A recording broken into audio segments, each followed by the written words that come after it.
Security Council Coordinator John Kirby working to clarify the president's comments this week that Israel risks losing international support due to indiscriminate bombing in Gaza. The president was referring to concerns that he has and that we have, that we know the intent is there by the Israelis to limit civilian casualties and damage to civilian infrastructure, but sometimes the results don't always come out that way. That's what he was referring to. Outgoing California Congressman and former House Speaker Kevin McCarthy made his final speech on the floor of the House today. He announced last month he was stepping down from Congress.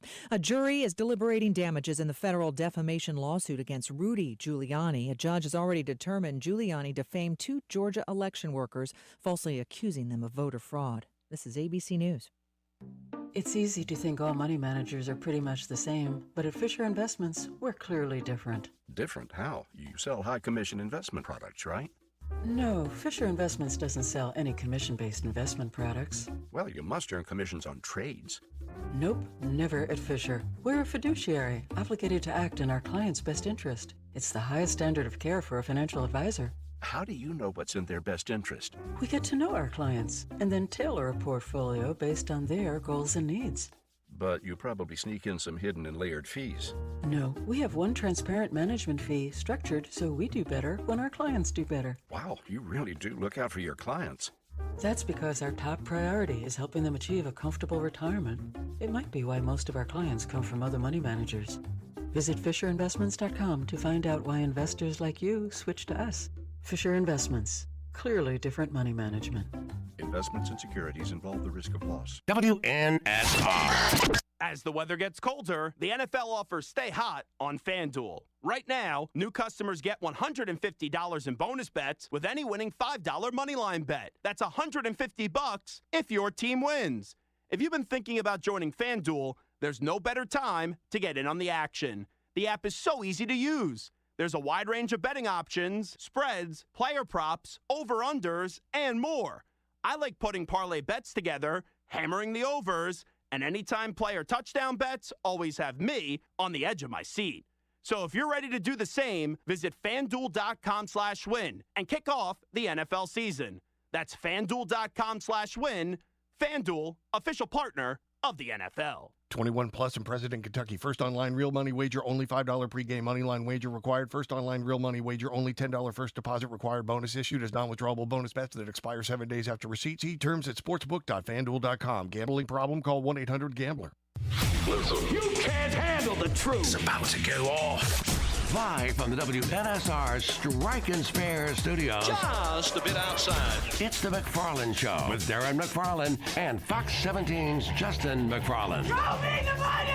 Call or text now. We'd love to hear your thoughts. Call us or send us a text on the WNSR text line. 615-844-5600. 615-844-5600. Call or text. Same number. Alrighty then. Now, the McFarland Show with Darren and Justin.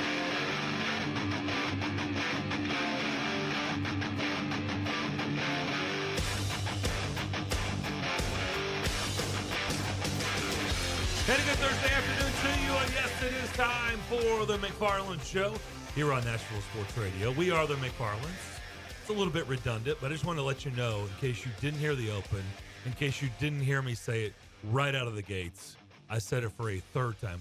Darren and Justin here, and we are live in the Strike and Spare Family Fun Center studio.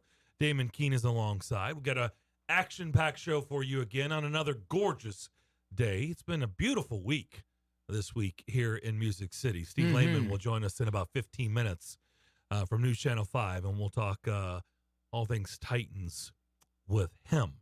Let's bring in someone you're going to hear, Justin, from now until we get to Christmas. Okay. Our man, Pat Sperduto, former Nashville Cats, 2-time Nashville Cats head coach, former Titans coach, now the big cheese, just the man in the scouting department for the Kansas City Chiefs. I don't know. There's a third time open and available here for the Cats, Coach. The Cats are coming back. That is true. Pat Sperduto on the line with us. Pat, how we doing? How you guys doing? Darren and Justin. I'm going to start going Justin and Darren because I always put the better-looking one first. Thank you, sir. Wow. Thank Wow, you. I'll just take right, that. that's how it's I'll gonna take be? that. I'll take Right it. out of the gate? Thank you, sir. He's a professional scout. He would know. Jeez. Oh, look at you. Oh, wow. So, you moved Justin higher up on the draft board. Okay, I got you. Oh, man. I got you. Good stuff.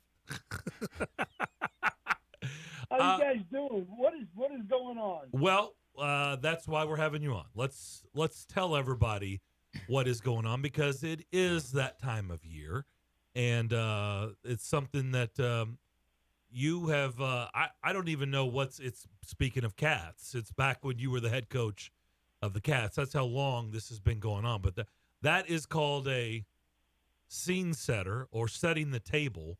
Now it's up to you, Pat, to take the ball and run with it.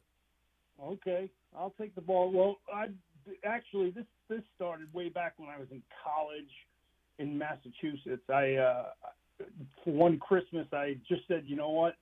I used to drive on my way home. I would go down a Mass Pike, which is like a pretty popular area. And then when you get off, you drive through the city. And I had seen so many homeless people curled up in like storefronts, around Christmas time at night. And I just decided, you know what? For this Christmas, I'm gonna ask my sisters and my parents for blankets and go out on Christmas Eve, the first time I did it, and just drop off blankets to as many homeless people as I could. And I think I got 100 blankets donated from my family. And that's really how it started. Then when I got to Nashville, my wife and I said, you know what? Why don't we go out downtown and just drive around and see if we can. And we went out and bought, I think, 50 blankets and 50 Subway sandwiches. And we decided we were going to start it here in Nashville. And that was, 27 years ago. And then next thing I know, I had other families that were just as giving, and they wanted to take part in it. And it grew into that. And we had so many great people that have helped us through the years. And Darren, you and your family enjoy it just as much as we do. It's an opportunity just to give back a little. One day, Christmas Day, we go out in the morning, and we will drop off meals donated by Yogi's Pizzeria. And remember that, Yogi's Pizzeria, because that's where you're going to drop off any donations. So Yogi's Pizzeria it's at 4825 Trousdale Drive, Unit 236 in Nashville. And he is going to take the donations that are given to us, and everything that's donated is delivered. There's no, it's all about taking care of the people in this city that are less fortunate and are struggling. And for Christmas Day, we'll go out and we'll give them a meal. And then the donations that we're looking for are blankets, gloves, and socks.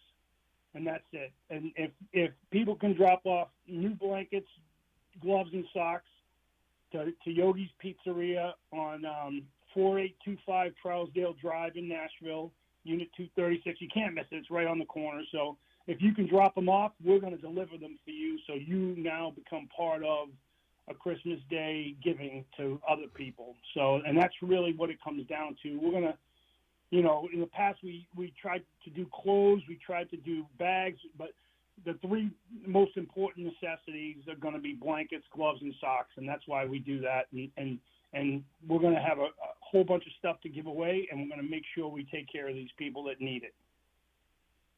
And you've talked to people, the homeless population and what's going on in our city has grown exponentially since all this started. It has. And I've seen it through the years. Obviously, with the city growing, the homeless population grows. And from having been out there all these years that, a lot of people are just down on their luck. They have a bad circumstance, and then there are some that really unfortunately just need help. They just need somebody for one day to care for them, and that's really what we're doing. We're just trying to give back. We've been so blessed in our lives, and I say it all the time, how grateful I am to have a family the way I do and to have friends the way I do, and it's our way to give back to them. And a lot of this is, and you know this, Darren, it's as much as giving them a meal or giving them a blanket, it's talking to them and letting them feel like, hey, somebody cares. and that's really what a lot of these people need to motivate them.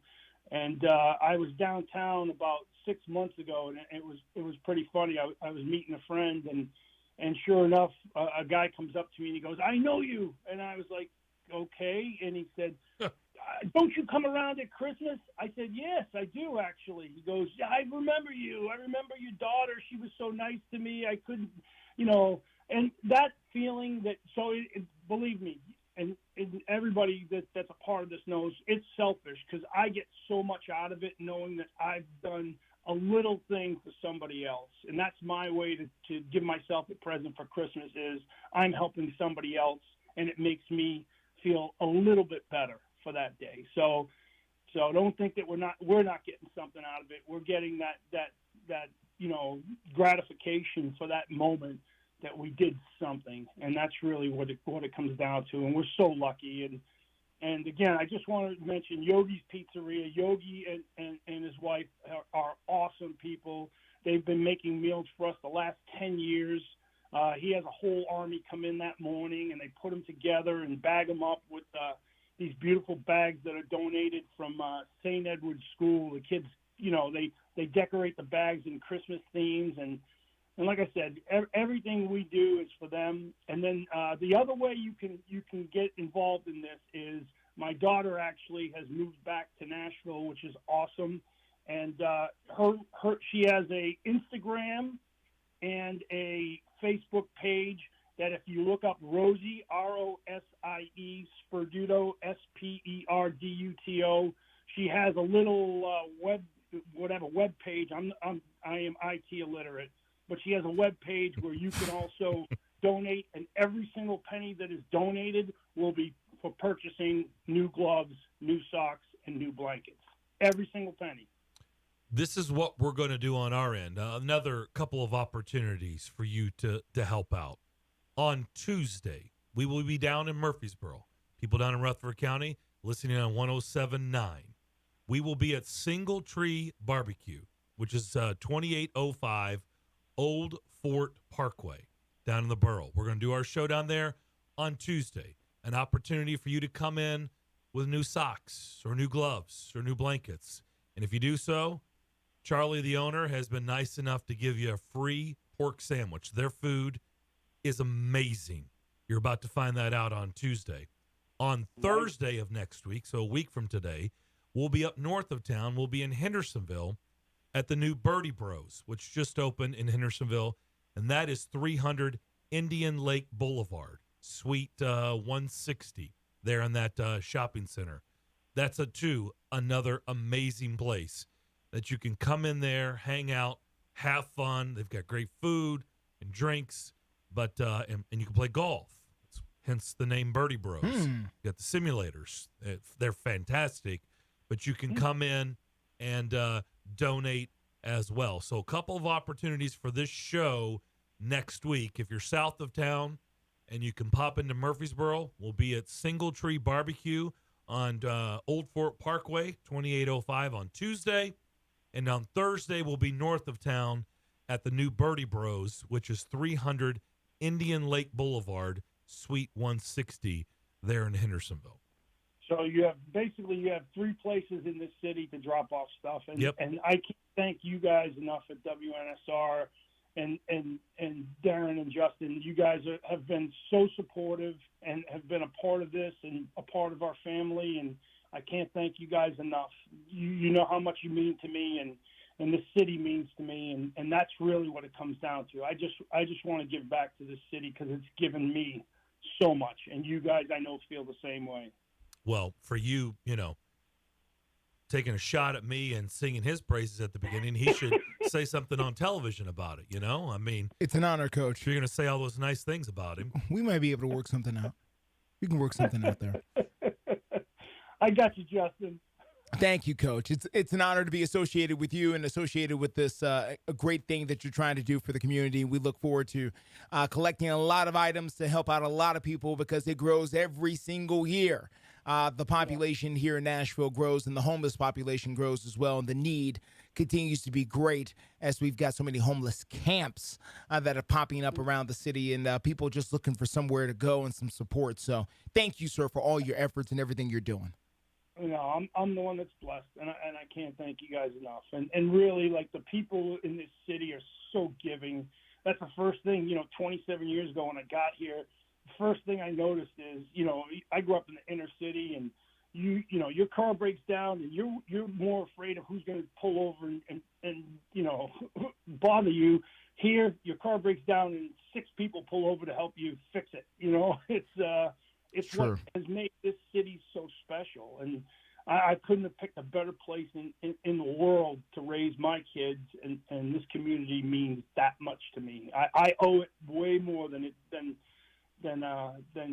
given me, so I can't thank them enough. And this is my way to try to do something, and it doesn't shock me when we get turnouts like we have that have helped us. So thank you, everybody. I keep saying it every year. It just becomes overwhelming at times, and it makes me feel so good about being part of Nashville. To your point on how much it's grown in the city, we've done this for so many years, Pat, that it was always focused on downtown. Well, as this all continues to grow, it spreads out into the communities. And on my drive home on 24 from here every day, when I'm usually going 2 miles an hour on 24 trying to get to Rutherford County, and I've got all the time in the world to look around because I could walk faster than I'm actually driving for most of the drive. When I get to Harding, there was, for a good while, I mean, underneath the bridge, communities. I mean, absolutely full of stuff, and all around that bridge right there at the Harding exit. Well, I just noticed it yesterday, Pat. I drove home and Justin. It's real. I was putting along, going 2 miles an hour, and there were 2 dumpsters. Yeah. And apparently, I don't know if it's the city. I don't know how this works, Justin. You would know better than us. It was completely clean. Yeah. There wasn't a drop of anything. Yeah. There was mattresses. There was nothing. Yeah. So you were aware of this? Yeah. Okay. No, yeah. So that obviously just happened. Yes. The city or the state, either one, depends on whose property it is. Both of them have a vested interest at this point in removing homeless camps around the city. And it's an effort to try to get them off the street, but they're trying a variety of things. They really are. The mobile housing and all kinds of, I can get into all kinds of things. But, I mean, they really are trying in an effort to not have the camps. That's what they want. They want to stop these congregations of people off of the interstate. They feel like it's dangerous and it's a detriment to everybody. So, again, this goes back to what, Coach, you're talking about and making sure people get the things that they need, which is what you're collecting for. So, Yogi's Pizza, Darren and I will be doing our parts, and Hendersonville and out in Murfreesboro. So we're hoping to draw some turnout and hopefully get some people a lot of the things that they need to survive this winter and beyond. You guys are awesome. I there's no way I can thank you enough, like I said. And then don't forget, if you can't get somewhere to any of these drop-off spots, feel free to look up Rosie Sperduto, ROSIESPERDUTO, and you can help that way too. $1, $5, whatever goes in, it will be used. Every single penny is used to purchase items to help these people. Every single penny. So, Pat, we're going to talk to you every day, man. Appreciate it. We'll keep getting the great. word out. Thank you, sir. I can't thank you guys enough, and get after it. Keep doing what you're doing, and hey, there's great things going on in this city, and you guys do such a great job talking the subjects that matter and put a smile on people's faces. Sports. It gets us away for a little bit from some of the harder things. Yep, so we try. Thank you, Pat. Get after it. Be good. Pat Sperduto, appreciate it. Thanks, sir. Again, we'll keep putting the word out. We're going to try to help those who need our help. So we're going to do that. And like I said, I'll keep putting out those locations. So if anybody does want to help, it would be greatly appreciated. We'll come back. Steve Lehman, News Channel 5, will join us, and we'll talk to him next. Tease the season at Edwin Watts Golf Shops by Worldwide Golf for holiday specials this year. Featuring the Callaway Paradigm Woods, forged carbon for unparalleled distance and forgiveness. Now up to $100 off. And from Bushnell, the new Tour V6 Series laser rangefinders provide you the most accurate distances in golf. There's always gift cards in any amount for the special golfer you're shopping for. Edwin Watts Golf Shops is home with a 90-day satisfaction guarantee. Shop us in store or online at worldwidegolf.com.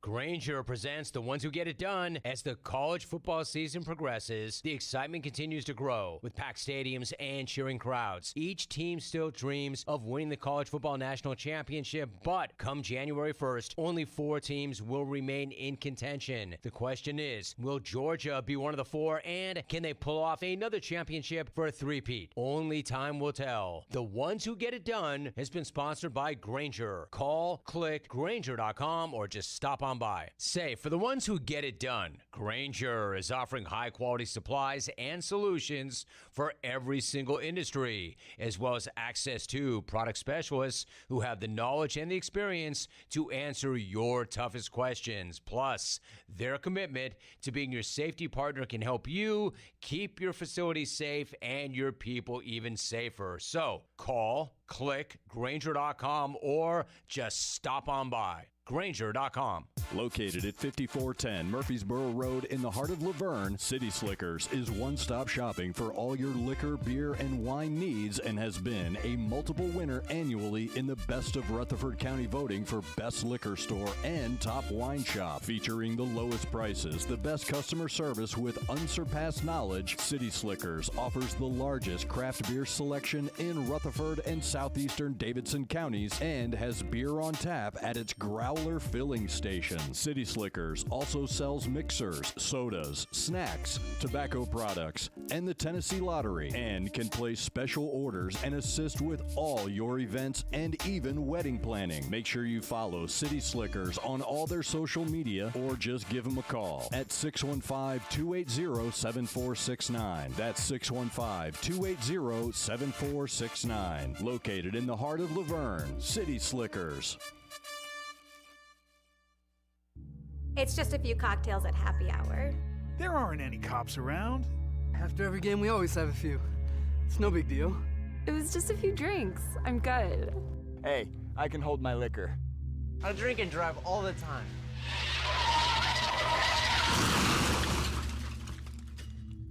If you put away some drinks, put away your keys. Fans don't let fans drive drunk. Brought to you by the Tennessee Highway Safety Office. Jim Rome is here weekdays 11 to 2 on Nashville Sports Radio, WNSR. Give the show a couple of weeks. You're not going to like it. Nobody likes this show the first time they heard it. My wife hated the show. I married her. Give it 2 weeks. If after 2 weeks you can honestly say to me, you know what? I listened to every day for 2 weeks, and the truth is, I hate you more now than I did the first day. Then I'm going to be man enough to say to you, you know what? You probably aren't that smart. Jim Rome, 11 to 2 on Nashville's original sports radio, WNSR. Honest opinions, genuine conversations. The McFarland Show.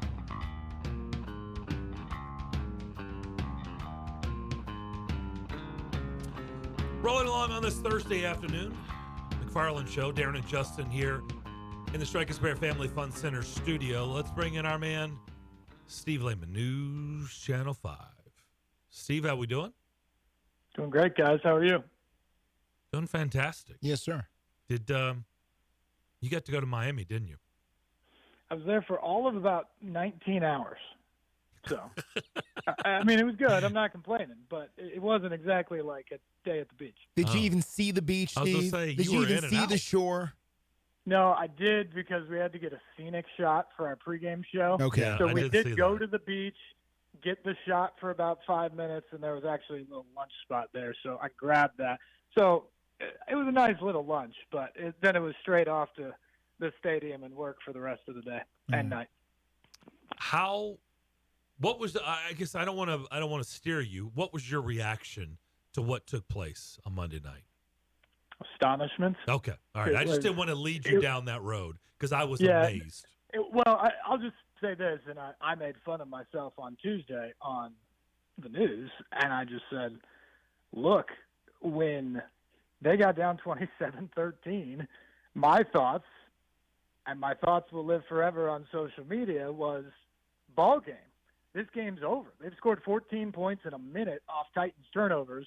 This is just what we've seen from this team all year. It was a valiant effort tonight, but it's over.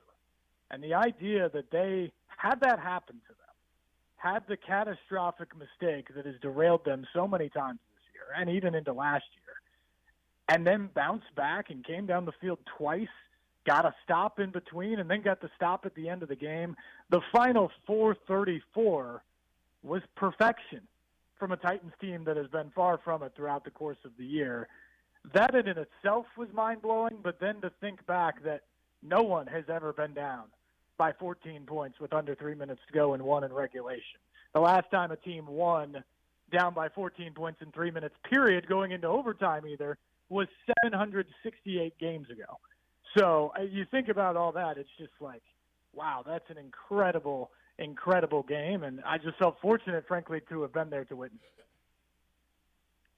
Yeah, I admitted. I mean, we certainly had fun at my experience on Tuesday because I said outside of a UFO landing before kickoff. He went alien abduction, Steve. 2 Martians getting out and abducting Tua, returning him safely on Tuesday to the facility.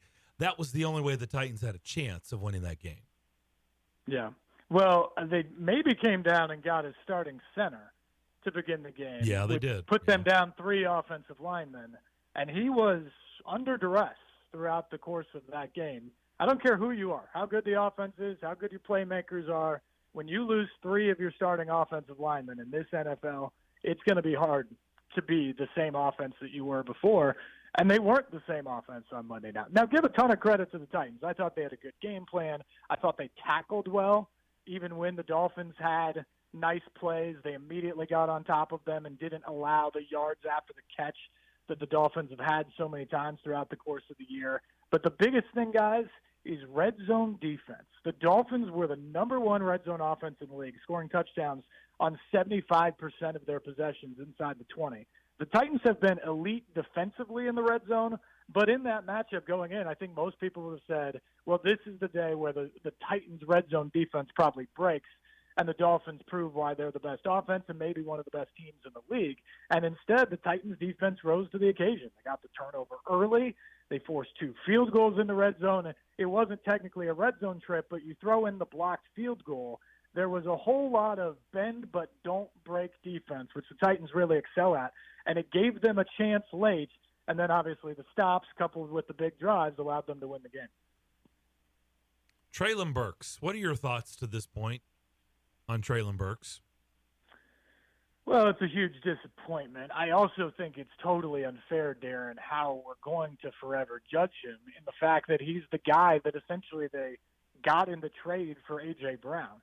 And if you're going to try to judge Treylon Burks on either replacing the A.J. Brown that the Titans had before the trade or what A.J. Brown is now doing in Philadelphia post the trade, he's never going to live up to that. And I think we all probably knew that on that April night a couple of years ago when John Robinson elected to make that move.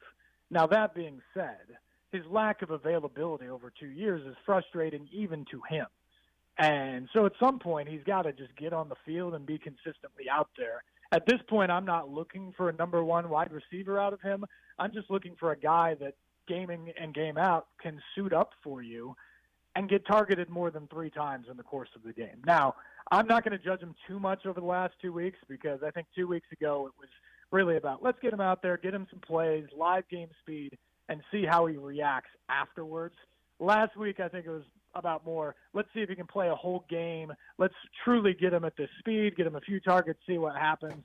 I would be disappointed if his targets and his production doesn't ramp up here over the final 4 games of the season. But if it doesn't, it will be a huge disappointment through the first 2 seasons of his career. And I asked him about that the other day, and he said, look, I can't help the fact of the injuries that happened to me. And I agree with that. Now, you may think that he wasn't prepared when he showed up 2 summers ago with the asthma and the conditioning and some of that. And that's probably fair criticism. But the other 2 major injuries and times that he's missed since being here are concussions. And that's not something that you put on the fault of the player. It's unfortunate, but it's not necessarily you needed to do this better or take care of yourself better to avoid that. And so hopefully for his sake, he can stay upright and get out there and maybe get a little bit of confidence here down the stretch of the season, and you feel like he's a guy that you can count on moving into next year. I'm sure you've been asked to participate in the 25-year anniversary that they're going to do next year at Nissan Stadium and pick the positions like I have. And I brought this up on the show we had Chris Sanders and Kevin Dyson on this week, and a lot of it was to talk about this team, but a lot of it was to talk about Frank Wycheck. But I brought that up, and it says a lot about the receiver. The 2 of us have been covering this team since day one. Mm-hmm. And when you look at that list and they're asking us to pick 4 wide receivers, it's a bit embarrassing that I don't have 4 that come to mind as in, oh, yeah, there's the 4 right there. Like, I'm going, well. We got to around 2.5. Yeah, that's 2.5 is maybe nice, but that's really what it is. About 2.5 to try to get to 4 receivers in 25 years in this market. I mean, you talking about not getting a position right. Like, it should not at a glamorous position, right? That's a glorified position. That's one that you shouldn't have to be going, I think I can get 3 and 4. I think I've got 1 and 2, I think. Yeah. But 3 and 4, it's like, well, I have to, so here goes. Well, put it this way, Darren. A.J. Brown is either the first or second selection, and he only played here for 3 years. But I don't even know. Like, okay, so that's interesting that you say that. I told Justin, I was like, I don't even know. Like, do you do it? It was so short, but do you still have to do it? I think he was so elite in that section of his career and section of time for the Titans and made the offense what they were in those years when they had such great success. I think you have to put him on there. But also, that tells you, just to your point, how shallow the field is. Right. Because if this was the Dallas Cowboys or the 49ers or some of the other teams that have a great list of wide receivers over the course of the years, you wouldn't be necessarily looking at a guy who played 3 years and say, okay, his numbers match up or his greatness matches up. But there aren't very many guys you look at out there and say, wow, they were here. And not just were they elite or really good wide receivers, but they did it over a length of time. And so when you do that, you just have to come down to me as who were the best. And A.J. Brown, to me, has unquestionably been one of the best, if not the best, pure wide receiver to step on the field in a Titans uniform over the last 25 years. And that's part, Darren, on the offenses they've run. You look at the running back position, for instance, and it's a much deeper field. I mean, there's 3 no-doubters immediately that you stare at in the running back position, and they've had other guys like DeMarco Murray led the AFC in 1 year in rushing. And so they've had other guys who stepped in and even had good seasons there. But, yeah, you're right. When you look at the glamour position of wide receiver, the Titans have been futile in that area over the years. Something else that we talked about that got my attention, I saw a tweet from Terry McCormick that said, Christian Fulton said he did everything he could to stay healthy, but it just didn't work out. Said he just found out that he had been put on IR and had been hoping to return. And I looked at Justin and I'm like, that sounds a bit off. You got a player telling the media, I was hoping to return, but yet they just told me they put me on IR. That doesn't sound like a player and a coach or an organization that's on the same page. Well, I'm not sure they've been on the same page for at least a year, Darren. Fair. I mean, that's the thing. If you remember back into the offseason, Christian was never on the field in the OTAs and minicamp, and we kept asking questions. And for a long time, we all thought he was holding out or he wasn't there, and maybe he was pressing for a contract, and Vrabel kept saying, no, he's here. He's here. No, Christian Fulton's here. And we were like, well, where is he? And then finally at the end of minicamp, he steps out and answers questions and basically says, myself and the team have come up with an off-season plan for my training to make sure that I'm the most healthy when training camp arrives and into the season, because the most important thing for me to do is to play 17 games this year, because my production hasn't been an issue. It's been my availability and ability to avoid injuries. And I thought at the time, that's really strange, because that's not the way the Titans operate with anybody else. And Christian Fulton, while his production hadn't really been much of an issue going into this season, I don't think he was a star cornerback. I don't think he was like the Pro Bowl, all-pro type of player where you would maybe cater to him as a fourth-year player like that. And so I thought it was odd at the time. But Vrabel didn't really recant it. And we come into training camp, and he looks pretty good, and you start thinking, okay, well, maybe this is the year that they've figured out what he needs to do, and he gets out there and goes. And the first half of the first game in New Orleans, he comes up with another hamstring injury. And it sounds like, according to Vrabel the other day, he never really shook it throughout the course of the year. And clearly his performance has not lived up to his expectation or their expectation or anyone's expectations this year. But it does sound like a very big disconnect here at the end, because it truly sounds like Christian Fulton found out he was going on IR about 45 minutes before the rest of it. Yeah, that's what it sounds like to me. And if that's the case, then who knows what's going on there. Now, they've got some issues up front on the defensive line. They had to get some guys off the roster to sign the guys that they brought in. But the idea that it needed to be Christian Fulton tells me something's going on there. And the biggest thing I take from that, whatever the issue is now, it is almost impossible for me to see a situation, guys, in which Fulton is back on this roster next season.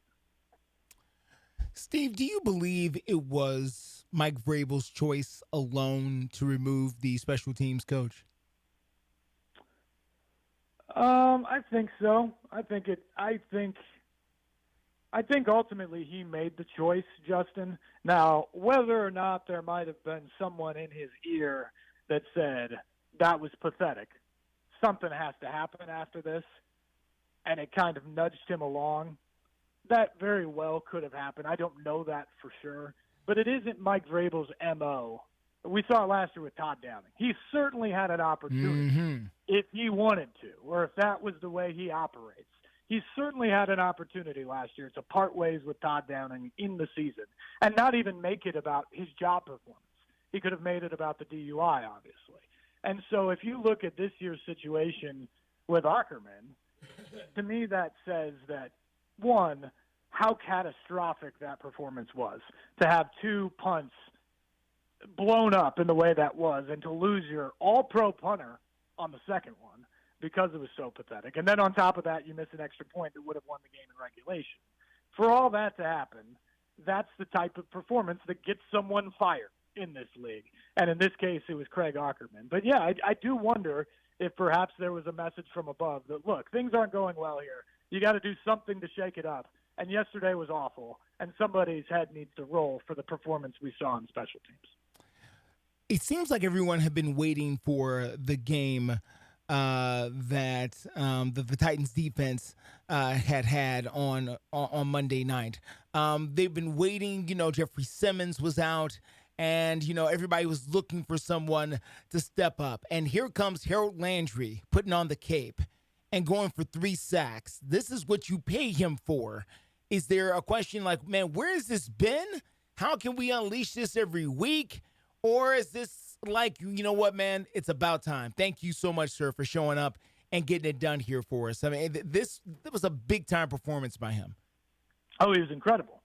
Incredible on a night where the defense really did step up. I take a little different approach to this, Justin, in the fact that I think he's actually been really good over the last 4 or 5 weeks. The sack numbers haven't been there, certainly like they were Monday night when he got 3. But he now has 9 sacks for the season. He is third in the league in hits on the quarterback over the last 5 weeks, trailing only Bosa and Parsons. So that's elite company there to keep yourself in. So to me, this is just the kind of typical case of a guy who's an elite player who suffers an ACL injury. He comes back and he's healthy, but it takes a little while to fully trust it. It takes a little while to get back up at the game speed. It takes a little while to shake off the rust. And we saw this a couple years ago with Bud Dupree coming off a similar injury, and he had a little bit shorter timeline than Landry did. But the first half of that season, he didn't look anything like Bud Dupree. We rolled into December of that year in 2021 when the Titans got the number 1 seed, and he was a game wrecker. And we obviously saw what the Titans defense looked like in that playoff game against the Bengals. To me, Harold Landry is a similar situation. He was healthy in August. He was ready to go. But it takes a moment to get into those games, work against the left tackle of the National Football League caliber at full speed, and to go and to fully trust that you're going to be able to bend and twist and do all the things you have to do to excel at that position. And I think early on in the season you saw some of that, and progressively he's gotten better and better each week. And over the last 4 to 5 weeks, I think he's been just about as good as anybody in the NFL.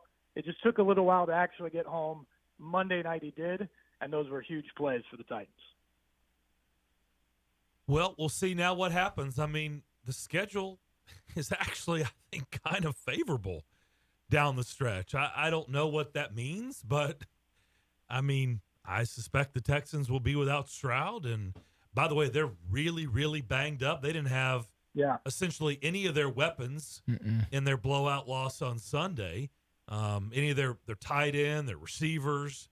So, yeah, I don't know if people are rooting for them to win or to lose. Like, I can't get a gauge on the fan base if they're happy or they're mad, because it's like, oh, all these other teams, we just moved up in the draft order, and then you won. You moved right back down. So I don't know. Well, so you just hit on two things there to me, Darren. Number one, I think I understand wanting the better draft pick. But I don't think you can say how important a night like the other night was to the Titans moving forward into the offseason. The idea that Will Levis led a comeback like that, if there was any doubt, it is cemented now that he's your quarterback going into the offseason. That locker room rallies around him. They believe in him. They think he's the guy. So that was huge. It also, I think, says that Mike Vrabel's message is hitting home with these guys. And that was something you worry about. When you've lost 15 of the last 19 games, it's really hard to preach the same thing you did 2 years ago, that I don't care if you're coming off the street on Wednesday, we're going to plug you into our system, and we're demanding excellence, and we're going to get success. It's hard to say that when you've lost 15 of the last 19. So to go on the road and beat the team that was the best team in the AFC going into the weekend like that, that to me is huge, no matter what happens in the final 4 weeks of the season for the Titans moving into the offseason. But you're also right on the idea that here we are now with 4 games left. The Texans are beat up. You play them twice in the next 3 weeks. The Seahawks look to be going in the wrong direction at the moment. You get them on Christmas Eve at home. It's not out of the realm of the possibility that this team could go on a little run here, but that's assuming they can do something they haven't done since November of last year, and that's win consecutive games. Yeah. And so that, to me, is the big question going into Sunday, is can this team follow up a game like the other night that, if I'll be honest, it felt different. All the other 4 wins they got this year, yes, they were wins, but this one felt different because of the team it was against, the fact that it was on the road, and the way they did it. It felt like a Mike Vrabel team coming up with a win in that situation. Can they actually build on that and string together 2 wins, maybe 3 wins in a row? Because that's the type of thing that obviously takes a team to the next level and really begins that belief. Now, may screw up your draft pick, but it could make the last few weeks of the season mighty interesting. No doubt about it. Steve, appreciate it as always. Thanks for doing this. You bet, guys. We'll see you soon. All right, Steve Lehman, News Channel 5. We'll take a break. We're wide open the rest of the hour. 615-844-5600 if you want to get involved as you listen to The McFarland Show, Nashville Sports Radio. Jackson Boone Racing. The youngest driver at age 19 to win the coveted Pro Late Model Series championship at Nashville Fairgrounds Speedway. Jackson Boone Racing. A local kid and Page High graduate who's been winning races since he was 8 years old. Jackson Boone Racing. Come join Red Street Records and Roy's Meat Service, along with the Boone Group, a market leader for your home financing needs. In supporting this rising star, visit JacksonBooneRacing.com to see how you can be a part of the journey and join us running up front. Jackson Boone Racing. Your brain is an amazing thing, but as you get older, it naturally begins to change, causing a lack of sharpness or even trouble with recall. Thankfully, the breakthrough in Prevagen helps your brain and actually improves memory. The secret is an ingredient originally discovered in jellyfish. Based on a clinical study of subgroups of individuals who are cognitively normal or mildly impaired, Prevagen has been shown to improve memory. A Pharmacy Times national survey of pharmacists rated Prevagen the #1 pharmacist-recommended memory support brand for the 5th year in a row. You can find it in the vitamin aisle in stores everywhere without a prescription. Help your memory. Try Prevagen today. Prevagen. Healthier brain, better life. This product is not intended to diagnose, treat, cure, or prevent any disease. We all hear the radio ads about the IRS. They tell you to be afraid, to be scared, and they try to frighten you into calling. I'm not here to do that. Tax Relief Advocates is different. TRA is here to tell you that if you owe money to the IRS, whether it's $5,000, $50,000, or $500,000, we have a solution. It doesn't matter if you're sitting in your car, at work, or with your kids. No matter where you are, call now. 800-617-0239. Don't lose hope. TRA can eliminate or reduce what you owe to the IRS. There is zero risk to you. If we can't reduce your tax debt, then you pay nothing. Our passion is taxes and helping individuals fix their IRS problems. We have a 5-star rating on Google and Yelp and an A+ with the Better Business Bureau. You don't need to be afraid of the IRS any longer. End your tax nightmare today by visiting us online at TRA.com or call 800-617-0239. That's 800-617-0239. Tax Relief Advocates. Real solutions for real people. This is the Greg Vogue and John Burton Show. I'm not surprised, and I think Kevin Byard gets it. Producer Debbie is not happy. Well, she shouldn't be. When they ran off Jeff Fisher, that no one was happy about that because everybody loved him. It was all business. He's due $14 million next year, okay? Not going to be on the roster next year. Get something for him. Greg Vogue and News Channel 5's John Burton, WNSR, Nashville Sports Radio. Five-state forecast. Your exclusive National Sports Radio, WNSR Sky Scan forecast. For this afternoon, we'll have sunny skies, a high temperature 60. Clear tonight, the low 30. Friday, sunny, high again 60. Mostly cloudy Saturday, can't rule out an afternoon shower, the high 60. Utilizing the resources of the WeatherBug Network on National Sports Radio, I'm WNSR's meteorologist, Jim Rinaldi. Sports Radio, WNSR.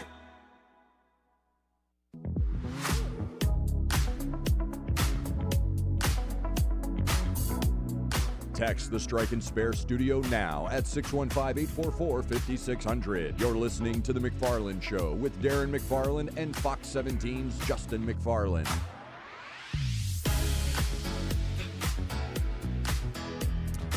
Bill Belichick chatter will not go away. It's amazing.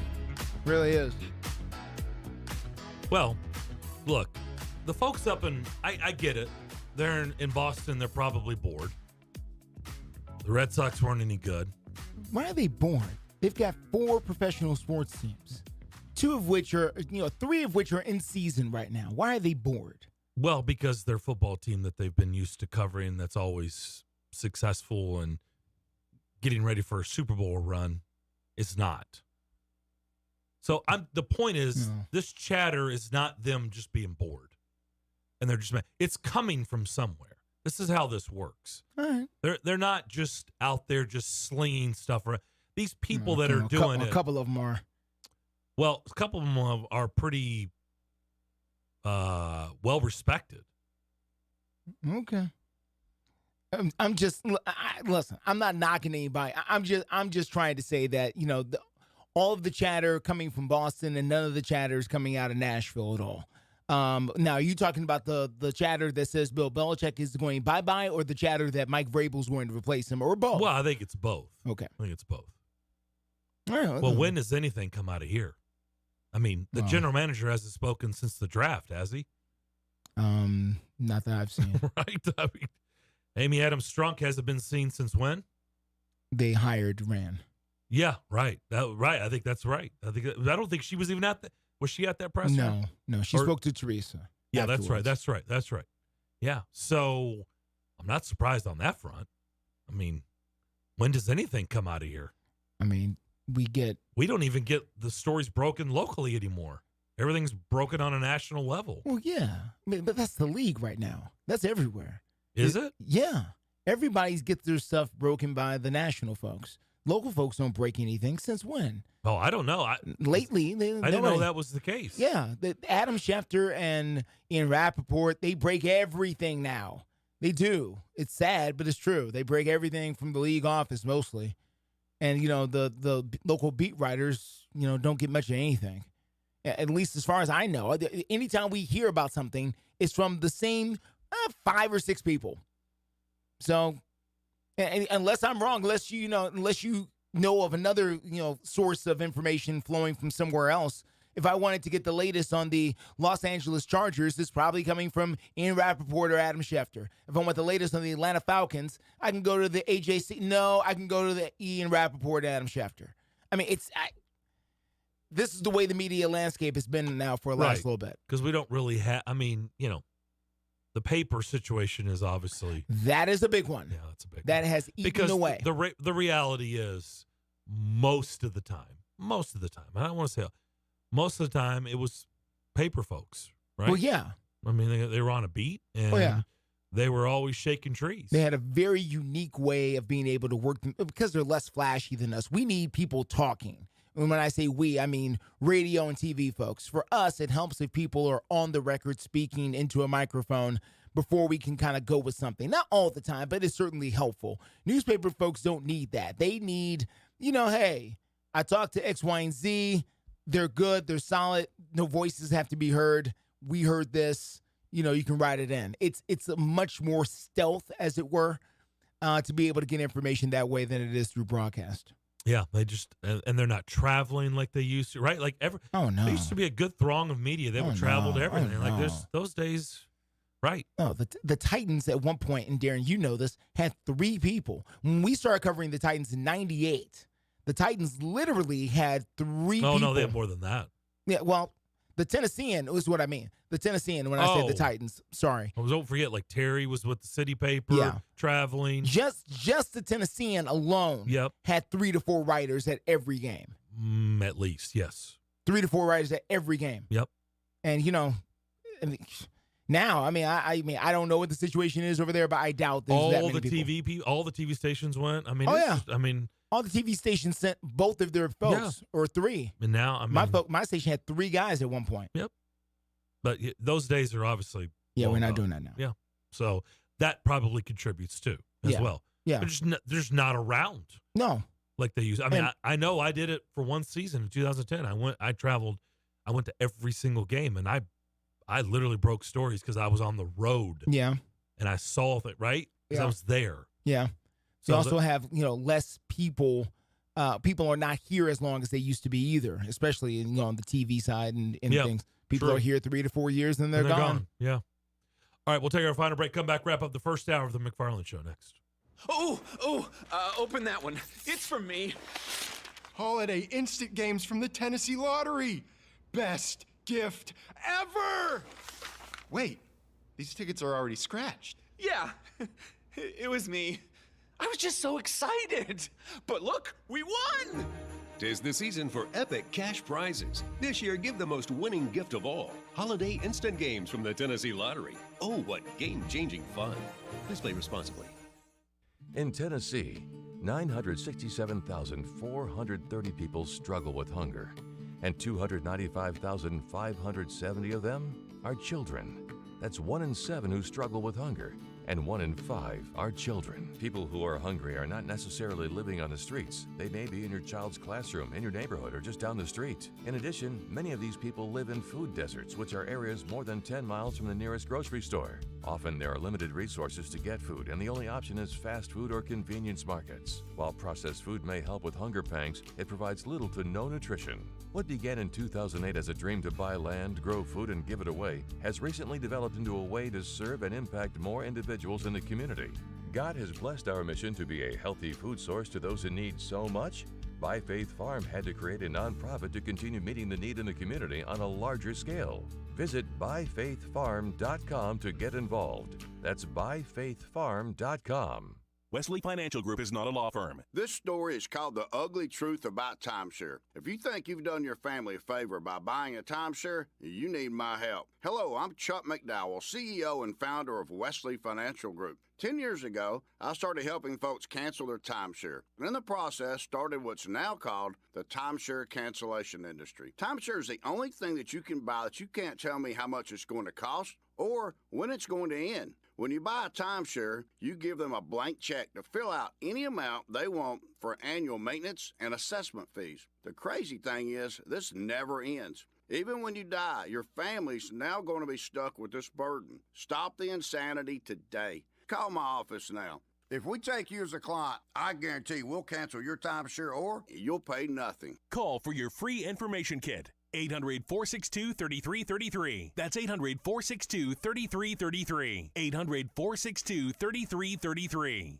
When was the last time you did something fun with family, friends, coworkers, and clients? What if I told you about a place under one roof that offers affordable entertainment for all ages? That's what you'll find at Strike and Spare Family Fun Centers in Donaldson, Hermitage, Tusculum, Hendersonville, and Murfreesboro with bowling, games, food, drink, and entertainment for all ages. Enjoy an enhanced experience in Hendersonville or Murfreesboro where they feature additional fun with bumper cars, laser tag, roller skating, and more. All locations are open 7 days a week, including holidays. Visit online at strikeandspare.com. Strike and Spare, where fun is bowling. Grind into the holiday season with your Memphis Grizzlies this Friday when they host Dylan Brooks and the Houston Rockets on Memphis Grizzlies Ford Scholars Night, presented by Ford and your Mid-South Ford dealers. Arrive early. First 5,000 will receive Grizzlies holiday wrapping paper. Get hyped, get ready for a star-studded show, and secure your tickets today by calling 901-888-HOOP or visiting Grizzlies.com.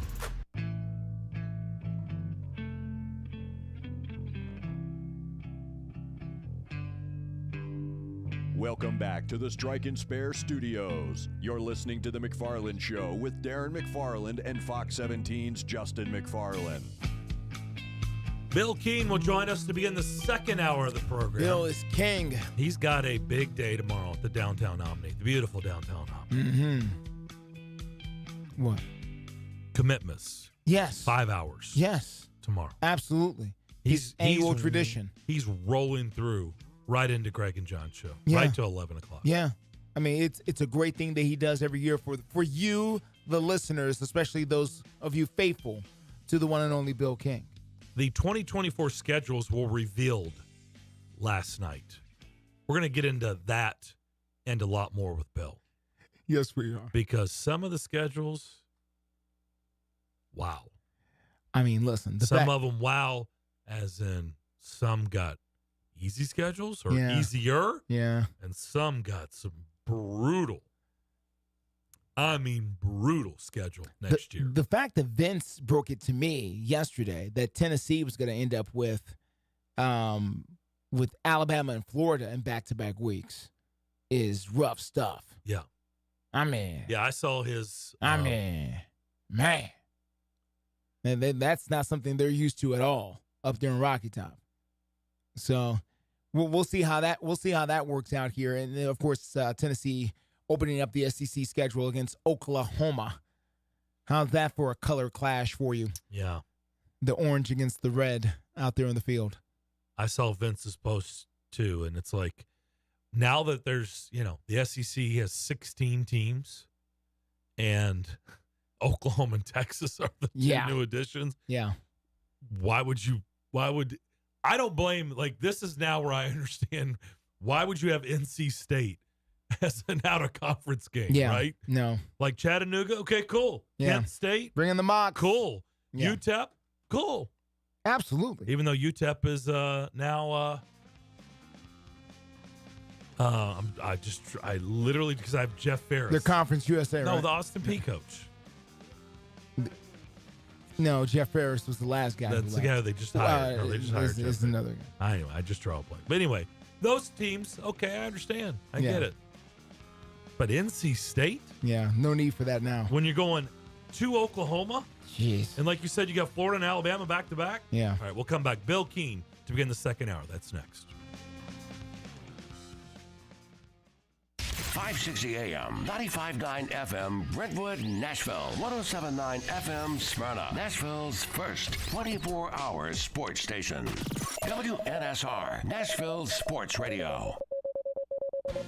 ABC News, I'm Michelle Franzen. The Senate will extend its session before the holiday recess to negotiate the Ukraine funding supplemental bill that also includes U.S. border security provisions. Senate Majority Leader Chuck Schumer calling on members to return Monday, he says, and expect a vote sometime next week.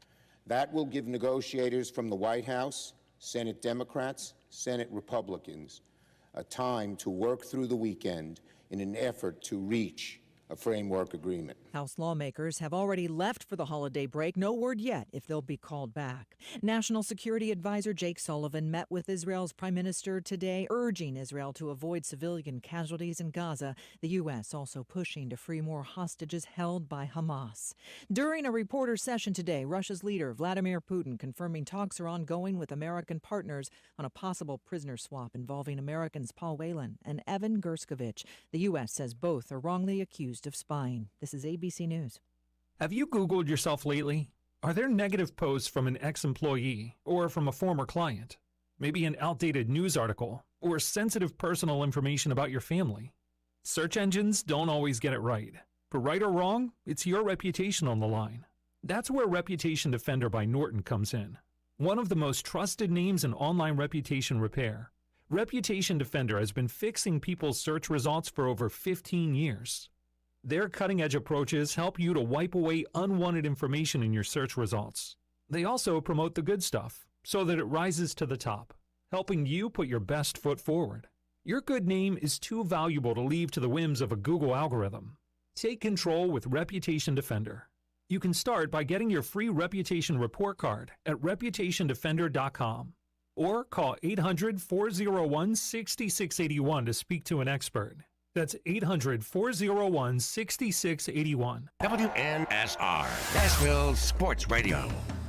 Bar Lines at the Omni Nashville Hotel downtown is at the heart of Music City. Located within walking distance of the Country Music Hall of Fame, Bar Lines at the Omni is your downtown honky-tonk destination. Watch your team from any seat on their plentiful HD TVs and catch a live show on the Bar Lines stage featuring live music 7 days a week. Bar Lines has the ultimate Southern comfort food. Get started with classic fried green tomatoes or bourbon barbecue wings. Then it's on to the massive Smashville double stack or the world famous Bar Lines grinder. Oh, you've never heard of the Bar Lines grinder? 2 kinds of cheese, lettuce, Dijon, smoked turkey, smoked bacon, smoked ham. Now that's some smoke you want. Local brews and local spirits are on tap at Bar Lines. Take a seat on the patio outside and soak up the rhythm of Music City. Bar Lines at the Omni Nashville Hotel, 5th Avenue, downtown.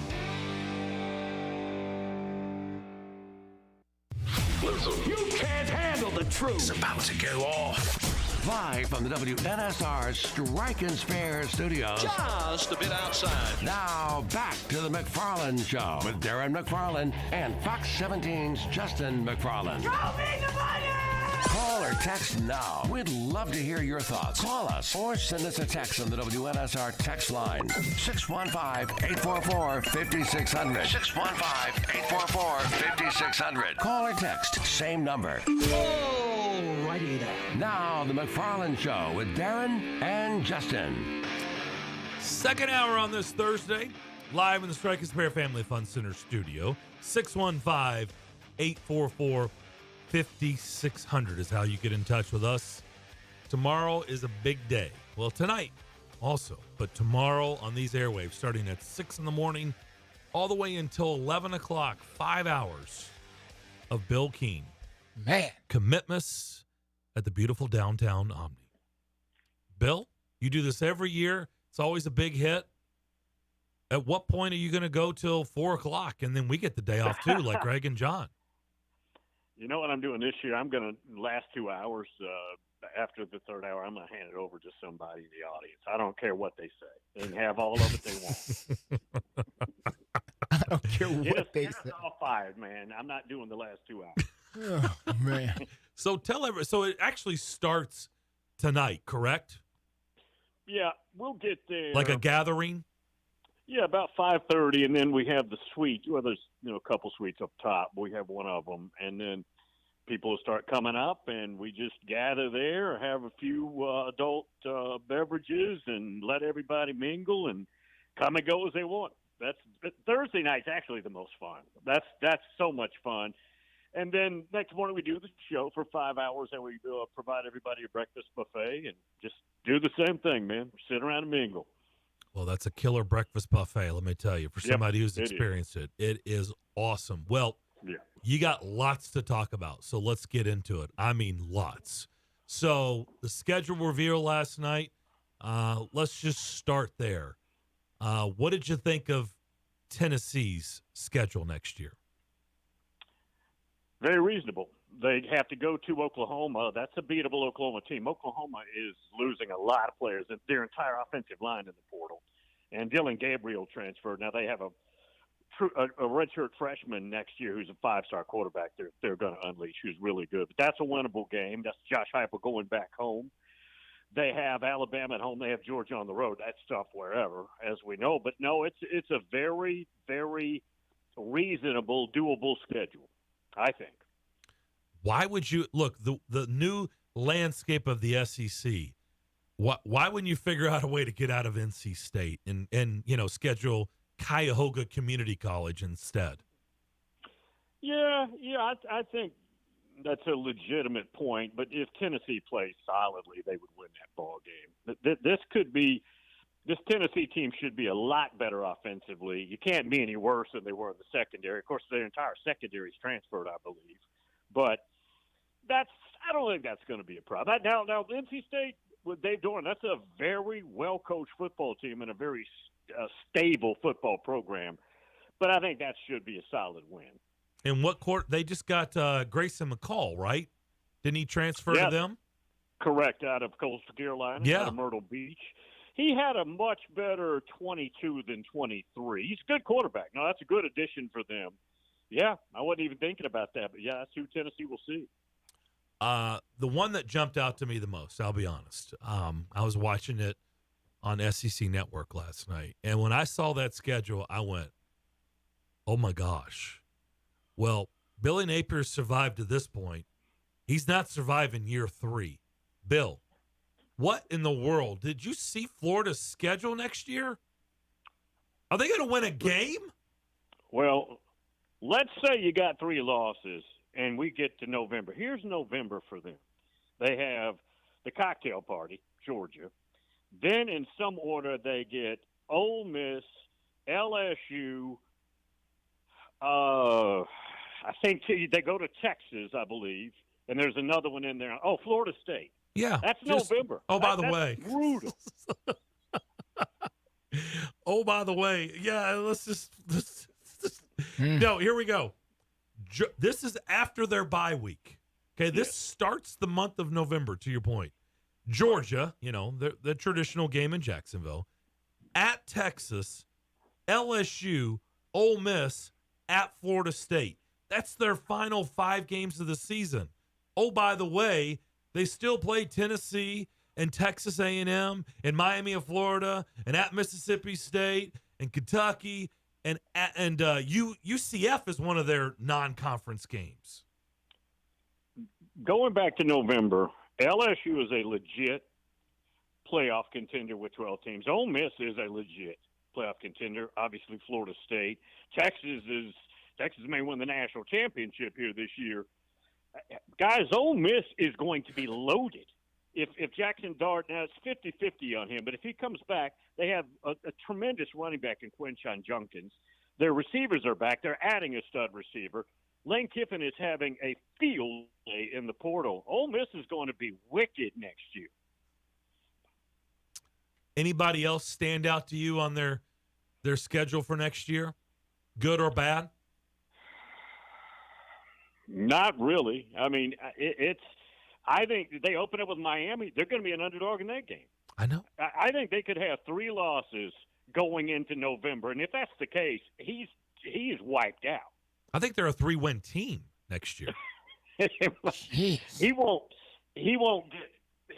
get 25 if what we see happening happens. No, for sure. You can't go 6-6, 5-7, and 3-9 and survive in the swamp as a football coach. No chance.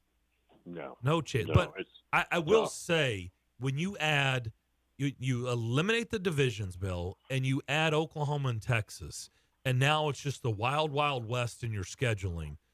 I do think these coaches are going to have to do the James Franklin maneuver here. Well, he was very open in saying, I'm scheduling 4 cupcakes out of conference and, let the rest play out because the rest is going to be murderer's row. I wouldn't blame teams a bit for not scheduling crap outside of the conference. That, and with no divisions, teams like Alabama, Georgia, Ohio State, Michigan could play 3 times. Right. Yes. There you go. And that's the other part. That's exactly right. Because 1 and 2 now are going to play in the conference championship game in those conferences. And even though Georgia and Alabama don't play every year, they do play this year. That game is in Alabama. I believe it's the last Saturday in September. It's ABC. They've already had Saturday night game. And but Michigan, Ohio State, literally, since they do play every year, they could play 3 times in a decade. Wow. Bill, you have made quite a career off talking about college football, but also recruiting. What did your recruiting service have Tyler Buckner as a lacrosse player? He's, you know what? He's an All-American. Now, I don't know if there's any future money in that. I'm guessing there's not, but that was – he committed, guys, I think, early in his career. I think he committed to Michigan in lacrosse. I think that's right. I mean, yeah, he's pretty much figured it out that I think I've maxed out whatever I had as a football dude, and let's go have some fun and play lacrosse and make sure we get a Notre Dame degree. So Milroe is back. Surprised? Not surprised? How about disappointed? Okay. Jeez. I mean, I'm ready. Look, Nico is immeasurably the player Joe Milton is, and I'd like to see him get on with it. I'm not anti-Joe Milton, but you're not going to get much done offensively with him. He just doesn't put plays together.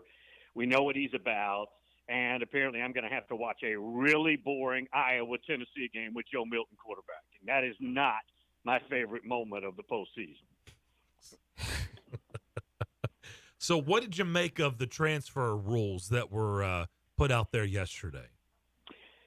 It was a judge in West Virginia. It was really a territorial type thing. And they put a waiver of 14 days.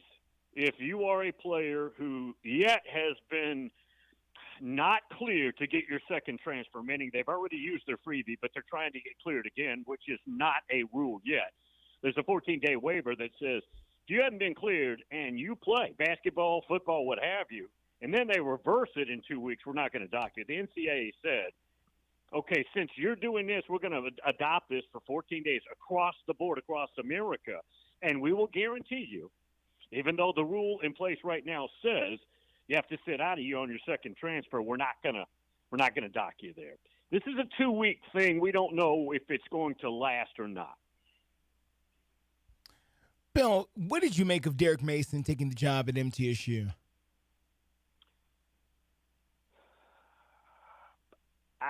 He's a head football coach, and those guys want to do their job.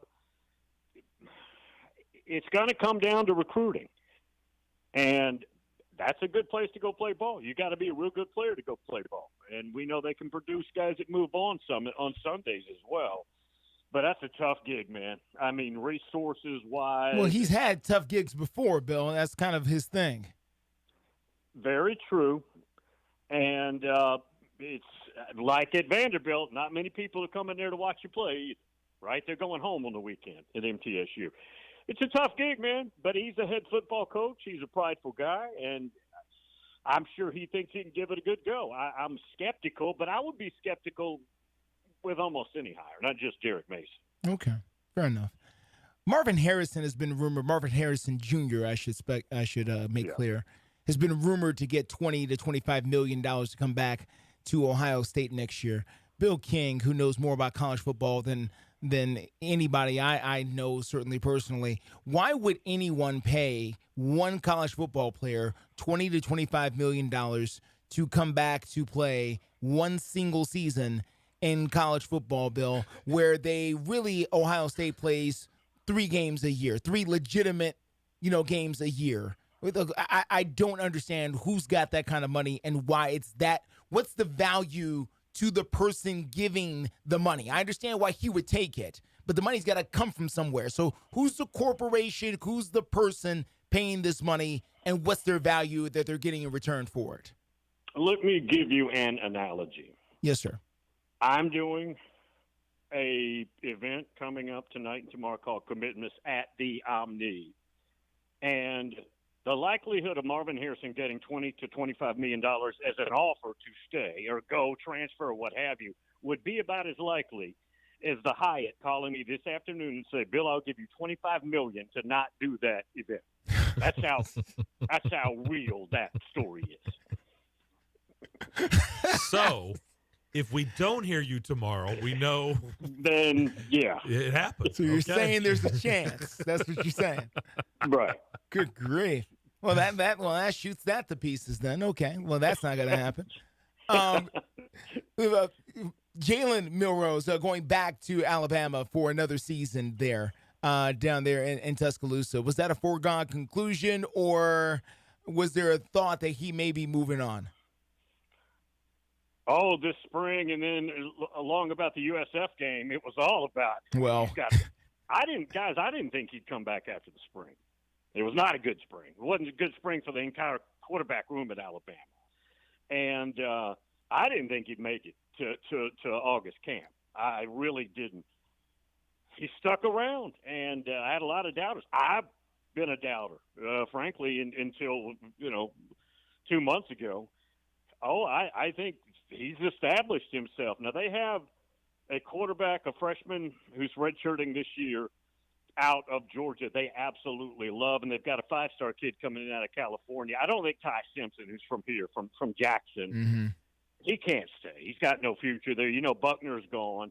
And they have a kid from Louisiana who was a high 4-star, Eli Holstein, who's a freshman this year. I would assume he's gone too, but it's his job, man. He's earned it. Wow. Do you think, and this is the last thing for me as I round the bend, do you think that matchups like Texas and Michigan next year on September the 7th are not long for this world now that the SEC is expanded to the 16-team format with no divisions? And it's going to be a treat to see it September the 7th there in Ann Arbor. But, why does Texas need to play this game now? I think it's unclear about the future and how people will handle scheduling. If I'm Texas and I'm as good as I think I am, and they're coming into this league with their chest out, guys, this is Texas when they're right. This is the best Texas team since Vince Young, Colt McCoy, that era. Right now, they're not as good as Vince Young was at quarterback, but this is a really good team. And if I'm Texas and I've got unlimited resources and I've got phenomenal recruiting, second to none, let's say I do jerk around and lose that game. I'm not sure it hurts you. Would you want to play a really good Texas team and they're a 9 seed or something? I don't think it hurts them. Now, has everybody got the wiggle room that a Texas has when they're right? No, it will hurt some teams, but not a team like Texas if they are as good as they should be. Commitments tomorrow morning, 5 hours right here on these airwaves, 6 to 11 a.m. Yeah. Take you into the weekend. Bill, appreciate it as always. Have a you, lot of guys. fun at the Omni. We'll talk soon. Okay. Thanks, Bill. Thanks, guys. Appreciate it. Bill Keene. We'll take a break. Wide open the rest of the hour if you want to get involved. 615-844-5600 is how you get in touch with us. More of the McFarland Show next. Prince's Hot Chicken, Nashville's original hot chicken, with 3 locations serving Middle Tennessee, south on Nolensville Road, 5th and Broad, downtown, and the new location at Tanger Outlet Mall. You can now order your favorite flavor of heat online at princesshotchicken.com. And don't forget dessert, including special holiday pies. Prince's Hot Chicken in 3 locations and princesshotchicken.com. Prince's Hot Chicken, Nashville's original hot chicken. Gas, groceries, utilities, you name it, the price of everything is going up, and if you're stuck in a bad timeshare with rising maintenance fees, the financial burden can be crushing. It is time to get your finances in order and get the real facts about that timeshare that you are stuck in and your options to get rid of it. Chuck McDowell, founder of Wesley Financial Group, has been helping families out of horrible timeshares for over 10 years and has put together a complete timeshare exit information kit that he will send you absolutely free. To date, over 30,000 families have trusted Wesley Financial Group to help them out of financial hardship by getting them out of bad timeshares. Get the facts about how the timeshare industry works and your options for cancellation. Simply call Wesley now for your free timeshare exit kit and see how you can become timeshare free. Call 800-462-3333. That's 800-462-3333. Once again, 800-462-3333. Hey, this is Darren. And this is Justin. And we are the McFarland, weekdays from 2 until 4 p.m. And we want to wish everyone a Merry Christmas. And a Happy New Year. Hey, this is Damon Keene, producer for The McFarland Show, and I want to wish everyone a Merry Christmas and a Happy New Year. Hey, along with Pat Cook, John Burton, Greg Pogan, the Greg Pogan, John Burton Show, all of us wishing everybody the best of holiday seasons and even better 2024. 2023 was a great year. We're looking forward to more fun in 2024, and we thank you for your loyal listenership. We love the interaction. Keep the phone calls coming. Indeed. Holidays are about family. We consider our listeners very much a part of our family. Thank you for listening, and all the best during this holiday season from the Greg Pogan, John Burton Show. I'm Joe Fisher from the Mid-State Checkdown High School Football Game of the Week. From our family at WNSR to yours, Merry Christmas and Happy Holidays and a Happy New Year.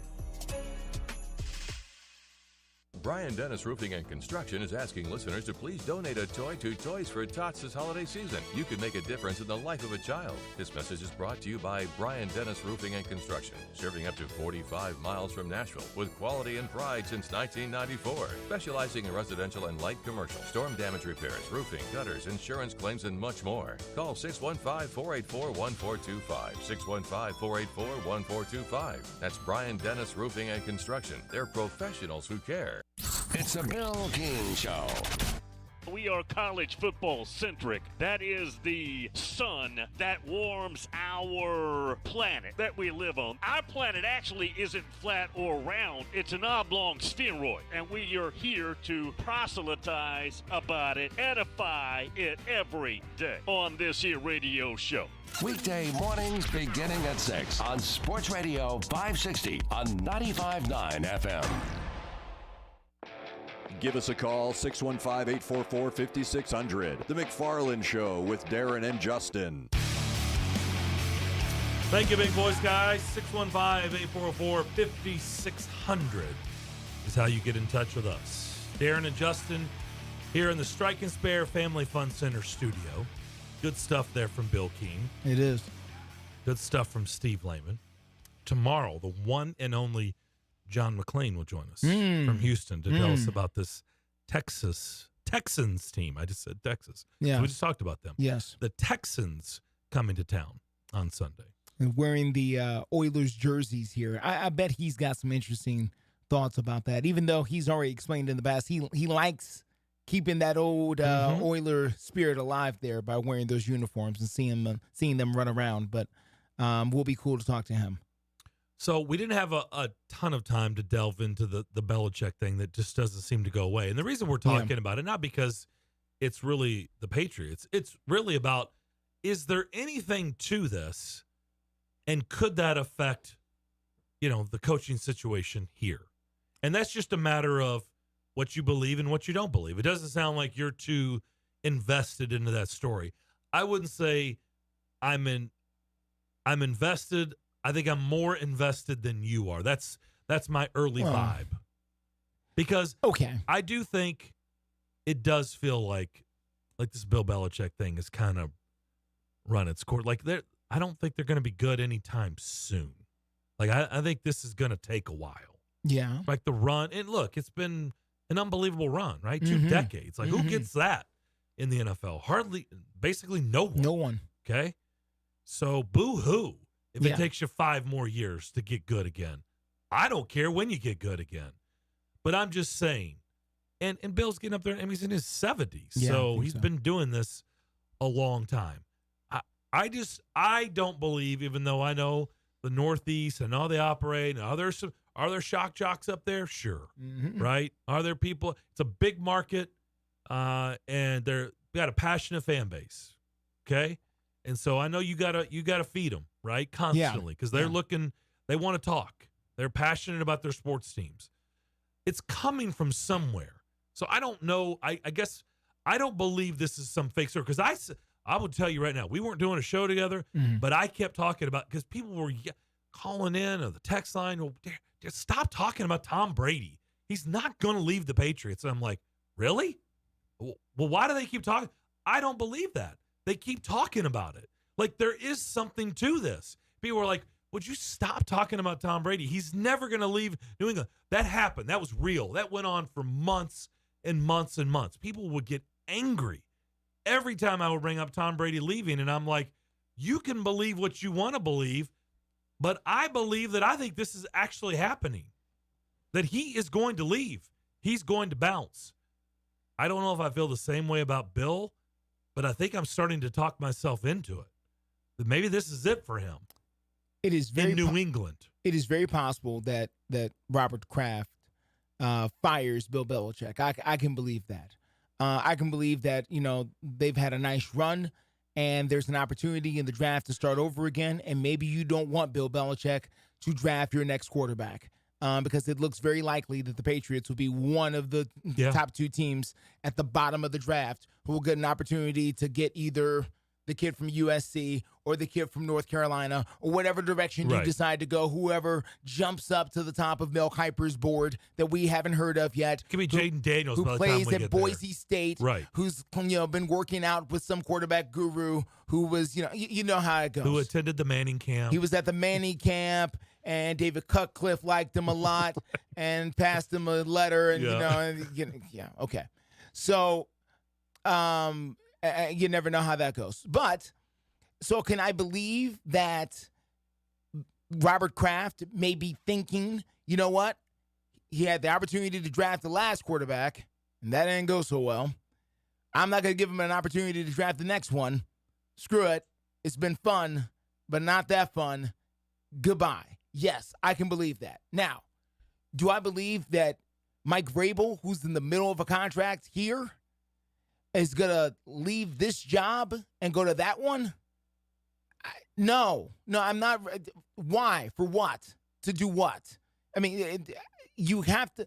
What is he going to get in New England that he's not going to get? Why would he want to go up there and follow Bill Belichick in that shadow? For what?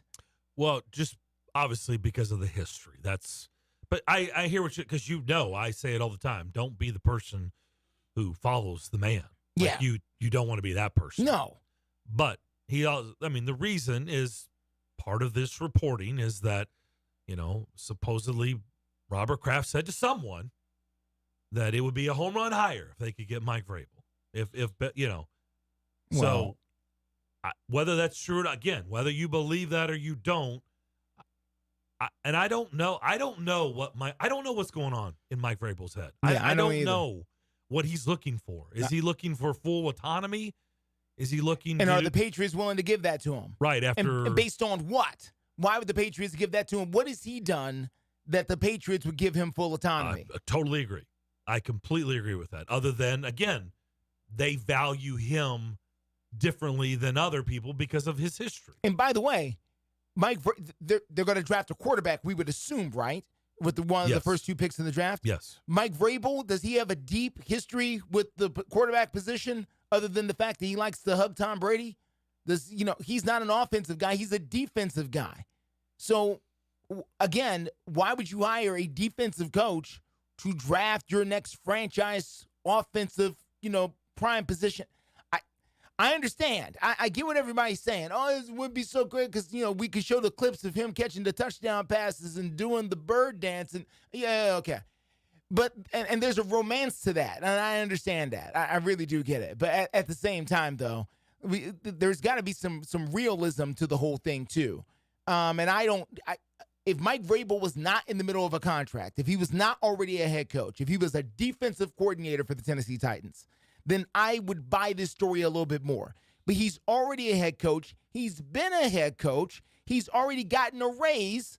So the Patriots are going to have to give him, I would guess, more money to come up there to New England to be their head coach, which I know that's not a problem. I mean, they got billions of dollars, so who's the matter? But then they have to give the Titans something. But then they have to give the Titans something. So this is a team that has notoriously stocked draft picks, but now they're going to trade draft picks to get the defensive-minded head coach I'm sorry. It just doesn't, and I understand, but again, all I'm asking people to do with this story and any other is make it make sense to me. If whenever somebody comes up to me on the street and tells me you should do this, you should look into this, this is happening, I go, well, why? Well, because they don't know why. It's just what makes sense in their head. Again, somebody wants to call and tell me why Mike Vrabel wants this job in New England versus the job he already has, then I'm listening. Question. Would Mike Vrabel be coaching because he knows there's an opportunity in New England? Because you notice he's not coaching as passionately. He seems like he's kind of laid back. Do you think he may be coaching because not Monday? That looked like a Mike Vrabel game right there. Maybe he's coaching because he knows that some things are going bad and he's just ready to go. I'm sorry. Okay, hold on. I mean, what's coaching passionately? So you're saying because he wasn't screaming at people on the sideline? Well, I'm just saying, I'm just asking the question: could he be coaching not as good as he on purpose? No, I think what you're seeing a lot of the times, but Monday. Push that aside because he was, as you could tell, there was a lot of passion on pretty that side. fired up. Yeah, they look like a fired up bunch. Honestly, they look like they wanted it way more than Miami. But I think what you're seeing is a guy that's not used to losing. Yeah. And he's dealt with what the last year and a half? Losing. A whole lot of losing. Losing. And at times, I think he's looked around and said, can I look, it's not the same. But it's along the same lines as what you've heard me talk about with Clark Lee. You look around and you go, can I really fix this?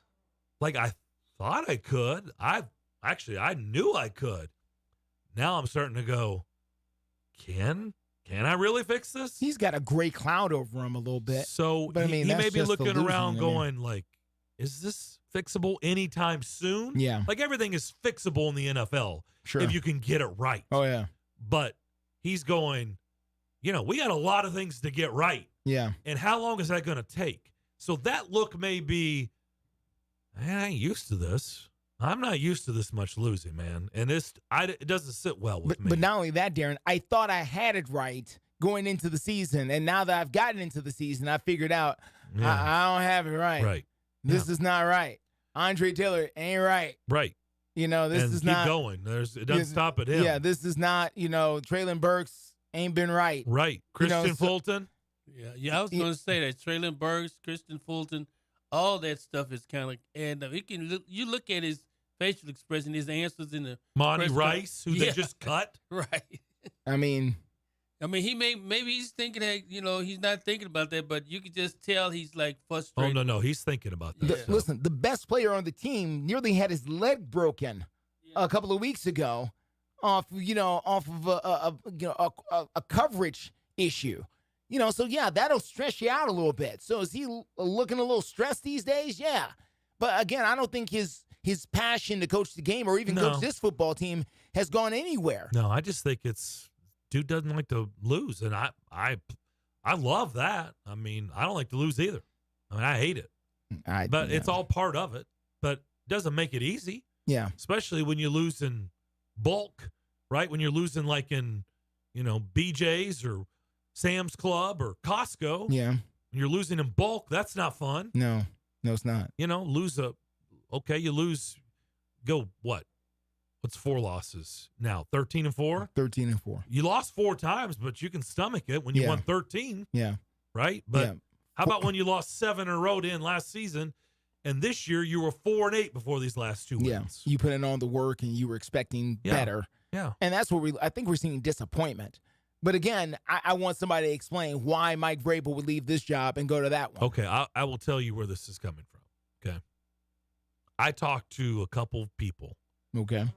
In the league in different markets this week because I check in. Well, that's what you do. I mean, I check in with friends and people that I have that are in the know in the other markets, other franchises, and just like, what do you guys talking about? What do you, or just see what they're thinking, right? Because it's always good to get an outsider's perspective, right? No question. Sometimes we get so deep in the weeds in our own place, and you don't. That's what I love asking other guys about. People that I didn't even bring up. I did not. It wasn't like I was probing for this. They went out of their way to say to me, I wouldn't be surprised if Vrabel leaves after this season. And I was like, really? I had the same reaction both times. Really? Why? And then they gave their reasons. And so I'm like, so twice this week, I've talked to 2 people in different markets in the business that said, I wouldn't be surprised if Vrabel bounces after this year. And again, I wasn't probing the question. I wasn't asking them, hey, man, what do you think? It was, we're having a football conversation, and then boom. And it was like, really? Why? And I just thought that was interesting. And so I've done a lot of thinking. Like, are we too close? Are we not giving this subject proper amount of attention? Like, are we going to be blindsided by this? Is this something we're going to be like, wait a minute, what? Breaking news. I mean, I don't know, before. Justin. I'm just asking. I understand. And listen, I'm not saying it's impossible. I'm not saying that it can't happen. I'm just asking for the case. Why? Why would he do it? For what? What's the purpose? What is the motivation? Why would he leave this franchise to go to that one? Why is, Robert Kraft a better boss than Amy Adams? Why is that franchise better than this one? I understand about the history. I get it. But, the way, is it the challenge of trying to return them to respectability? Is that what you want? Is that it? I mean, is it that simple? Could be. I don't know. It's hard to go home again. So, where you're beloved, you're in their ring of honor. True. Right? They just gave you a big ceremony, and then if you don't win, all those wonderful feelings go away. I mean, so actually, you got more to lose than win. I would think. Right? That's what I would think. You got more to lose than gain. Because if things don't go well, you're not as beloved as you are right now when you're not their coach. Yeah, I don't see it. And again, if he was a defensive coordinator, if he was not a head coach, I can totally see it. But he's here and under contract. So why? Why? Somebody calling to me, well, why is he, other than he used to play for the Patriots?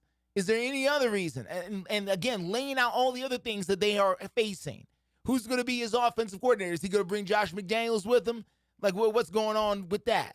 How's that going? And again, is he want full autonomy? He wants full control? Based on what are the Patriots going to give that to him? Is he going to work for another GM? Why would he work for another GM?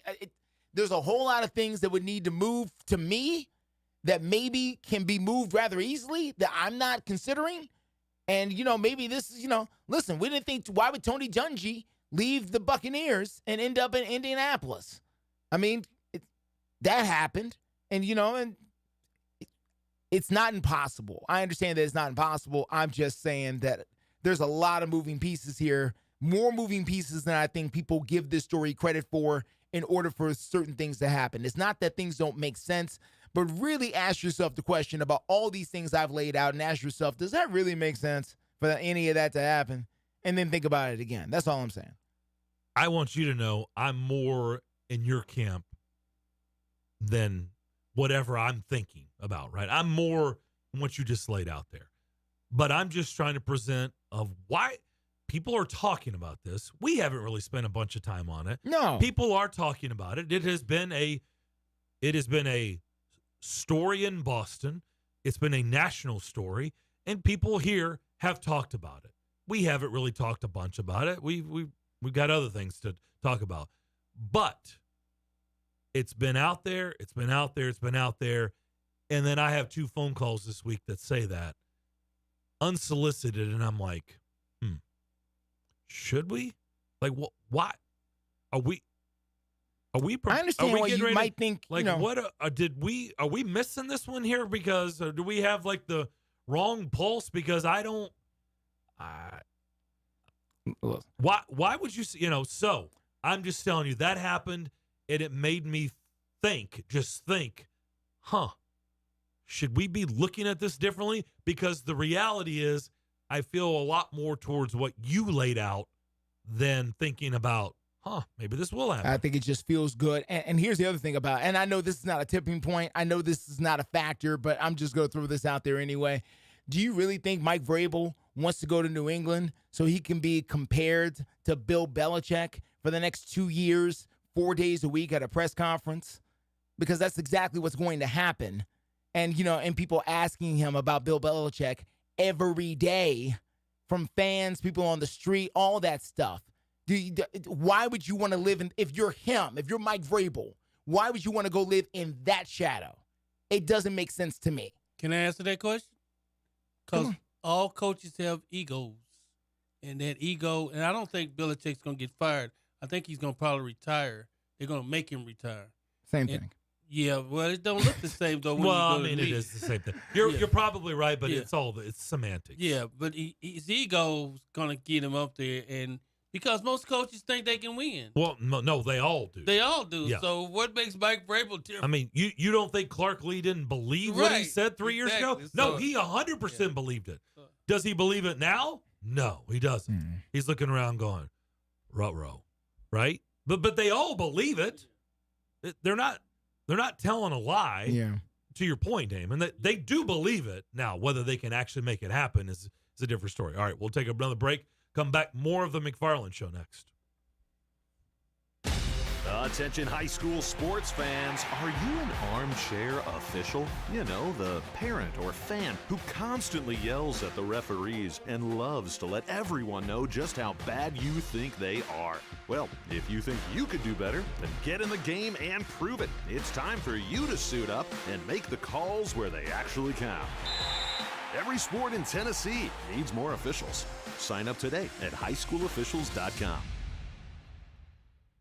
Located at 5410 Murfreesboro Road in the heart of Laverne, City Slickers is one-stop shopping for all your liquor, beer, and wine needs and has been a multiple winner annually in the Best of Rutherford County voting for Best Liquor Store and Top Wine Shop. Featuring the lowest prices, the best customer service with unsurpassed knowledge, City Slickers offers the largest craft beer selection in Rutherford and southeastern Davidson counties and has beer on tap at its Growler filling station. City Slickers also sells mixers, sodas, snacks, tobacco products, and the Tennessee Lottery, and can place special orders and assist with all your events and even wedding planning. Make sure you follow City Slickers on all their social media or just give them a call at 615-280-7469. That's 615-280-7469. Located in the heart of Laverne, City Slickers.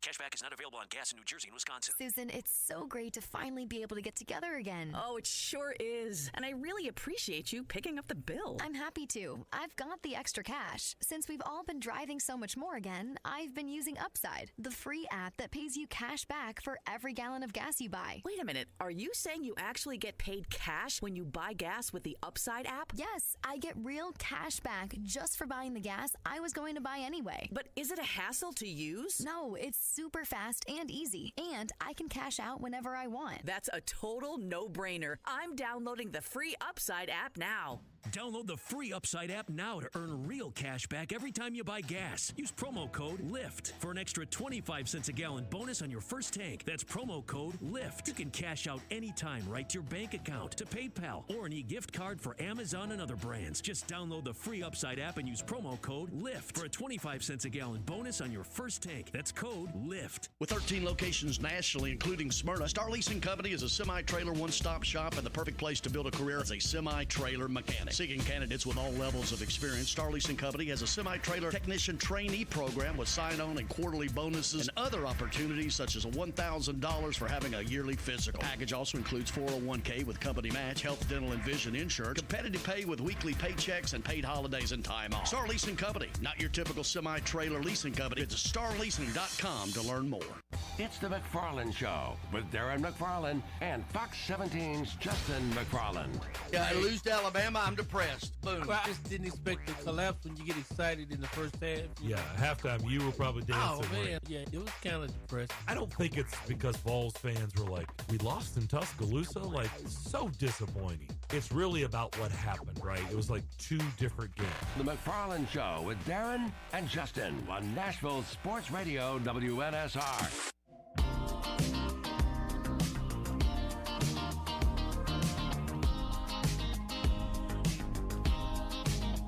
Text the Strike and Spare studio now at 615-844-5600. You're listening to The McFarland Show with Darren McFarland and Fox 17's Justin McFarland. That's true. 615-844-5600 is how you get in touch with us. Tonight, Raiders, Chargers. I mean, sorry. Raiders got to find a way to score some points. Jeez. You lose the game 3-0. Yeah, right. I mean, NFL. The Predators. Today's NFL. Predators put in more points than that. Good grief, guys. 3-0. 3-0. May want to reevaluate some offense there. We want to have some offensive meetings. 3-0. Vikings have ruled out Alexander Madison, and they're moving Josh Dobbs to quarterback 3. Speaking of the Vikings. Yeah.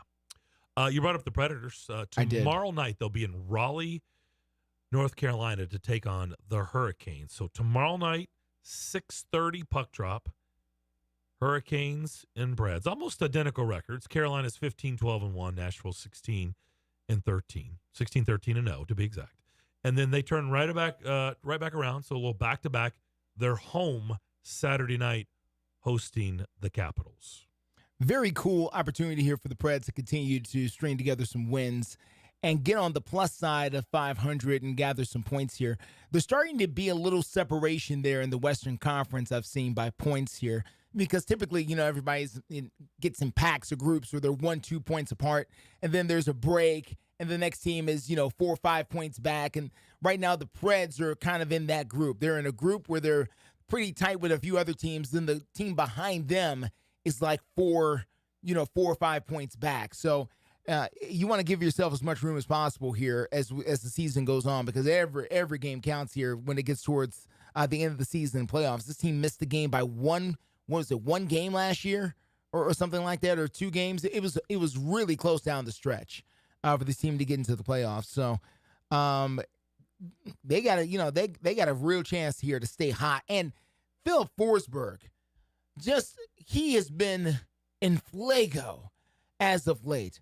And I'm starting to think, Darren, and starting to understand why he did not come back at the end of last year. The rest that he got the end of last year, the full rehab he was able to get. I think we are seeing a fully healthy Philip Forsberg here this year. I know I asked about when is he coming back at the end of last year after the injury, and the answer was he didn't. He didn't come back. But he's back this year, and boy, he looks absolutely fantastic so far, and has produced fantastic results for the Predators. And Soros has been incredibly hot as well. The team is really, really clicking, really are. By the way, another coach fired. in the Western Conference. Okay. In the Predators division. Now, remember I told you, I can't explain it. I don't know why it happens. And it doesn't happen it's not every time, okay? It's not foolproof. No. But it happens a lot where they make a firing in the NHL on the bench with a coach, and the new guy comes in and everything changes. I don't know why that happens in hockey. Well, Edmonton fired their coach. Edmonton's won 8 in a row, by the way. Wow. Yeah. They've turned their whole season around since firing their coach. They're 8-2 in their last 10. Won 8 in a row. Jeez. We know Minnesota fired their coach. Yes. They added John Hines. Yes. They've been winning at a much, much better clip. Yeah. Winning more. Winning more than what they were doing. Set the world on fire. Exactly. No. They haven't won 8 in a row. No. Done that. Craig Berube, who won, there's a prime example. Fired the coach, worst team in hockey. Craig Berube takes over. They win the Stanley Cup. I think it was, 2019? I think that happened. Something like that. Whenever that was. He's out. So the Blues are punting on Berube. They've lost 4 in a row. We'll see. So it is interesting that all the firings right now this season have come in the Predators division in the Western Conference. Apparently they think the division is gettable, or I guess. Or they just decided, you know what, this is just going in the wrong direction. We're out of here on this. Yeah, I don't know. I don't know. That's a good question. Like why is it happening? Why is it happening? Two of the firings have been in the Western Conference Central. In the Central Division there. I don't, maybe they feel like, we can't be worse than the Blackhawks. It can't be worse than that. So come on, guys. It's the other question I would have here is if the Boston Bruins are headed to yet another record-breaking season here for them. And, again, we hope that, we'll see how it ends up. But wouldn't it be something if they continue their winning ways here and then it all go for naught again in the playoffs? Wow. Sounds like you're rooting for that. I'm not rooting for it per se. But, if the people in Boston are looking for something to talk about, just saying, if they... Yeah, well, they had a lot to talk about when they got if they've, beat last running year. short on a couple of things to talk about, then they can start paying attention towards that direction if they want to. They also have a professional basketball team that, has gotten close but no cigar in recent years, so just saying, going back to our previous topic, they have other things they can discuss if they don't, but I understand. True. I get it. They could hire Draymond Green to do some talk radio in Boston. Yeah, I don't know why. He's free right now. But he's got plenty of time. He's got time on his hand and plenty to say. Plenty to say. Always. Yeah. Always plenty to say. Does Draymond have? So. All right, we'll take our final break, come back, wrap up Thursday's edition of the McFarland Show. Do the next. In a single moment, everything can change. When a player's sudden cardiac event brought a national football game to a halt, it shone a spotlight on the importance of CPR readiness. Now, with youth sports in full swing, the American Heart Association is rallying parents and coaches to be ready in an emergency. To be ready, learn hands-only CPR. It's a skill anyone can learn in minutes. Visit heart.org/hands-only-CPR and become a lifesaver today. Your brain is an amazing thing. But as you get older, it naturally begins to change, causing a lack of sharpness or even trouble with recall. Thankfully, the breakthrough in Prevagen helps your brain and actually improves memory. The secret is an ingredient originally discovered in jellyfish. Based on a clinical study of subgroups of individuals who are cognitively normal or mildly impaired, Prevagen has been shown to improve memory. A Pharmacy Times National Survey of Pharmacists rated Prevagen the #1 pharmacist-recommended memory support brand for the 5th year in a row. You can find it in the vitamin aisle in stores everywhere without a prescription. Help your memory. Try Prevagen today. Prevagen. Healthier brain, better life. This product is not intended to diagnose, treat, cure, or prevent any disease. Want even more excitement on game day? It's time to get on Prize Picks, the best way to win big on fantasy sports. Here's how it works. Just pick 2 to 6 players and choose more or less on their stats. If you get them right, you could win up to 25 times your cash. It's quick and easy to make your picks, and with fast and safe deposits and withdrawals, Prize Picks is the place to play this season. Prize Picks has awesome weekly promotions, and they're the only daily fantasy platform with an injury insurance policy, keeping you in the game even if one of your players goes down. Sweat it out, watch your entry update in real time, and continue the fun by making picks on second half and fourth quarter stats. Take your game day experience to the next level with Prize Picks. And right now, you go to prizepicks.com/primetime and use code primetime. Prize Picks is matching your first deposit up to $100. That's prizepicks.com/primetime with code primetime for a 100% deposit match. Prize Picks, daily fantasy sports made easy. Must be present in certain states. Visit prizepicks.com for more details. Tease the season at Edwin Watts Golf Shops by Worldwide Golf for holiday specials this year. Featuring the Ping G430 drivers, which combine the ultimate combination of distance and forgiveness. And from Bushnell, the new Tour V6 Series laser rangefinders provide you the most accurate distances in golf. There's always gift cards in any amount for the special golfer you're shopping for. Edwin Watts Golf Shops is home of the 90-day satisfaction guarantee. Shop us in store or online at worldwidegolf.com.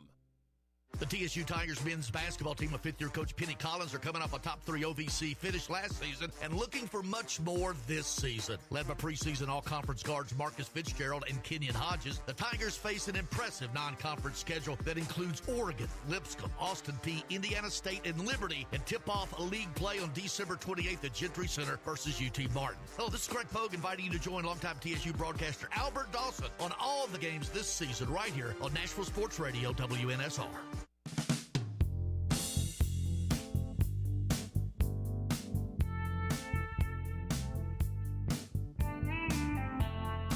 The McFarland Show, broadcasting live in Rutherford County on 107.9 FM.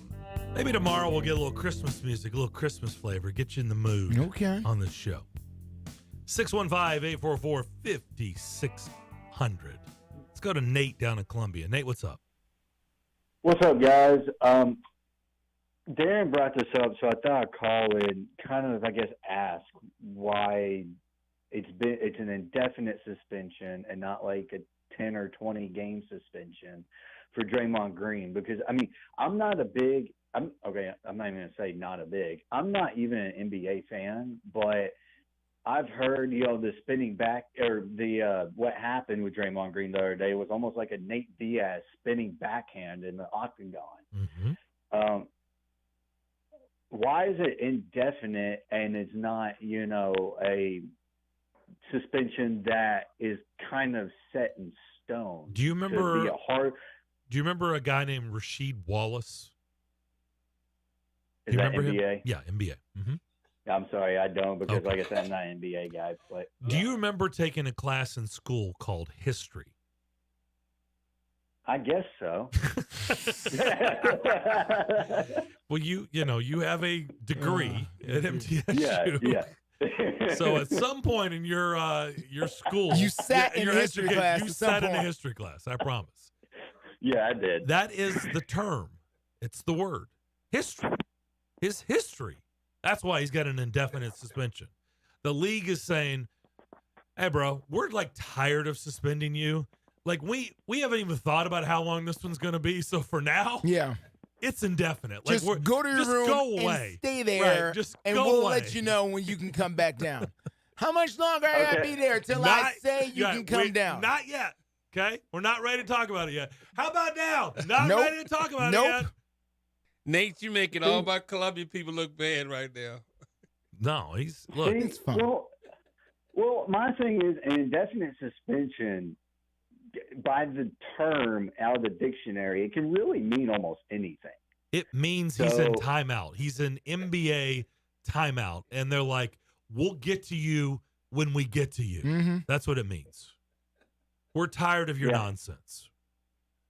Yeah, I understand what it means. But, it seems like, they could have it go, and it's probably not going to be this because usually indefinites are a lot longer, but it could be 5 games. It could be 50 games. Oh, no, I don't think it'll be 5. Yeah, exactly. I think it's more the latter. I don't think it's going to be 50. It's not done, but it's going to be like, I think after the holidays, they're going to get through Valentine's Day, and then maybe they'll have a big drinking day around St. Patty's Day, and maybe they'll consider talking to Draymond Green when they've had a couple of cocktails on St. Patrick's Day. All right, guys. Well, sorry for making Columbia look back, damn it. I'll talk to y'all later. Well, he's a little sensitive. He's from Columbia, too. He's just sensitive. Don't ask me about your punishment. I'll tell you when I've decided on your punishment. Hey, Draymond, don't call us. We'll call you. Don't do that. Don't put your phone away. Don't call us. Don't ask me about it again. I'll let you know. We'll call you. Sure enough, brother. In fact, you can just turn your phone off for now because we won't be calling anytime soon. No. All right, that's going to do it for our show today. Nate, we don't have a problem. It was the Columbia man, okay? So have a great rest of your Thursday. We'll be back at it tomorrow at 2 o'clock. We'll see you then.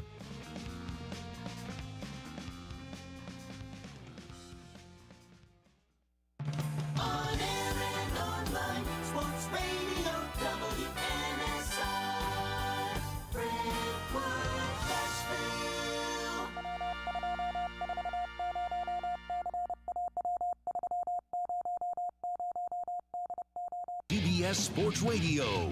This is the Zach Gelb Show.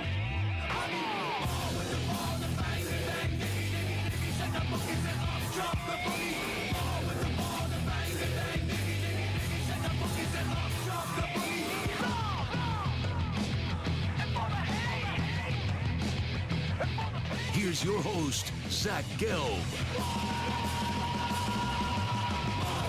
And away we go, hour number 3 of our radio program. That's right, it is the Zach Gelb Show, coast to coast on CBS Sports Radio. There is no buzz, there is no hype, there is no juice about this potential Thursday night football game tonight with the Chargers and the Raiders. Easton Stick is going to be the quarterback for the Chargers, and for the Raiders, it's going to be Aiden O'Connell. Woof. That is brutal. Like, who do they market for the game tonight? It's usually offensive players. Like, if they were, I guess, Devontae Adams with the Raiders, and then with the Chargers, is it Khalil Mack who they would go with? I guess it would be Khalil Mack, because Austin Eckler's having a miserable season. Herbert's hurt, and he's donezo for the year. And on the offense side of the ball, like, Keenan Allen's a solid player. I think it would be Khalil Mack. This is the Max Crosby Khalil Mack show. Yeah, I guess so. Yeah, Crosby's a very marketable person as well. I'm a big fan of Max Crosby and what he's been able to do to overcome things as well. He's a sensational player. Like, is it weird to, like, Stu, do you think, we all know how great Max Crosby is, but nationally, is this guy still underrated? Because the Raiders, on the NFL Top 100 list, they do have 3 top 15 players that are voted on by the players in Josh Jacobs, Devontae Adams, and Max Crosby. But when you talk about the best defensive players in football, people will still say Aaron Donald. People will say Myles Garrett. People will say T.J. Watt. They'll say Micah Parsons. Max Crosby's deserving of being in that conversation. And I feel like with a national dumbed-down scale, a lot of people don't put Max Crosby in that conversation. Yeah, I think it's because he's playing on the Raiders and playing on a team that isn't very good. But I agree. I think he's definitely top 5 to 6 defensive players in the league. And, I mean, he plays every play. He rarely comes out. You know, obviously when he's hurt, he'll come out. But I think he had, like, a streak of playing, like, every snap this year up until, like, 2 weeks ago. He's just incredible. He's wonderful. And also, this is going to sound like it's a disrespectful comment just with the way that I talk about this person. But he does have a little Derek Carr in him. And what I mean by that is that he actually loves playing for the Raiders. Like, Carr, I find, could be obnoxious at times. I think he tries to make it out that he's a whole lot better player and he should be held in a class that he's just not deserving of being. But no one could question the actual love that Derek Carr had for the Raiders before, right, they got rid of him and Josh McDaniels happened and all that stuff. Crosby, you could tell, even though he deserves better, not probably deserves better, Definitely deserves better. does deserve better, that he loves this organization somehow, some way. There's no doubt. I don't know what they serve in the smoothies that they give out to the players. They're in Vegas, and the fans are awesome. The fans, sure. How many fans would travel from one city to another with that team? No, I understand what you're saying. And there's some great fan base. Like Eagles fans travel everywhere. Steelers fans travel everywhere. I mean travel when a team moves.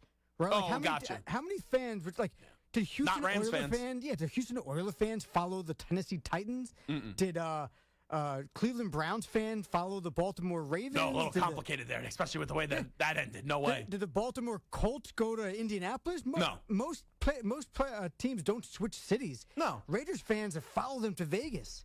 And that's a crazy fan base. That is a loyal, fun fan base. And say what you will about the Davis family and Mark Davis and how And the they've been team's losers up for the and last down. 20 years, too. Yeah, it's a fun franchise. It may not be a winning franchise lately, but it's a fun franchise. No, but to that point, even though, we have all worked maybe in some places that are fun places to work in, but when you have a toxic culture and all you do is lose, selfishly, even though you enjoy maybe the people you work with, you may say to yourself, and you enjoy the support you get, you go, man, maybe I go to another team and maybe I go to another organization that is a whole lot better.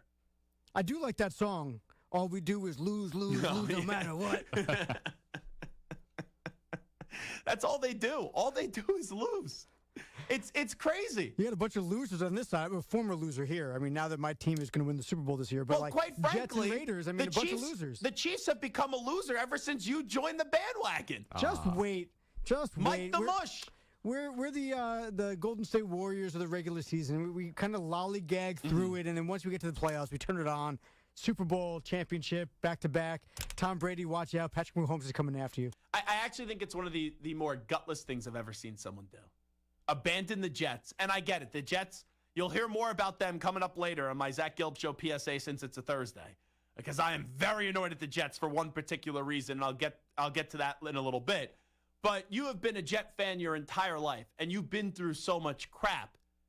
In the year you get Aaron Rodgers, even though he gets hurt, and he's going to be coming back for them next year, you have dreamed of getting a quarterback that is of the caliber of Aaron Rodgers, even if it's only going to be for maybe another year or two max. For you to leave now and go join the Kansas City Chiefs and be a fan of the Chiefs' kingdom, that's what I just don't get. I really don't. I understand you have been tortured, you have suffered, but you're getting Rodgers next year. And I know sometimes Rodgers could be insufferable, but separate what you think about Rodgers as a human being and what Rodgers says. And now it's sometimes tough to keep up with some of the things that he says.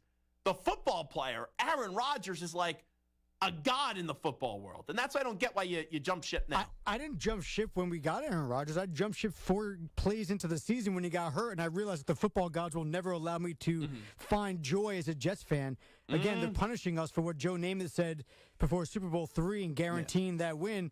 The football gods have punished us ever since, and it's not worth the heartache. I got a beautiful daughter at home who just turned 1. I got beauty and fun and joy in my life. Why allow myself to continue to be tortured and brought down by a franchise that sometimes by their own fault, but you're sometimes not by their own fault, just continues to just break my heart. It's just not worth it. But Stu, let me talk to a logical human being right here. He doesn't realize that the Chiefs, if we would have said before the year the Chiefs would lose 5 games, everyone would say you're crazy. We're now going to week 15. They've already lost 5 games. I think we have a link here. The Jets are a losing organization when Samter roots for them, and now they're turning into a bunch of losers once again when Samter goes and joins Chiefs Kingdom. So you're the problem. Don't forget, the Chiefs also lost week 1 before I joined and jumped on. When I jumped on, the first 2 to the Lions. They went on a 6-game win streak when I jumped on that bandwagon. They were 6-1. Thanks to Mike Samter jumping on that bandwagon. And then, look, listen, they I don't faltered, accept but your again, results. you know, whatever, it happens. I don't accept the results of the things that you're saying. I'm just stating fact, brother. Yeah. Stu? And by the way, for your earlier question, Prime Video tweeted out 7 hours ago. Oh, hold on. Is this the yes, marketing? the 2 players, yes. Raiders is Devontae Adams, right? Yes. Is it Khalil Mack for the Chargers? It is Khalil Mack. Okay. Yeah. I was thinking, I know Bosa's injured, but I thought maybe they'll put Bosa on there. Ready to put on a show is the slogan. Yeah. What, they're going to put Al Michaels to sleep tonight? Like, if I'm Al, I'm going to the early bird special tonight, and I'm getting very intoxicated for this game, maybe having a few scotches, maybe hitting a little bit of a pen and having a nice steak dinner. And I don't care. Like, NBC gave up on him now, and I know that his employer now is Amazon Prime Video, and this is an Amazon Prime game. I'm saying, Kirk, this is one that you're going to earn your money. Herbie, carry me. Carry me on this one, and I'm getting as intoxicated as possible if I was Al Michaels. I will just say this. Khalil Mack has 15 sacks. He's great. Hold on. He has 15 sacks. He's going to get 20 by the end of tonight. He had 6 against the Raiders earlier in the season. Mm-hmm. He could break Strahan's record tonight. That could be what we're watching. He could be on sack number 8 and working on Strahan's record. I hope that doesn't happen. Here's why. Because then we're going to have to go on a search for a new board op because Stu would be dead. So Stu wouldn't even make it to work tomorrow. No, this is good. Tank for the higher draft pick. This is great. But you would be dead. Like, if Khalil Mack breaks the sack record tonight, he's at 15 and it's 22 and a half, right? With Strahan? If that happens and he gets to 23 tonight, you will physically die. I will have to go get a black suit, and I'll have to go to your funeral in 2 days and have to eulogize you. Listen, he could break 2 records in one night. If Khalil Mack breaks the all-time record, which is 22 and a half sacks, first football player to means kill that a he's fan. going to break Derek Thomas's single game record also of 7 sacks. Let's go, Khalil Mack, 8 sacks. I'm calling it right now. Can we bet on that? There's got to be an over for Khalil Mack. I think that's my one bet on the game tonight. I'm taking the over on whatever the Khalil Mack sacks are in this game because it is going to torment and literally kill Stuart Kovacs. But tonight, you look at these two teams. You know they're starting quarterbacks. Well, Aiden O'Connell is now the starter. Stu, do you think they should go back to Jimmy G? Like, at this rate, Aiden O'Connell's not the guy. We all know that. You paid Jimmy G. There's a chance Jimmy G is starting game 1 next year, even though we all know that this was a Josh McDaniels decision just because of where the contract is. Wouldn't you just go back to Jimmy G and put him back on the field and have him play the final 4 games of the season? Or is that that's McDaniels' guy? I want no part of it. They're both terrible. I don't want any part of Jimmy G, and I guess I don't really want part of O'Connell either. I'm kind of hoping for a rookie quarterback. That's why I think you need to go to Jimmy G for the final 4 games. Because he'll be the guy that probably starts next year no matter what, and then they'll go to the rookie. Yeah, probably. Yeah. I don't do a lot of player props, not to cut you guys off. I don't do a lot of player props, especially not with sacks. But the Khalil Mack over-under for sacks tonight is .75. Oh, so my gosh. So just one sack? He just needs a sack. Uh-oh. That's it? But, like, it's the same thing like the 30 with the Patriots and the Steelers. It felt like it was too good to be true. Vegas knows something, right? .75 sacks. It feels like he's going to get 9 tonight, but, like, maybe he doesn't get one. He kills the Raiders ever since they traded him. There's no way he doesn't get at least 1 sack unless he gets hurt or something like that. I think this is the easiest. Is this the first time we're all going to join forces together and make a show bet? We have not, since I have been here, since September, we have not made a show bet where for the good camaraderie of the show, we have all joined forces together. I think this is a good night, and it's something easy to root for.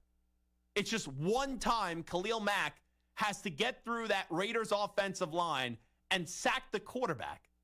I think, guys, I'm in on it. Stu, you in on this tonight? I'm in. And Samter, I'm assuming you're in on this as well. Week 13 last year, December 4th, at the Raiders. 0 sacks for Khalil Mack. I'm just saying it could happen. You know what? If you guys are both going with the over, I'm gonna go the other way. Of course he is. No, but that's good. I'm going with no sacks. That's good. I'm going with no sacks. When all 3 of us are on something, I usually tell the listeners to fade us, because whenever that happens on anything, right, all these shows now, like Scott Van Pelt, when he's doing the Monday Night Football, he goes up, everyone's picking one team. I'm going to be the other guy so we don't get clowned.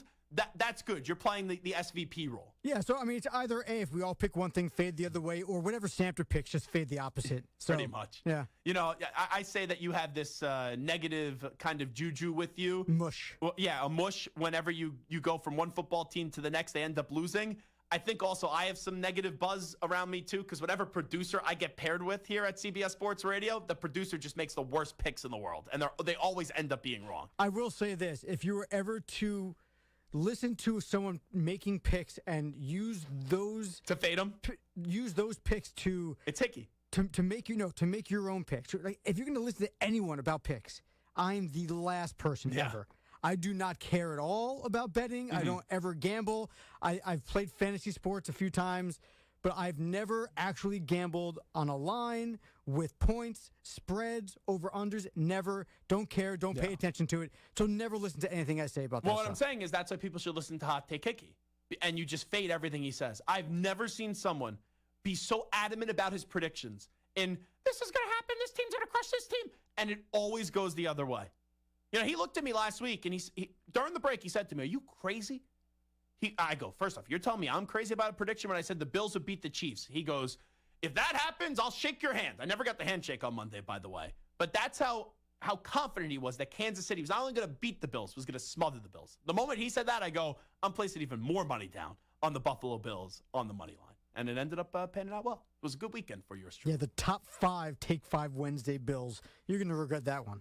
No, I'm not. They're not even making the playoffs. The Bills will make the playoffs. They're not a top 5 NFL team, not going to make the playoffs in the AFC. And the Bills are going to be a threat come postseason time. And you'll see. Everyone on Monday is going to be saying, here comes the Bills. You're saying that the Bills are going to win a playoff game? Oh, yeah. Are they going to win the AFC East? Are they going to come back and take over the Dolphins? No, the Bills will not win the AFC East. There's a chance because the Dolphins have a very tough schedule. But the Bills will be a playoff team, and the Bills will win a playoff game this year. This AFC stinks. You got the Ravens, you got a Chiefs team, and then everybody else, it's like, oh, we like you one day, then we hate you the next day. The Bills are 11th in the AFC. You're telling me they're jumping 5 teams? But look at the separation from 3 to 11 right now. Sure. Everyone's like grouped together. What is it, from 8 wins to 7 wins is all 3 through 11 right now? Sure.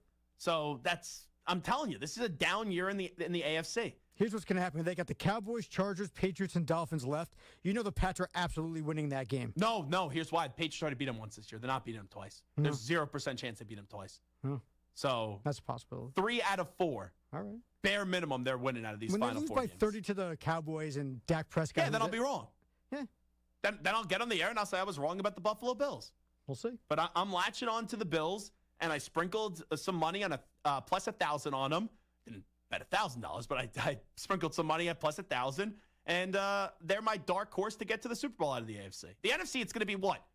1 of 3 teams, probably the 49ers, but it's either the 49ers, the Eagles, or the Cowboys. No one else in the Super Bowl is getting to the Super Bowl out of the NFC. I mean, you're already shutting the door on the Lions? Yeah. Shutting the door? Yes. And I was like the most pro-Lions person back in October. You know, I was starting to say they were a Super Bowl contender. I've lost faith, but I'm not shutting the door on the Lions. I think their Super Bowl would be winning 1 playoff game this year. And now they're not going to have an opportunity to get 2 playoff games. Like there was a while we thought, they'd be the 2 seed. You get 2 playoff games, then they're in the NFC title game. That's not going to happen.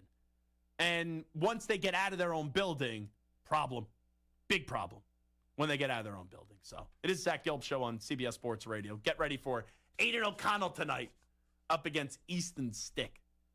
Jeez. We need a stick to stab my eyes out tonight when watching this game. Al Michaels will probably feel that way too.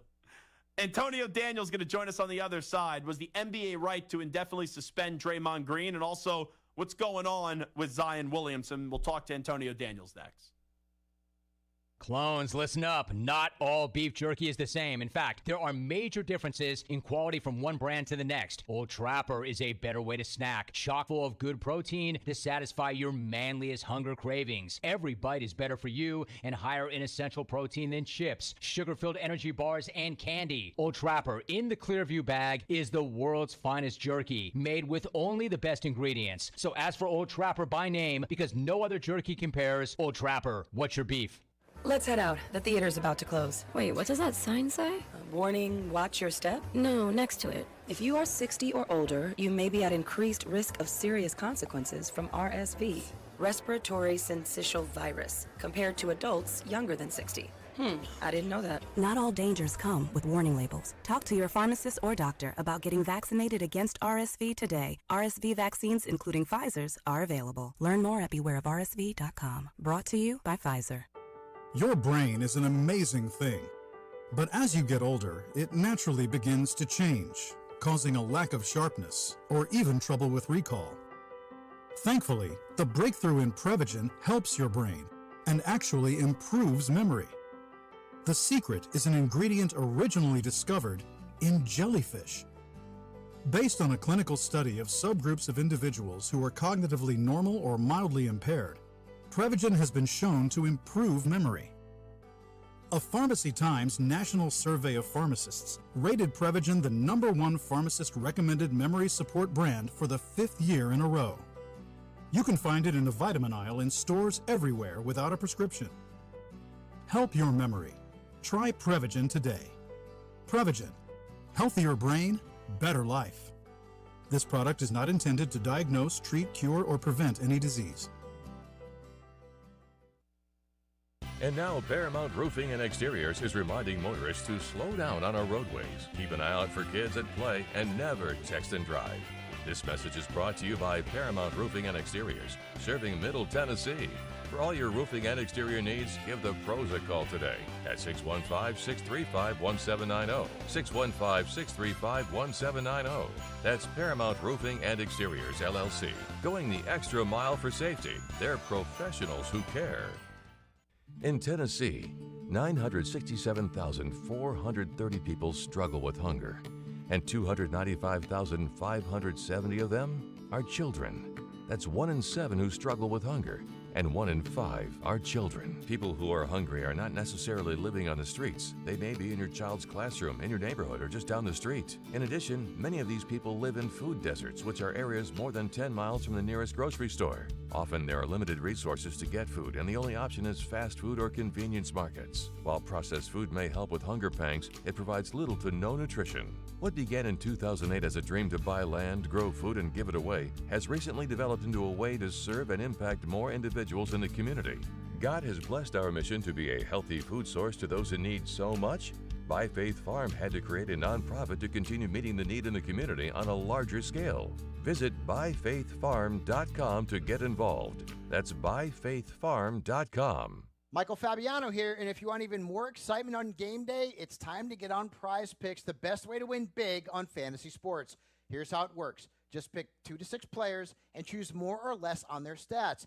If you get them right, you can win up to 25 times your cash. It's quick and easy to make your picks, and with fast and safe deposits and withdrawals, Prize Picks is the place to play this season. Prize Picks has awesome weekly promotions, and they're the only daily fantasy platform with an injury insurance policy, keeping you in the game even if one of your players goes down.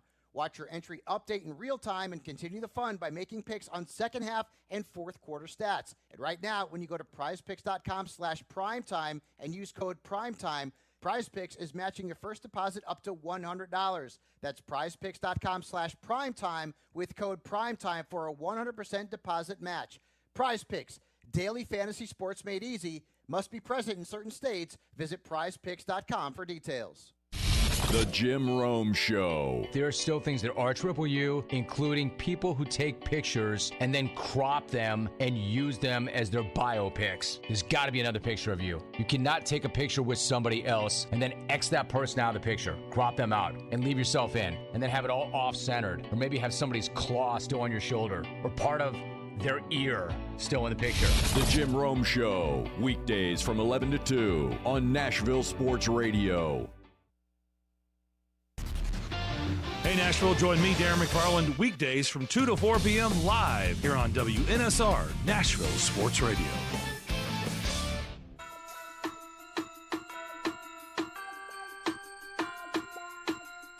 Now back to the Zach Gelb Show.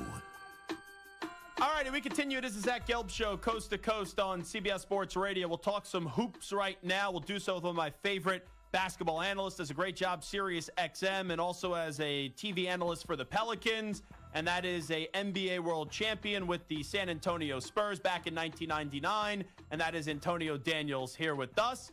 Antonio, always great to see you, my man. How are you?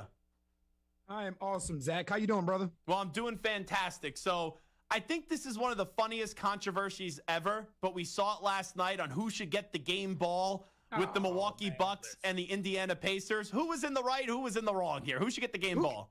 Who cares? Like, really? Really? Like, it's like the NBA is a 24-hour, 365-day soap opera. Mm-hmm. It was a lot. Like, here's the thing. So last night, I was working the Pelicans versus Washington Wizards game. So I did get an opportunity to see it last night. today during my SiriusXM show, it was on in my hotel room. So I got a chance to watch it. If you didn't know, and optics matter, right? And you see everything that transpired, you would have assumed that, like, all hell broke loose. Yeah.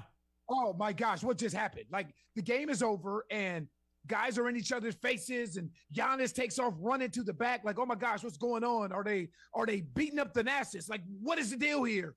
And then you realize all this is transpiring because of who got the game ball. So it was like, okay, that happened. Back to Draymond Green. Yeah. but that's the NBA now. It's like the regular season this year, we've probably talked about 5 things. And I get it. On our show, there's a lot of NFL. There's a lot of college football this time of the year. But when we talk about the NBA now, it's like, what does Draymond do that's stupid? All right, Giannis is now fighting over a game ball. The Spurs with Victor Wembanyama have lost 18 in a row. And then, oh, yeah, the Lakers are going to hang a banner for winning this in-season tournament championship. Those are the things that we're talking about when it comes to the NBA on a national show. It's a joke. I hear you. I hear you. I'm trust me, brother. I'm right there with you. I'm right there with you. It's not a whole lot. Like, think about it. Over the last 2 days, it's the Real Housewives of the NBA. That's what it's turned into. That's true. That's true. And over the last 2 days, SiriusXM NBA radio has turned into Draymond Green radio. Yeah. Over the last 2 days, and that's the only, not the only story. Obviously, you don't want to sit here and just talk about games, and to watch Victor Wembanyama and Anthony Davis go at it last night. That was pretty cool. That was pretty awesome.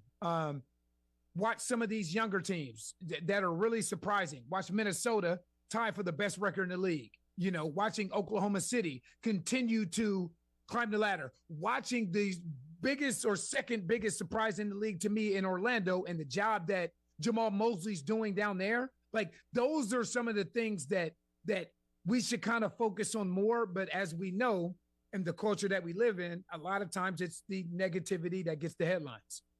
Antonio Daniels here with us. All right, talking about that negativity. We all saw what happened with Draymond Green and Nurkic. Now we know the league has suspended him indefinitely. What's been your reaction to the last few days? I struggle with indefinitely. That's the word I struggle with, because we don't know what that means. I wonder, and I ask the question, Zach, why is it that the NBA has come up with a number for everyone else, but in this particular case, it's not about the number. It's more about, okay, well, let's get Draymond Green back right, which should have been the priority forever ago, though. That's the thing. The fact that getting Draymond Green back right has become the issue now after everything that we've seen. You think about last year punching Jordan Poole, stepping on Domas Sabonis, and just recently choking Rudy Gobert, all these other kind of things where it's like the writing's been on the wall. So why is it that now it's like, oh, okay, maybe this is something we need to get under control, when I feel like many people, and us in the media as well, are at fault for where Draymond Green is right now. And Antonio, I thought I was on an island because I had so many takes over the summer. I thought the juice wasn't worth the squeeze anymore with Draymond Green, and I thought they should have moved on from him. But I didn't expect the Warriors to do that because they've enabled all this throughout the years. Correct. And they just rewarded him a brand new contract. Like, think about it. You could punch a player in the face, your own teammate, and then they get rid of that guy after the season, and they keep you and they pay you $100 million. And the greatest irony of this all is Steve Kerr knows what it's like to get punched in the face by a teammate. But Steve Kerr doesn't know what it's like to get punched in the face by a teammate and for it to go viral. Fair. That's the thing. So, and think of all of these different incidents that we just referenced, right? So we can think of the 4 incidents that we just referenced. So let's go all the way back to training camp of 2 years ago, where he punched Jordan Poole, right? Mm-hmm. Okay. So then after that, you have the Domas Sabonis incident in the playoffs. Yep. And then after that, you have choking out of Rudy Gobert. And then you obviously have what just transpired with Yusuf Nurkic. prior to this one, out of all of the things that's happened, he's never been suspended for more than 5 games. And to put some context behind this, Kyrie Irving, for sending out his anti-Semitic tweets, was suspended for 8 games. Ja Morant, for doing what he did, was suspended for 25 games. But everything that Draymond Green has done, even they talk about being a repeat offender and so on and so forth, he's never been suspended for more than 5 games. So the question that I ask is, maybe if the punishment was a little more harsh, then maybe we're not having these issues and these conversations today. Yeah, and I call the commissioner of the league spineless silver, because I think he lets the players get away with too much. And the Warriors, it's almost as if they've been afraid to punish Draymond Green as well, and they've just left that on the league. When you're winning, it's okay, Zach. Yeah, when you're winning, it's fine. Everyone ignores it. Like look back at the finals with everything that was happening in that playoff run, and people are like, oh, is Draymond really worth it anymore? And they win a championship, and it's like, oh, it doesn't matter if we think it's worth it or not. So I'll tell you what I found out throughout the course of my career is if your talent outweighs your baggage, your team will rock with you. Yeah. A team will rock with you if your talent outweighs your baggage. The moment that your baggage starts to outweigh your impact, now teams and organizations are having different conversations about you. And you see it quite often. You see it quite often through the course of history. Teams will deal with a lot when you're averaging 30 points a game. Teams will deal with a lot when you're winning championships and taking them to the NBA Finals. But when that 30 points per game is now 14 points per game, now they feel like they can replace you with someone else that can do the same things you're doing as far as impact is concerned without the baggage. But it's tough for me to believe that they think that when you just gave them $100 million this offseason. But then the thing is, you don't know what Draymond Green is coming to this season. Like, let's be honest. Did you think coming into this season, a quarter of the way through, that Draymond Green would have been suspended twice already and he would look like he's on the last leg of his career? Did you think that coming into this season that Klay Thompson and Andrew Wiggins, after the way that Andrew Wiggins played a couple of years ago, would be this bad this early in the season? What I thought going into this year was Draymond, the juice wasn't worth the squeeze. I wasn't a believer in him anymore. And with Klay, there's been, even though last year, right, the numbers look good, there were too many inconsistencies where I thought his better days were behind him. Like, this isn't shocking to me. And that's the thing with the Warriors. They keep on rewarding people for what they've done in the past. It's not, how do we move this forward and still find a way to get Steph another championship and build a better team around him?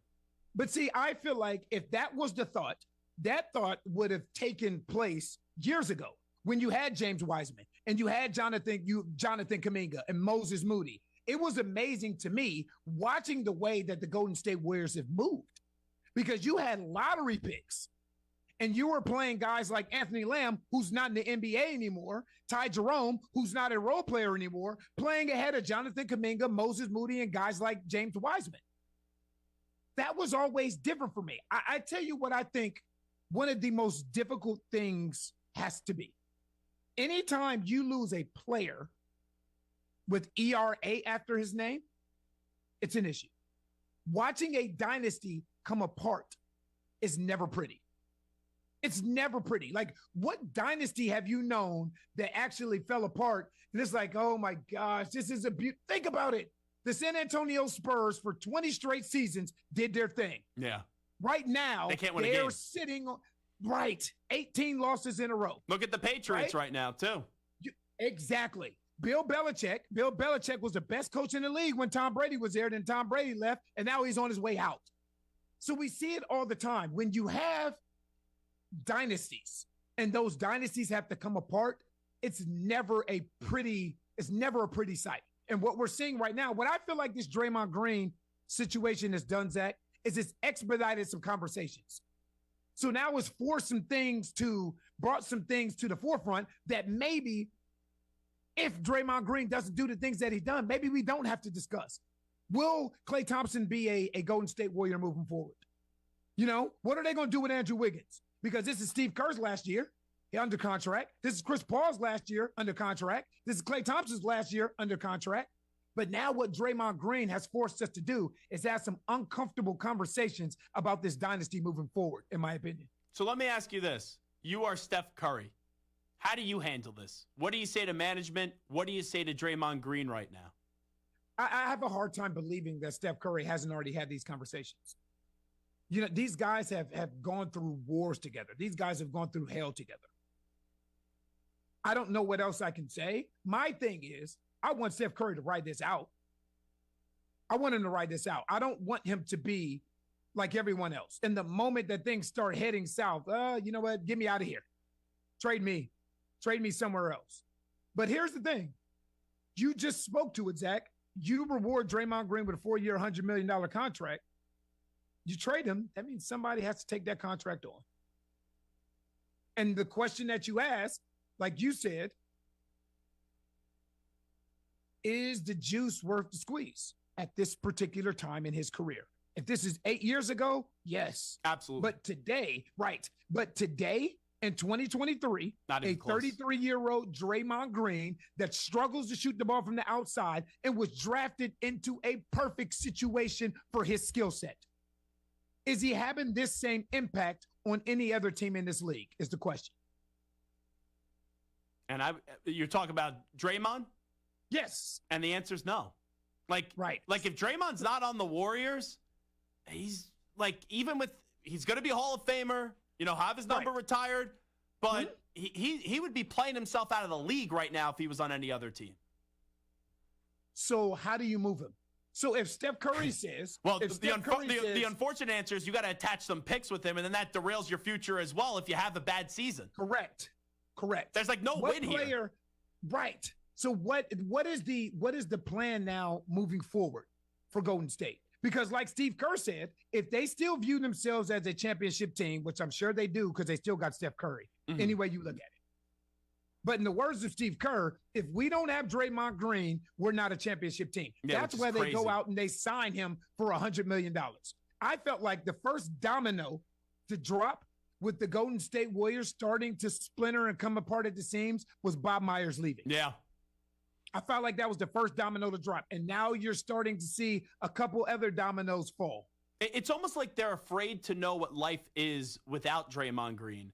And when Bob Myers leaves, I thought a big reason why he left was he knew down deep the tough decisions he was going to make, and he didn't want to ruin the relationships with people that he won and has won championships with. Okay, Zach, let's keep it 100. Do you think that Bill Belichick wanted to know what life was like without Tom Brady? You know what? That one was weird.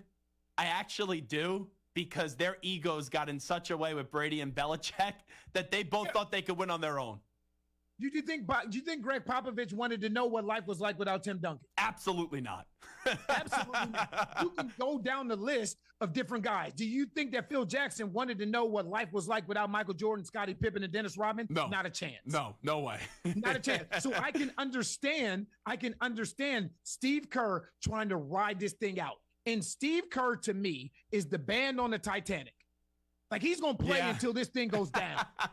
He's going to, look, I'm going to sit here and I'm going to play. But when this ship goes down, I'm going down with it. He is doing everything within his power to try and keep this dynasty alive, which I completely understand because this is what he knows.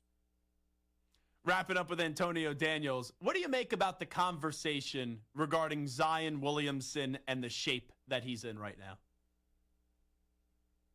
I feel like it's low-hanging fruit. When he plays bad, that's always the discussion. When he plays bad. And it takes a nationally televised game against the Los Angeles Lakers where the lights were obviously too bright for the New Orleans Pelicans on that particular night. You know who it wasn't too bright for? LeBron James, right? He's been to the finals 10 times. He understood the assignment. And what I was told is in Las Vegas, it mirrored a Western Conference Finals, NBA Finals setup for the in-season tournament. With the media, with just the way that things were going. For me, if you have an issue with the guy, I get it. There's a way to go about it. And some of the things that are being said about this young man, because I know this young man personally, talk to him quite often, are insensitive and borderline bully. And I do have a problem with that. So who is the true Zion Williamson? The guy that you know, who is the true Zion? He is a great kid. He is a great kid. And here's the thing, though. Did I have it all figured out at 23? I didn't. No, neither did I. I'm not going to lie to you. Like, listen, I went through 4 years of college at Bowling Green State University and came to the NBA, and I did not have it all figured out. I didn't. We have to understand when guys are one and done what we're asking. Everybody's not coming into this league like LeBron. I don't care. Guys may be ready physically to dominate, but it's more than just physical. There's a mental aspect to this. There's an emotional aspect to this. There is a social media element aspect to this that we don't take into consideration. And what we assume as a culture, that if a guy is compensated financially and he is popular or famous or a celebrity, that he should be able to take whatever is said to him. And that's not the case. These guys, regardless as to the amount of money they make, are still humans with feelings. If you want to criticize a guy with constructive criticism, I get it. I get it, because that's building a young man up. But to continually tear him down and tear him down and tear him down and speak to him like he's not a human or that he doesn't have feelings, for me, I just don't grasp the concept of it. I only got a minute left. Last thing I'll ask you, Antonio Daniels. If someone says to you it's 18-game losing streak for the Spurs, Victor Wembanyama is supposed to be this generational player, maybe it's time to move on from your former coach and Greg Popovich, what do you say to that fan that says that? I feel like Greg Pop has earned the right to leave when he wants to leave. I feel like he's earned that right. You know, when you are in San Antonio and you win 5 championships bring 5 championships to a small market, had this team championship relevant for 20 plus seasons. I feel like you have earned the right to a few bad seasons. You've earned that right. And when he finally decides to say, you know what, this is it for me, then, you know, he'll go down as one of the greatest, if not the greatest coach in NBA history. But just because he's struggling right now, because his team lacks experience, they lack age, they lack overall talent in comparison to the rest of the NBA, I feel like the easy thing is to say, let's move on from him. So the question I would ask is, you're moving on from Greg Popovich, arguably the greatest coach of all time, to whom? And most people don't have that answer. That's a tough part, to replace Pop. Good luck. It's tough to do. That's not the easiest thing to do. Yeah. Maybe you. I think you could be a coach one day, Antonio Daniels. You know what? I believe when God is ready for me to coach, he will bless me with that opportunity. He's Antonio Daniels. Does a fantastic job. My favorite listen when it comes to the NBA, Sirius XM, NBA Radio, also Pelicans TV analyst. Antonio Daniels, always great to catch up with you. Thank you. Appreciate you, Zach. Always, brother. There he is, Antonio Daniels, joining us on the Zach Gelb Show on CBS Sports Radio. And before we take a break and get to the Zach Gelb Show PSA, let me just tell you that you can stream the NFL on Westwood One for free, sponsored by AutoZone. All season long, you can listen to every Westwood One broadcast of the NFL live on the NFL app by asking Alexa to open Westwood One Sports on the Odyssey app. Get in the zone, AutoZone. AutoZone's free battery testing and charging is available for free at your local zone. Get in the zone, at your local AutoZone. Get in the zone, AutoZone. Restrictions apply. Update time. Here he is, Pat Boyle. CBS Sports Radio. Sports Flash. All right, Zach, NFL news as we get ready to kick off Week 15. Joe Flacco is cashing in on his recent heroic efforts in trying to keep the Browns playoff bound. The 38-year-old former Super Bowl MVP quarterback has signed a contract with Cleveland that lasts the remainder of this season, with max winning incentives worth over $4 million. That's according to his agency, JL Sports. Flacco was on the practice squad for the last few weeks, but in just 2 starts, he's tossed for 5 tuds and over 550 yards. Meanwhile, in Minnesota, the fat lady has apparently sung on the Josh Dobbs era in Minnesota. The Vikings have named Nick Mullins their starter, their 4th different starting QB in the last 7 games. Rookie Jaron Hall is the backup. Dobbs is the emergency 3rd-string QB. Mullins would probably love to have starting running back Alexander Madison. He's out with a sprained ankle on Saturday, but he will have Jay Jettas. Justin Jefferson is expected to play his normal amount of reps despite his chest injury that he suffered last week. Finally, Chargers at the Raiders tonight for Thursday Night Football. Easton Stick versus Aiden O'Connell. Plenty of other superstars missing. Raiders All-Pro running back Josh Jacobs out tonight with a quad injury, while Chargers receiver Keenan Allen had already been ruled out with a heel injury. The two stars are both missing their first games of the season. I'm Pat Boyle. Hey, it's Amy Lawrence. Be sure to listen to CBS Sports Radio at home. Just ask Alexa to play CBS Sports Radio. CBS Sports Radio. The Bill King Show, 6 to 9 in the morning, Monday through Friday. Brought to you by the Omni Nashville Hotel. WNSR, Nashville Sports Radio. Wesley Financial Group is not a law firm. This story is called The Ugly Truth About Timeshare. If you think you've done your family a favor by buying a timeshare, you need my help. Hello, I'm Chuck McDowell, CEO and founder of Wesley Financial Group. 10 years ago, I started helping folks cancel their timeshare. In the process, started what's now called the timeshare cancellation industry. Timeshare is the only thing that you can buy that you can't tell me how much it's going to cost or when it's going to end. When you buy a timeshare, you give them a blank check to fill out any amount they want for annual maintenance and assessment fees. The crazy thing is, this never ends. Even when you die, your family's now going to be stuck with this burden. Stop the insanity today. Call my office now. If we take you as a client, I guarantee we'll cancel your timeshare or you'll pay nothing. Call for your free information kit. 800-462-3333. That's 800-462-3333. 800-462-3333. Hey guys, Chris Brockman here. Prize Picks, it's the most fun I've had, winning up to 25 times my money this football season.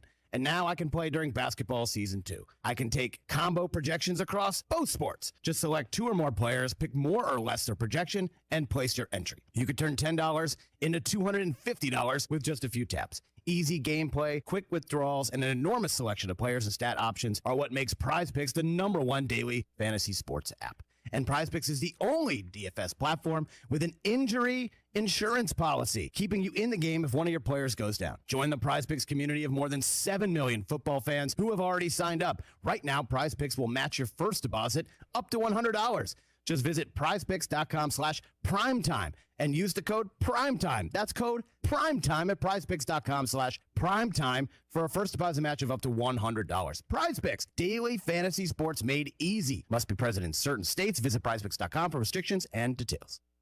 Golfers, swing into Edwin Watts Golf Shops for the hottest new fall arrivals from TaylorMade, Callaway, and Titleist. Come by and test drive the new TaylorMade P790 irons, the new Callaway Apex Pro iron sets, and the new Titleist T-Series irons. While you're there, get a free custom fitting on the new arrivals and more. Edwin Watts Golf Shops is your headquarters for all the latest golf gear from all the top manufacturers. Edwin Watts Golf Shops, home of the 90-day satisfaction guarantee. Shop us in store or online at edwinwattsgolf.com.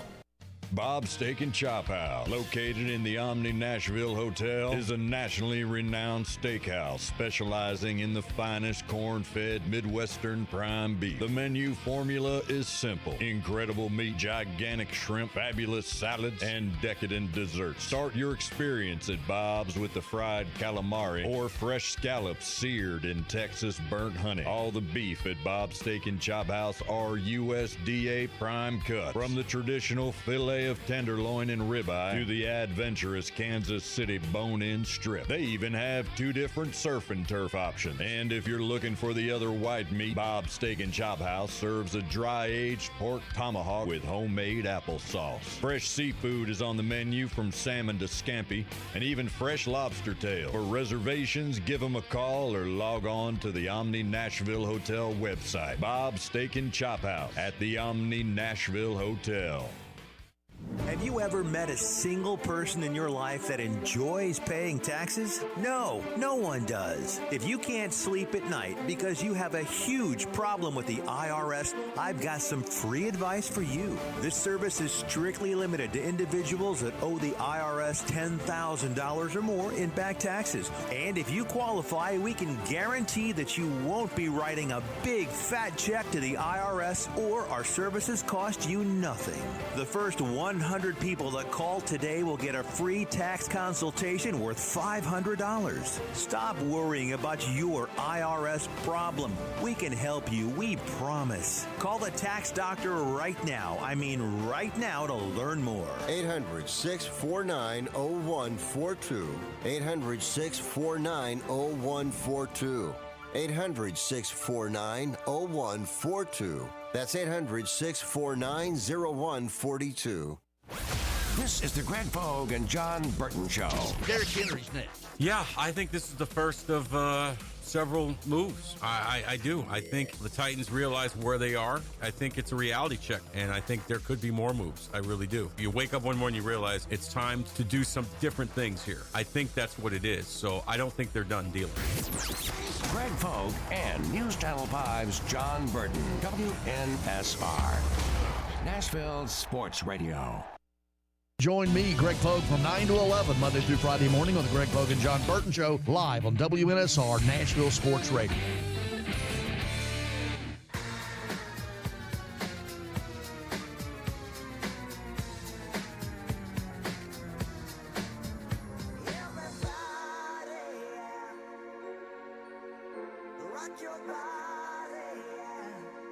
Hey, this is Howie. And this is Nick. From the Backstreet Boys. And you're listening to the Zach Gelb Show on CBS Sports Radio. And guess what? Zach is back. All right. He's live. He's nationwide on CBS Sports Radio. This is the Zach Gelb Show. Today's memorable moment is sponsored by Prevagen. Prevagen is the most recommended memory support brand by pharmacists. The last time the Chargers and Raiders squared off was in Week 4. The Chargers won 27-14 behind a 6-sack effort by Khalil Mack. Aiden O'Connell started for the Raiders in that one and completed 24 of 39 passes for 238 yards, but had no touchdowns, 1 interception, and lost 2 fumbles. Let's get to a little Zach Gelb Show PSA. Warning.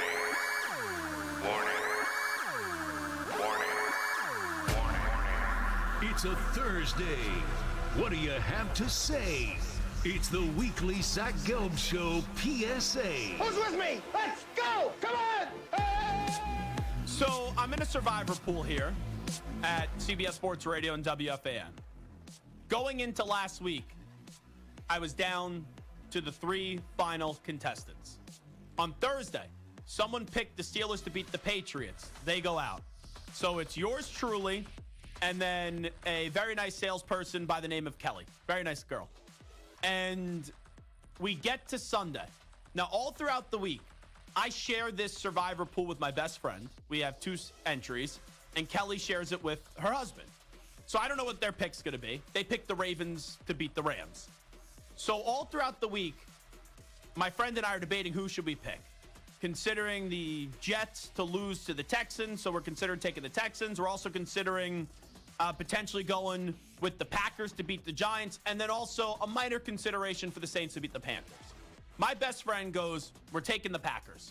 Got to take the Packers. I don't like that pick of the Packers. I think they could lose to the Giants. And last year, we had a similar conversation where I let him win and get to pick the team because I wanted to pick against the Jets. The Jets ended up losing or winning, losing that game last year, which we would have won the week, and the team that we pick, the team that he said that we should go with, ended up losing. So this year, I was very adamant. We are picking against the Jets. We're taking the Texans because I'm not letting the Jets screw me 2 years in a row. And then Randall Cobb decides to score a touchdown. It was a 0-0 game at halftime. Everyone gets hurt for the Texans. And the next thing you know, the Jets not only beat the Texans, they blow them out. Now, I lose, but I still have a chance to win some money because you're in a great affair in a game between the Rams and also the Ravens. And the Ravens won on a walk-off punt return for 76 yards. So the PSA that I have is never trust the Jets to do anything, even to lose games when they're great at losing games, because usually when you expect them to lose, they then find a way to win. So that's my PSA. Never, ever, ever trust the Jets to help you out to do anything. Welcome to my hell. Well, you abandoned him, so. His All former right. hell. Stu, go ahead. What's your PSA today? Mine is SantaCon. SantaCon sucks. I wind up being in the city every year accidentally during SantaCon, whether I'm working or I'm just, this past weekend, this Saturday, I was out with a couple friends. Didn't know it was SantaCon. As soon as I got on the train, I saw a couple people dressed in Santa costumes. It's SantaCon. It's the worst. It's too many people. It's chaos. And everyone's drunk, too. Everyone's drunk. It's just a total, it's a disaster. I hate it. I thought the worst thing I was going to see was on the NJ Transit today. There was a bull that was on the loose on the tracks. Yes. I thought that would be the worst thing. But you are right. When it was SantaCon, it's insufferable to take public transportation during SantaCon. And for those who don't know what SantaCon is, in New York City, everyone dresses as Santa, and there's a pub crawl, bar crawl throughout the entire city, and you get a bunch of drunk Santas and reindeers and Santa's helpers and Mrs. Clauses and elves falling all over themselves throughout the city and just being drunk. There were 2 Santas who got into a fight in front of my building. I have the video. Oh, really? It's very funny, yes. Oh, I would love to see that after the show. Anyway, what's your PSA quickly? We got a minute left. All right, so my PSA very quickly. You know, my daughter's first birthday was this weekend. Yeah. A lot of well-meaning people. Oh, whatever you need, whatever kind of help you need, just let me know.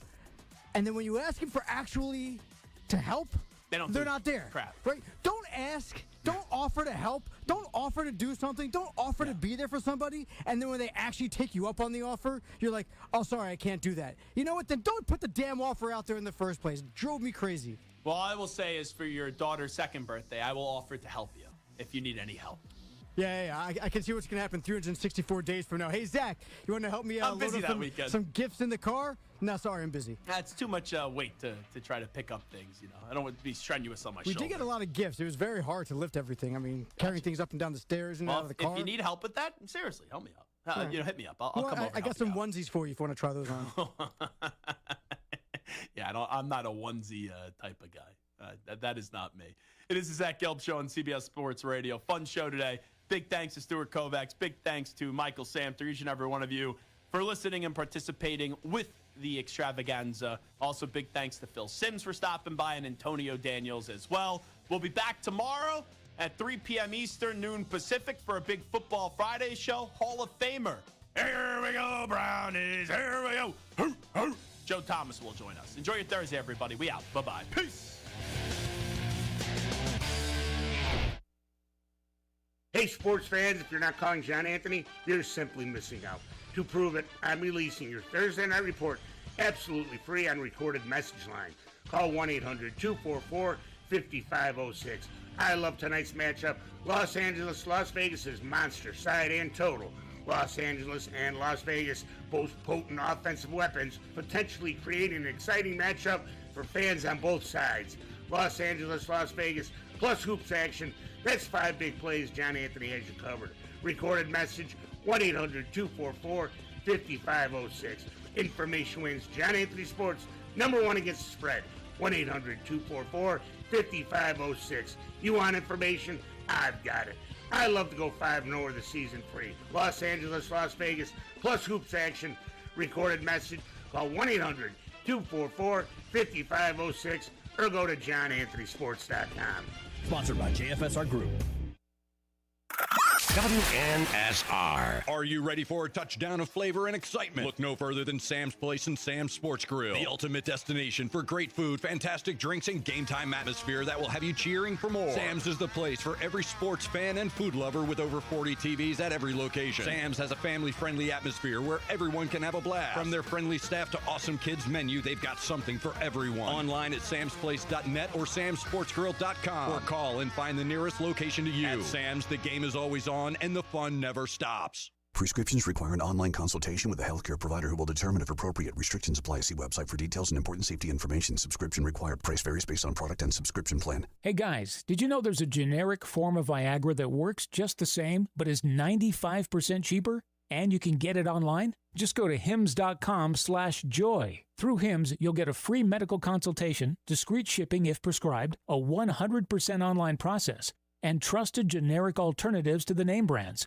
at up to 95% off. That's right, get generic for Viagra, the same active ingredient as brand name Viagra, but for 95% less. It's the same medication, still prescribed by a licensed medical provider, but with zero copay, no expensive appointments, and no awkward face-to-face conversations. To start your free online visit, you need to go to this exclusive address, hims.com/joy. That's hims.com/joy for your free online visit. HIMS.com/JOY.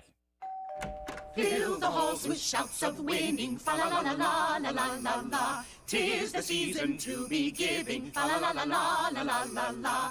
Instant games to friends and family, fa la la la la la la la la. Join the joyous cash prize carol, fa la la la la la la la. With top prizes up to $500,000, holiday instant games from the Tennessee Lottery make grand gifts. Find them at your nearest Tennessee Lottery retailer today. Please play and gift responsibly.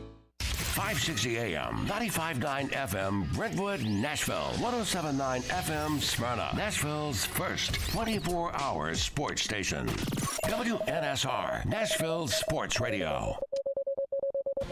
ABC News, I'm Michelle Franzen. As the war between Israel and Hamas intensifies, concerns are growing over the toll it's taking on civilians trapped in Gaza. The president's national security advisor talking directly with Israeli leaders on the growing number of Palestinian casualties. We will continue to expect that Israel conducts its operations in accordance with the law of armed conflict. Major General Pat Ryder saying the U.S. cannot confirm reports that half of Israel's air-to-ground munitions that have hit Gaza are unguided, imprecise dumb bombs. Andy Field, ABC News, Washington. Senate lawmakers told to return next week as talks over the Ukraine supplemental aid package progress.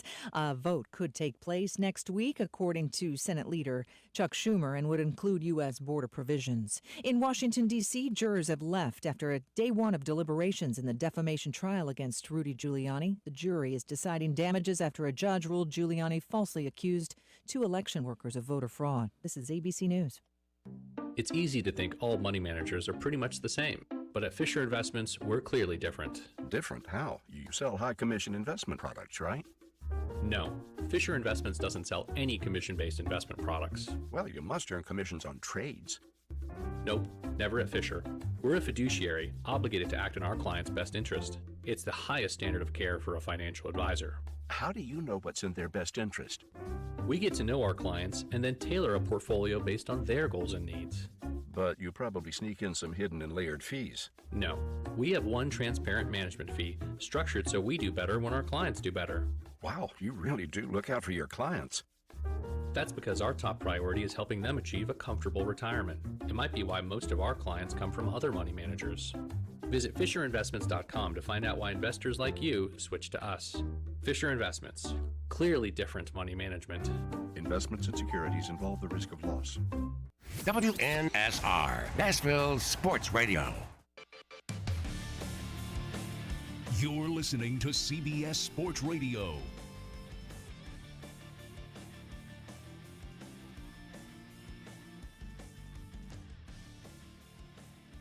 CBS Sports Radio, good evening.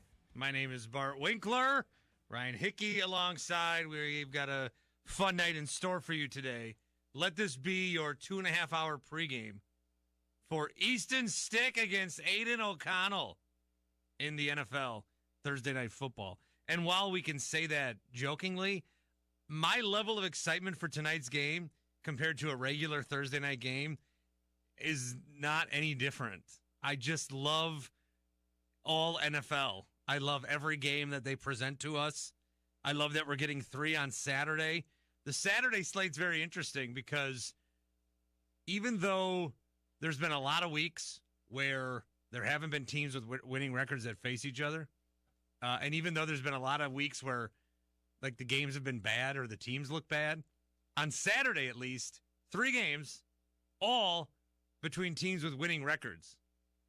Now, that still may mean it's Nick Mullins and the Vikings against Jake Browning and the Bengals, but they're both 7-6. That counts. That may mean it's Gardner Minshew and the Colts against Mitch Trubisky and the Steelers, but they're both 7-6, and that counts. And then we get the Broncos and Lions, which should be an interesting game on Saturday night. But that's a decent slate of games. I mean, it's not quite wild card weekend-esque, but they do all technically have records where they have more wins than losses. So technically, those are winning records. So looking forward to that one tonight between the Chargers and the Raiders. And I do mean it. I am looking forward to it. I'm eager not just for like bets or fantasy, but I want to watch a football game. I think that, it's my right as American that I get to watch some football on Thursday night. So I'm excited for that coming up here tonight.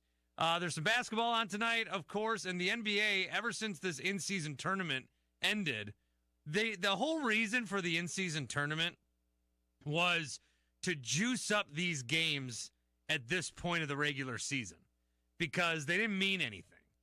The intensity wasn't there. Sure, they meant every game counts the same, but, guys would rest and the fans' interest in it would wane a little bit. we'd always say, oh, the NBA should start at Christmas after football. That's when it can really get going. And there might be a game or two that pops, but really the whole point of the in-season tournament was Adam Silver and the NBA trying to find a way to make things more interesting at this point of the season. And some of this, I don't know if it's a result of the in-season tournament, like getting the juices flowing. I don't know if it's a result of nothing other than just circumstance.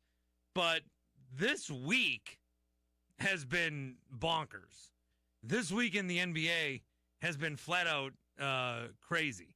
So you had the game that you had on Saturday night. LeBron James and the Lakers, Anthony Davis, big night, in a game that does not count statistically for anything.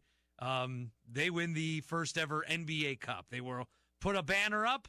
It will be a living banner. They'll put the year 2023. Hope to add more years to it, assuming that we're going to keep doing this thing. And I have no problem with that. They have to put it somewhere. They can't just win it and it not be acknowledged. I'm sure the NBA had a hand in, you got to recognize this. So I'm sure there was some of that at play, but I have no problem with that. Then you had some games, pretty steady. A lot of good storylines in the NBA. The Mavericks have been really good, even without Kyrie. A lot of guys stepping up. The Clippers seemingly have figured it out with James Harden. And so that's been really interesting. The Timberwolves doing very well in the West. The Magic, proving that they might be the real deal. And it's been very interesting. Then you get the theatrics that you got on Tuesday night with Draymond Green, where Draymond Green, as you know, punched Yusuf Nurkic in the face. And the beautiful part about Draymond Green's physical excursions over the last 7, 8, 9 years or so is that other than the Rudy Gobert choke, other than the Rudy Gobert when he had him in a headlock, Draymond, these acts of violence, they're not, I don't feel like they're innocent. I'm not being pro Draymond here. But they're vague just enough where there's a little bit of leeway for Draymond, at least Draymond, to say he didn't mean to do it. And whether you want to follow him on that or not is up to you.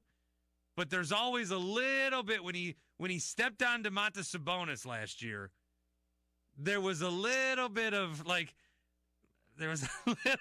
wiggle room that could say, no, I didn't see him. There's just a little bit. This thing with Nurkic, there's a little bit of wiggle room. And we're not buying it. I'm not buying it. And I don't think anybody's buying it either. But it's always just a little bit. What I'm saying is he knows how to hit people intentionally and somehow make it look unintentional. So they are suspending Draymond indefinitely. Steve Kerr says he hasn't seen the footage yet. He said that. I think that was today. He hasn't seen the footage yet. Okay, Steve. I think that's also false. But he says he hasn't seen the footage. If my guy's getting suspended indefinitely, don't you think that's like the first thing I do is review the tape? And then the second, third, fourth, ninth, 13th thing I do? I'm reviewing that tape. So that all goes down. And then yesterday, we get this game between Milwaukee and Indiana. And for many people, I think that watch the NBA, whether you watch it casually or you get invested, a December game between Milwaukee and Indiana, what does it do for you? What does that do for anybody outside of the two markets? Now, again, I am in Milwaukee, so I do have maybe a bias towards some of the things I'm about to say. But I do recognize that, it's just like it'd be a game between, I don't know, Sacramento and Portland. Sure, I'll watch if it's on. I'm not going to actively seek out that game. If it's a game between Miami and Charlotte, okay, yeah, maybe it's on. I don't know that it's going to be one of the nationally televised games, but sure, if it's on, I'll watch it. This isn't going to be a playoff matchup or anything, but I'll watch it. For a long time, Milwaukee and Indiana were like that. I think they faced in the playoffs back in the late 90s, and then it's either one team's good or the other team's good, or usually both teams are bad. And that's obviously changed with Giannis Antetokounmpo and this new era of Bucks basketball, now with Damian Lillard. But it's also changed because the Pacers have found themselves to be competitive. And this may be a result of the in-season tournament as well. And they matched up last Thursday. Last Thursday at this time, we were watching this game in Vegas, this in-season tournament, and the Pacers got the better end of the Bucks. And the Pacers really, I think, yes, LeBron won it. Yes, the Lakers got another title in a tourist destination and not an actual NBA arena. But I think one of the stories of the in-season tournament was the Indiana Pacers. This was a team that was coming of age. Tyrese Halliburton was having a breakout moment. They were getting recognition and nationally televised games that were unplanned, and they were taking advantage of it, and they were winning. They fell short on Saturday against L.A., but they certainly took advantage of their moment to get a little attention, and I think some of this stuff should help them. Playing in these playoff-like atmospheric moments should help them. So because they played last week in an in-season tournament game that wasn't on the schedule, and then they played so quickly 6 days later, maybe there was a little bit more intrigue. And I think what had happened is one of the things that I love about sports and when they create new things is unintended consequences. So things that happen because of something else that was not a part of the plan. And when I first saw these schedules for the in-season tournament, what we realized is the Eastern Conference teams were going to play the Eastern Conference teams, and the Western Conference teams were going to play the other Western Conference teams.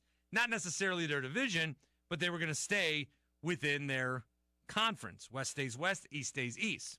Well, as you know, every team does play in every arena at least once, so West Coast teams are making road trips out east. East Coast teams are making road trips out west. None of that really happened, at least not the extreme cases, because you need to come right back to either a Tuesday night or Friday night game in November to play a Western Conference foe or an Eastern Conference foe. And for some teams, it's a little more extreme than others. The Bucks, for example, the Milwaukee Bucks, at the start of the regular season until January 4th, when they play in San Antonio, they did not have one regular season game on the schedule west of the city of Milwaukee. Not one. The Bucks have not played out west at all yet. Actually, correct that. They've played one time out west, and that was against the Indiana Pacers in Vegas. It's the only time the Bucks have played further west than where their building sits in downtown Milwaukee. It's the furthest they've been. They haven't been out west since. It's been east, east, east, and then one trip to Vegas. And so that's kind of been an unintended consequences. Less travel out west, and for Western teams, less travel out east, which means come the second half of the season, there's going to be a lot more travel. There might be a lot more fatigue. There might be a lot more resting. There might be a lot more load management. And so we'll see. That could be another unintended consequence. Another unintended consequence is teams that are matched up in the same maybe division or pool are going to end up playing each other a lot more than they expected to play at a normal time in the season. The Bucks lost to the Pacers on November 9th. Then they saw them again on December 7th and lost. Then they beat the Pacers last night. And now they play them again on January 1st. And then they play them again on January 3rd. And then they're done for the season. But it's 5 times in some 60 days, which is kind of rare in the NBA. Certainly that 5th game is a bonus, being in the playoffs or the in-season tournament. But now, after everything that happened last night, which we'll get to, they got to face each other in a back-to-back coming up on the 1st and the 3rd. So is this tension between Milwaukee and Indiana specifically a result of them battling in the in-season tournament, or is it a result of these games being squished together because of them playing the teams in their bracket and in the East? I think it's a little of both, but that's unintended consequences of the in-season tournament. And so what happened last night between Milwaukee and Indiana, and I'm sure if you know by now parts of the story, you saw the very end. You saw there was a miscommunication about where the game ball went because Giannis wanted the game ball for scoring 64 points, and the Pacers wanted it to give to one of their rookies who had gotten the game and hit a free throw. And apparently it's a Pacers tradition to give the game ball, or a Rick Carlisle tradition, I don't know, but the Pacers have done this, where they give the game ball to a rookie who scores points. And the game ball isn't just like oh, here's a ball. It's the game ball. It's the actual ball that was played in the game. The reason some of these home runs are so important. Nobody cares that Mark McGwire hit a foul ball. You want Mark McGwire's 700th home run. That's what you want. So that's what you want, and that's what you need. So in this game, let me tell you some of the things that happened. First of all, chippy right away. Then there was a play where Tyrese Halliburton was coming back in bounds. Giannis was about to take an inbound pass from Chris Middleton, and Giannis turned in a way where he nudged, and I think he threw an elbow out at Tyrese Halliburton. Halliburton falls to the ground, flops, and cries bloody murder. Yes, he was contacted, but he also embellished. A little bit later in the game, Neesmith has Giannis in a really unfortunate position. Bobby Portis is trying to fight someone. Eventually he gets a technical and kicked out later for exchanging words with another Pacer. So tensions are already high. Then, with 5 minutes left in this game, the Bucks were about 19, 20 points up, and Rick Carlisle, there's 5 minutes left. Rick Carlisle put up the white flag. He put in his subs. All right, well, there's 5 minutes left. Giannis is pretty close to a Bucks franchise record of 58 points. The previous high was 57, set by Michael Redd. So the Bucks kept him in the game for a little bit. Okay, now if you're the Pacers, you're like, hey, what is this? We called the white flag. And the Bucks can say, well, you called it a little bit early. What are you doing here? We're still playing. So he got his 58 points, and he sat down. The Bucks had like a healthy lead. As soon as Giannis and the Bucks starters sit down, the Pacers cut the lead to 10.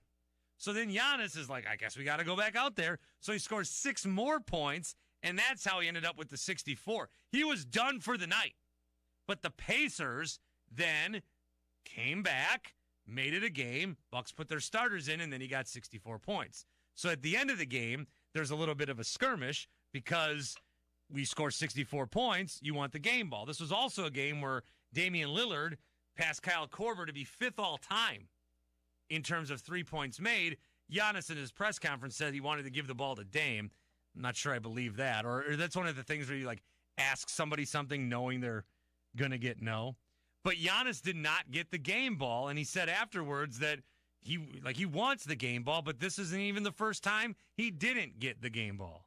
I don't even have the game ball from which hurts me. I don't have the game ball from Game 6 in the NBA Finals. I don't have the game ball from that either. So that was when he scored 50 points in a clinching game. Doesn't have the game ball from that. The game ball, look, it depends. Materialistic goods, Christmas time, you're not going to make that argument. But when you score 64 points, I mean, you want to do something with that basketball. So what happened then was after reviewing the tape, the whole altercation happened because a Bucks player, a Bucks assistant, or a Bucks coaching member, somebody on the staff, got the game ball right away. But then the Bucks saw the Pacers walk off with a different ball. And so the Pacers thought that they had the ball. And now there's video from in between the tunnel where some of the guys are like, hey, Giannis wants the ball. Don't give him the ball. No way, man. Don't give him the ball. So I'm not sure if that first ball Giannis got was the ball. I'm not sure if the Pacers have the actual ball that was played with. And Giannis, for sure, he's got no idea if he has the game ball. Can you confirm that you have the game ball from tonight? I have no idea. I'm not going to lie. I have no idea. I don't know. I really don't know. I don't know. I have a ball, but I don't know if it's a game ball. It doesn't feel like the game ball to me. It feels like a brand new ball. And he would know. Giannis would know when you played so many times, as he said. He's like, I play, I know the feel of the ball. This did not feel like the ball. On top of that, Rick Carlisle, the Pacers coach, he feels like they have the game ball, and they're admitting that, yeah, we took it. We always get the game ball. We were not thinking about Giannis's franchise record. So we grabbed the ball, and a couple of minutes later, several of their players ended up in our hallway. A big, I don't know what to call it, a fracas, melee, whatever. I don't think any punches were landed, but my general manager got elbowed in the ribs. He later then said it was a bruised rib, which is a very quick diagnosis. Very, very quick for Carlisle to know that too. So short story long here. We don't know who's got the game ball. The Bucks don't think they have it.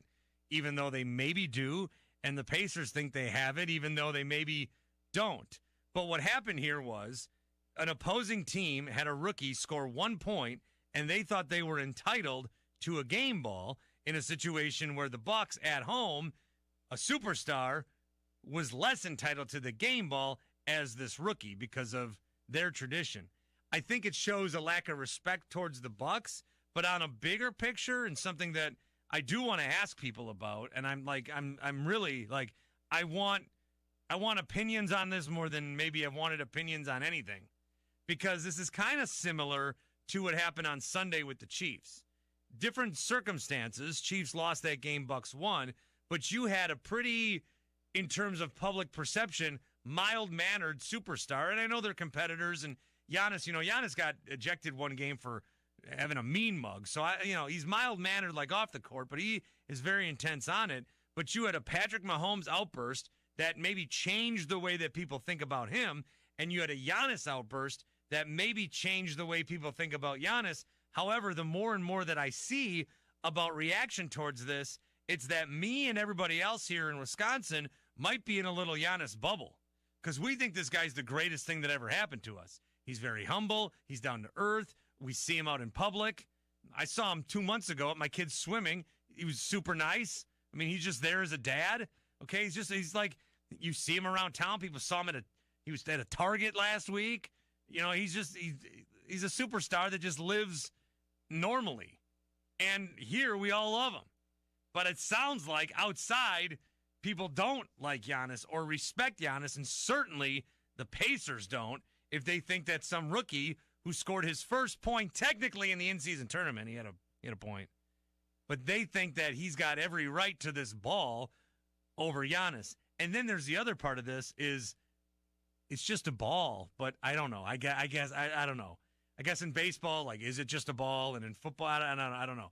I've never seen a game ball be this important, but it clearly was important, and it was important enough for the Pacers to know it was important to Giannis, that it was important for them to not give it to Giannis, who thought it was important. So I want to hear what you guys think of Giannis Antetokounmpo, because we love him in Milwaukee, and we love him in Wisconsin. And it sounds like everybody else doesn't like this guy. And I'm perplexed. 855-212-4227, 855-212-4CBS. I'm Bart Winkler. More on that, CBS Sports Radio. Hey, folks, Rich Eisen here. So this football season's really heating up, and the guys on my show, they're having a blast with Prize Picks. And now with basketball season in full swing, they're able to pick combo projections across both sports. Join them on prizepicks.com/primetime. Easy gameplay and an enormous selection of players and stat options are what they tell me makes Prize Picks the #1 daily fantasy sports app. And right now, Prize Picks will match your first deposit up to $100. Brockman is loving that aspect. He's hooked. And all you need to do is visit prizepicks.com/primetime and use code primetime. That's code primetime at prizepicks.com/primetime for a first deposit match up to $100. Don't be left on the sideline this basketball season. Go to Prize Picks. Daily fantasy sports made easy. Must be present in certain states. Visit prizepicks.com for restrictions and details. I think we're lost again. Wait, what does that sign over there say? Caution, wildlife crossing? No, next to it. If you're 60 or older, you may be at increased risk of serious consequences from RSV, respiratory syncytial virus, compared to adults younger than 60. Ouch, I didn't know that. Not all dangers come with warning labels. Talk to your pharmacist or doctor about getting vaccinated against RSV today. RSV vaccines, including Pfizer's, are available. Learn more at bewareofrsv.com. Brought to you by Pfizer. You've heard the buzz about IT jobs in cybersecurity and AI, right? Why not prepare for a career in these fields and take advantage of the high demand? You could enjoy a more rewarding and recession-resistant lifestyle. Train in just a few short months at My Computer Career. No experience necessary. Already in IT? Skill up for positions employers need to fill. Go to mycomputercareer.edu and take the free career evaluation. That's mycomputercareer.edu. Financial aid is available for qualified students, including the GI Bill. You enjoy the thrill of gambling, but what happens when it becomes a problem? Whether you want to cut back or quit gambling altogether, the Gambling Clinic has been helping people change their gambling for over 2 decades. We're here to help, not to judge. The Gambling Clinic is a Tennessee-based clinic offering in-person and telehealth support to help people win back their life. Visit us at thegamblingclinic.com. This project is funded by the Tennessee Department of Mental Health and Substance Abuse Services. We all know that Nashville life can get hectic. In the middle of all the madness that is life, don't forget to take care of yourself. Treat yourself to Nashville's ultimate relaxation experience at Mocara Spa at the Omni Nashville Hotel. With services for men and women, Mocara Spa at the Omni Nashville Hotel is your one-stop shop for full-body treatment. Begin your experience in the exquisite relaxation room, then enjoy a full-body treatment or even a couples massage before finishing in the salon. Located on the 4th floor of the Omni Nashville Hotel, Mocara Spa is Nashville's highest quality self-care oasis. To book your experience or gain information on packages, call Mocara Spa today at 615-761-3600. Again, 615-761-3600. Or log on to theomnihotel.com. And with every booking, you'll have free valet parking and rooftop pool access to enjoy the Music City skyline. And through Labor Day, enjoy the 4th floor spa terrace for only $20. Mocara Spa at the Omni Nashville Hotel, 5th Avenue, downtown. As the weather gets colder, the NFL offers Stay Hot on FanDuel. Right now, new customers get $150 in bonus bets with any winning $5 moneyline bet. That's $150 if your team wins. If you've been thinking about joining FanDuel, there's no better time to get in on the action. The app is so easy to use. There's a wide range of betting options, spreads, player props, over-unders, and more. I like putting parlay bets together, hammering the overs, and anytime player touchdown bets always have me on the edge of my seat. So if you're ready to do the same, visit FanDuel.com/win and kick off the NFL season. That's FanDuel.com/win. FanDuel, official partner of the NFL. 21 plus and present in Kentucky. First online real money wager, only $5 pregame money line wager required. First online real money wager, only $10 first deposit required. Bonus issued as non-withdrawable bonus bets that expire 7 days after receipt. See terms at sportsbook.fanduel.com. Gambling problem? Call 1-800-GAMBLER. Grind into the holiday season with your Memphis Grizzlies this Friday when they host Dylan Brooks and the Houston Rockets on Memphis Grizzlies Ford Scholars Night, presented by Ford and your Mid-South Ford dealers. Arrive early. First 5,000 will receive Grizzlies holiday wrapping paper.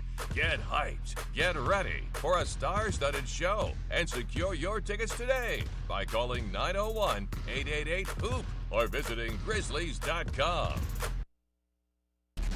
Titans fans, listen to the McFarland Show as we talk two-tone blue weekdays 2 to 4 live on WNSR, Nashville Sports Radio.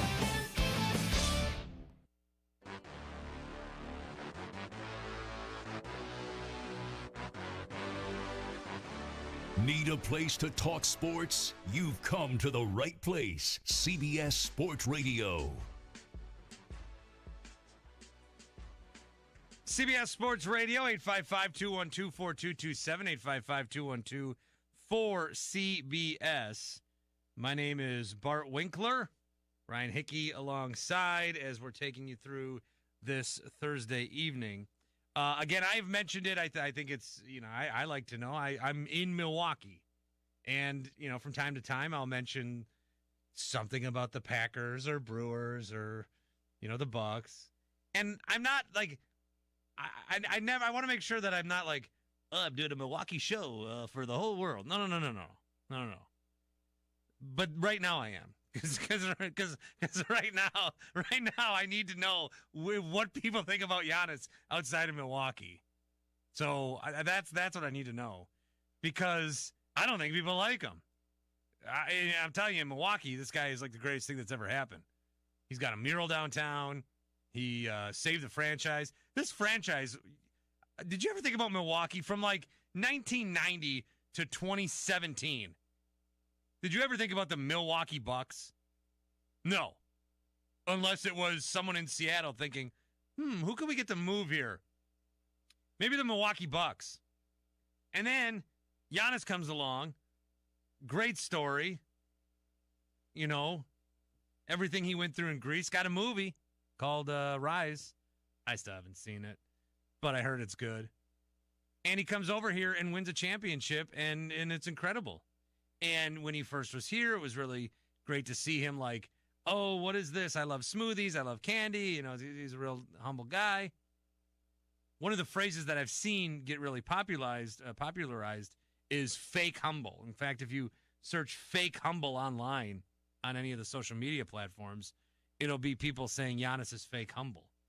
What people, I think, outside of Milwaukee believe is that Giannis is a run and dunk man, that he has no bag, that he can't play basketball, that all he does is charge down the court like a fullback, draw a foul, and then score a bucket. I would counteract that by saying that's not what he does, but you see what you see and I see what I see. Last night he had 32 free throw attempts to help him have 64 points. He was getting mauled at the rim. He was getting hacked like crazy. And it's not like he's like baiting for calls. Bucks have another guy on their team that's good at that, Damian Lillard. James Harden, when he doesn't have an opportunity, he'll just, two, give him two. Giannis doesn't do that. In fact, we wish he would do that more. And he doesn't. And then things happen where he shows a little bit of emotion and it's fake humble. There was an instance last year in Philadelphia where he tried to shoot some free throws after the game, and then people on the Philadelphia staff were like putting a ladder in front of him to adjust the nets, and he like moved it, and then it fell, and people were saying Giannis tried to hurt a man. It just seems like outside of, and I don't know, maybe that's an NBA thing. Like, look at people in Milwaukee. We'll say, oh, Embiid, all he does is fall. And Jokic, okay, you pretend not to like basketball. So maybe it's just if it's a superstar that's not your own, like I just ripped on Harden. You can be mad at Steph Curry for, oh, all he does is night-night, and the mouth guard, You could be mad at any superstar that's not yours. So maybe it's just that. But it does seem like there's a certain level of animosity towards Giannis. Ryan Hickey, you're not in this beautiful state that I am in. You are an outside perspective from my particular topic. What do you see about how Giannis is covered or viewed or treated? It definitely is a little weird-ish. I am pro Giannis. I like Giannis. I love watching him. I think his game has improved markedly throughout his career. So I am not a hater. I'm not someone who's trying to portray that he is fake humble. I'm a Giannis backer. Giannis backer is what we'll say. Do you hear a lot of it, or am I just being overly hypersensitive?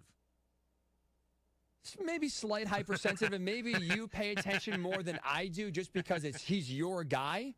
Yeah. And so, I don't maybe notice it as much because I'm not a Giannis diehard or a Bucks diehard like you are. I don't think it's prevalent. I think it's nowhere near LeBron James level hate that he gets from, half the internet, it feels like, every single night with anytime he breathes. So I don't think it's that extreme. But maybe it's just the fact that, again, you notice him more because I'm not a Bucks fan, Yeah, maybe it is. I reference, I take my son to swim lessons every Tuesday, and this week at swimming, if there's two kids that I don't know, and they're in a little bit of a discussion or whatever kids get into, I don't notice it. But one of these kids, my kid was excited to go in because you got to wait your turn, and he's like, "Is it my turn yet, Daddy? Is it my turn yet, Daddy?" And some kid goes to him, "It'll be your turn soon."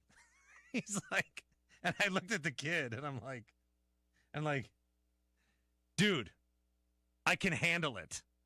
I love that. That's my go-to dad move. Whenever a kid, this has happened on the playground before too, where some of these older kids will act a certain way towards my kid. My kid's 4, so sometimes it's a 6-year-old or 7-year-old, and I won't even talk to the kid like he's a kid. If he's messing with my son, I will talk to him like he's that kid's dad. I'm like, "Hey, sir, knock it off. Stop doing this to this young man." So maybe it's that kind of thing. I'm not sure. 855-212-4227. Michael's in Las Vegas. Couple of things on Michael's mind. Let's hear him. What's up? Hey, Bart. Yeah, I got two things. One with the Giannis. No, we're for Giannis. We love him. He could have been a little more relaxed about grabbing that ball. I don't know every detail. It could have been something where maybe Indiana took the ball and then the guy with the 1 point said, "Hey, this really deserves to go to Giannis. I mean, 1 point, I don't know. I think he should give it up. But the other thing is I wish people would stop hating on when we get teams under 500 playing a game. I really think of it like we wait all summer, we watch the draft, and then we get to the NFL season and we're like, oh, this game ain't good enough for us. Like, who are you? You know, who am I? I'm not an NFL player. Let's watch them. You know, even that Chicago-Washington game a couple weeks ago was good when the Chicago quarterback was throwing it around a little bit, you know? I mean, let's just watch. I mean, you can bet on the game, but I hate all these complainers. You made me think of it when you talked about the Indiana-Milwaukee game. I know it's a different sport, but, like, let's watch it. You know, we wait all year for it, the NFL, and then we complain about, oh, these guys aren't good enough. Like, who are you to complain? Like, are you out there? I don't know. That's my take. Love your show. Yeah, no, hey, I think it's a great take. I'm glad you brought it up because I do think, like, I don't know what has happened, but we have this tendency now because we've been treated to some really good games. Like, remember when the Super Bowls always used to be bad? And now they're, like, always pretty good. And the playoff games are pretty good. And sometimes there's some snoozers. But we always, like, if a game is on national TV and we're watching it, we demand it's elite. We demand it's one of the greatest games we've ever seen. We demand it. The whole reason that flex scheduling exists is because, no, I don't want to watch this game. Well, what are you doing? Tonight's game, it's I don't know. Aiden O'Connell and Easton Stick. All right, it's not Jimmy Garoppolo and Justin Herbert, but maybe it's a chance for some of these other guys to step up, and maybe some of these quarterbacks will play well. You know, you never know what's going to happen. Jake Browning's playing for the Bengals. I think Jake Browning's been playing very well. He's not Joe Burrow, but I've been impressed. He's looked all right. You know, so these guys get their opportunities as well. It's the whole reason why Florida State's not in the college football playoffs is because they were not going to give us the best game. You know, every game has to be the best game we've ever seen. Oh, it's got to be your last meal. Like, it's got to be the most delicious item you could ever have before you pass away. Well, that's none of us are getting on the chair after the first semifinal game. There's going to be a game after that, and then there'll be a game the next week, and then there'll be a whole bunch of games next year that are going to be really good with all this conference nonsense.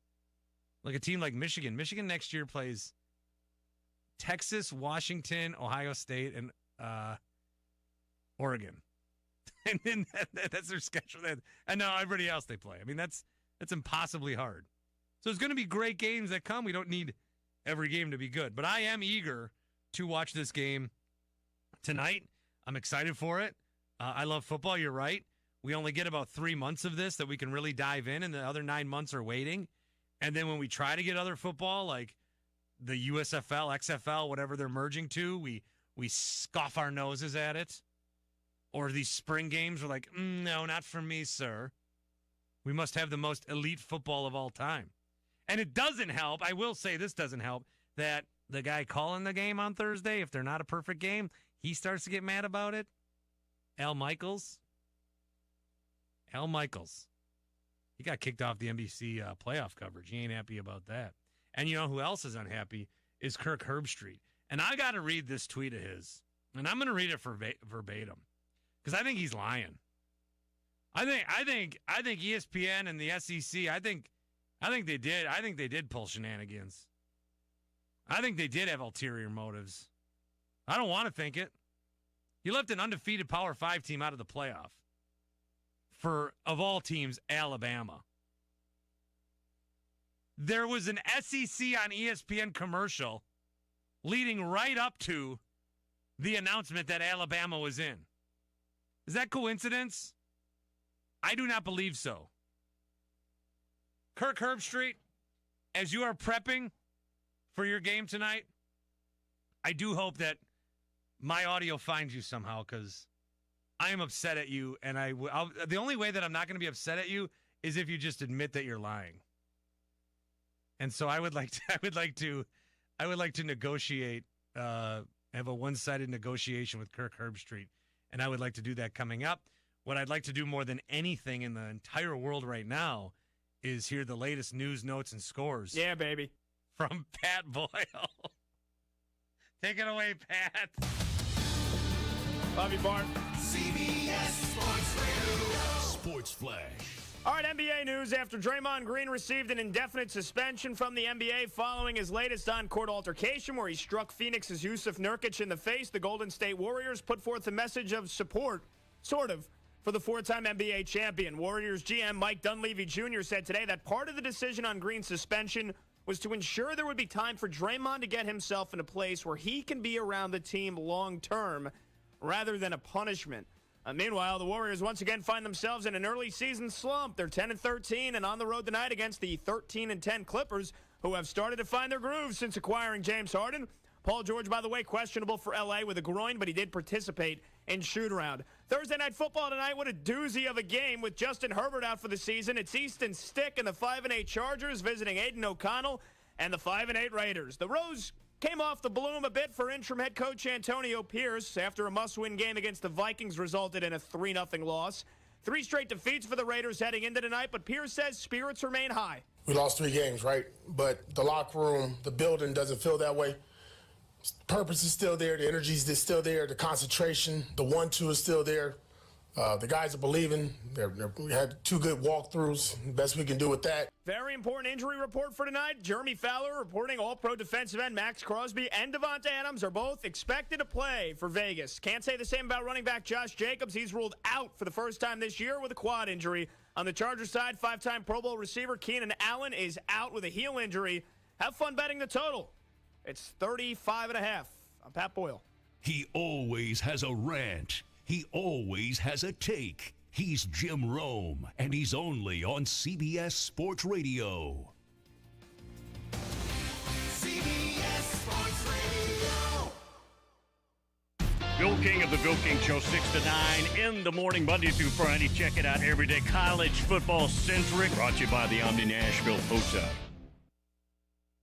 Say, for the ones who get it done, Grainger is offering high-quality supplies and solutions for every single industry, as well as access to product specialists who have the knowledge and the experience to answer your toughest questions. Plus, their commitment to being your safety partner can help you keep your facility safe and your people even safer. So, call, click, Grainger.com, or just stop on by. Grainger.com. Hi, this is Joe Cordell of Cordell & Cordell. The holiday season should remind us that faith and family are the most important things in life. And we hope that you succeed in coming together this holiday season with those you love and in the process creating some generational memories. Holidays have this magical power to magnify small things to ever greater memories over time. What a return on investment. Happy holidays. Schedule an appointment with one of Cordell & Cordell's Nashville area attorneys. 810 Crescent Center Drive, Suite 160, Franklin, Tennessee, 37067. Paid for by Cordell & Cordell. Wesley Financial Group is not a law firm. This story is called The Ugly Truth About Timeshare. If you think you've done your family a favor by buying a timeshare, you need my help. Hello, I'm Chuck McDowell, CEO and founder of Wesley Financial Group. 10 years ago, I started helping folks cancel their timeshare. In the process, started what's now called the timeshare cancellation industry. Timeshare is the only thing that you can buy that you can't tell me how much it's going to cost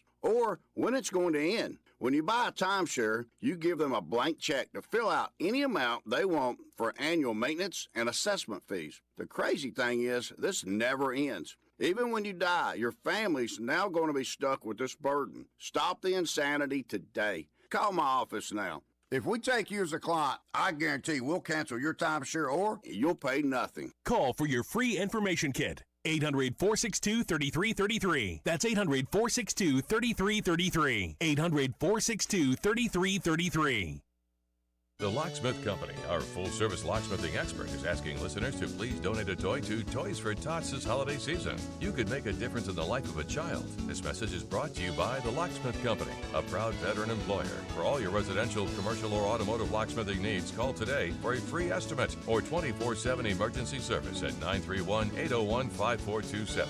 931-801-5427. And also visit the LSCO.com. The Locksmith Company is looking forward to seeing you. Hey, this is Darren. And this is Justin. And we are the McFarland, weekdays from 2 until 4 p.m. And we want to wish everyone a Merry Christmas. And a Happy New Year. Hey, this is Damon Keene, producer for the McFarland Show, and I want to wish everyone a Merry Christmas and a Happy New Year.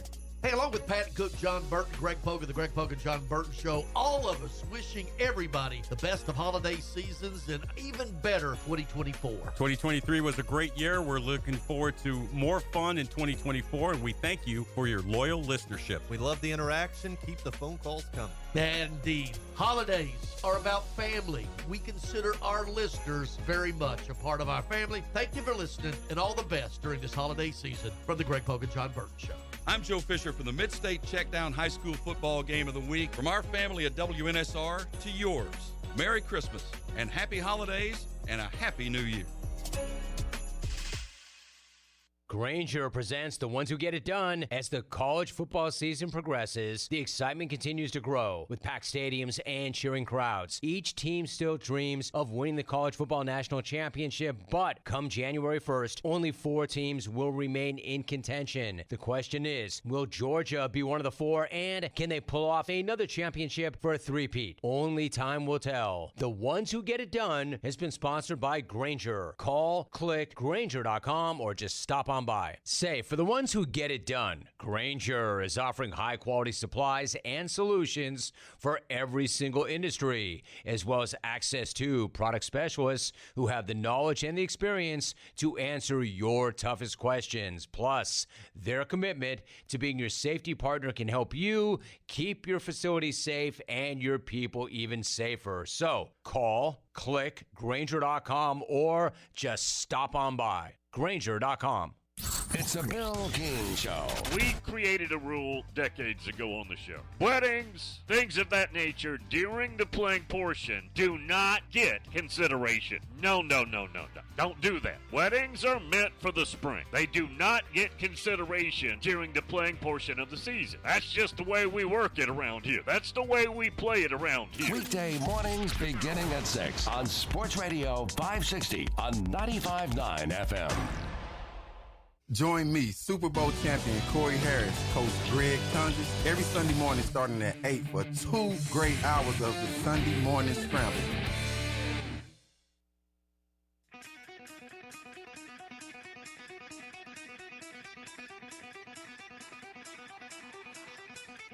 Get your opinion out there. Call us toll free, 855-212-4CBS. CBS Sports Radio. My name is Bart Winkler, 855-212-4227, 855-212-4CBS. I think there was a lot of outrage when Florida State did not make the college football playoff from a lot of people. And I think that by the end of the night, people got over it. Or the next day, people got over it. Or maybe later in the week, people got over it. I have no dog in the fight. I have no horse in the race, per se. I don't really even like Florida State. I've rooted against them a lot. I root for Florida in that matchup. I don't know. There's some players I like, sure, but Florida State's not one of my teams. I don't actively watch them. I'm not over it. I'm not over it. And I don't know if everybody else has moved on and maybe don't care, or there's new shiny sports stories to talk about, but I'm going to still keep talking about it because they got screwed, and it's not fair. It's not fair what happened to Florida State. The bowl season starts on Saturday. The college football playoffs on New Year's Day. It'll be fun. Michigan, Alabama, I'm not going to watch that game. In fact, I'm going to make sure I do everything to watch that game. I'm going to be so into that game. Texas and Washington, same way, but Florida State should be in there.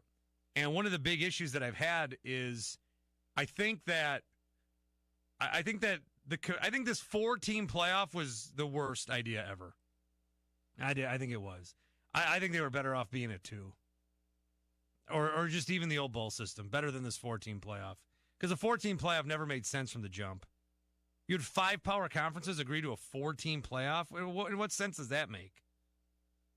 And the SEC realized that they were probably going to get bounced. The SEC realized there was a possibility that they could get bounced.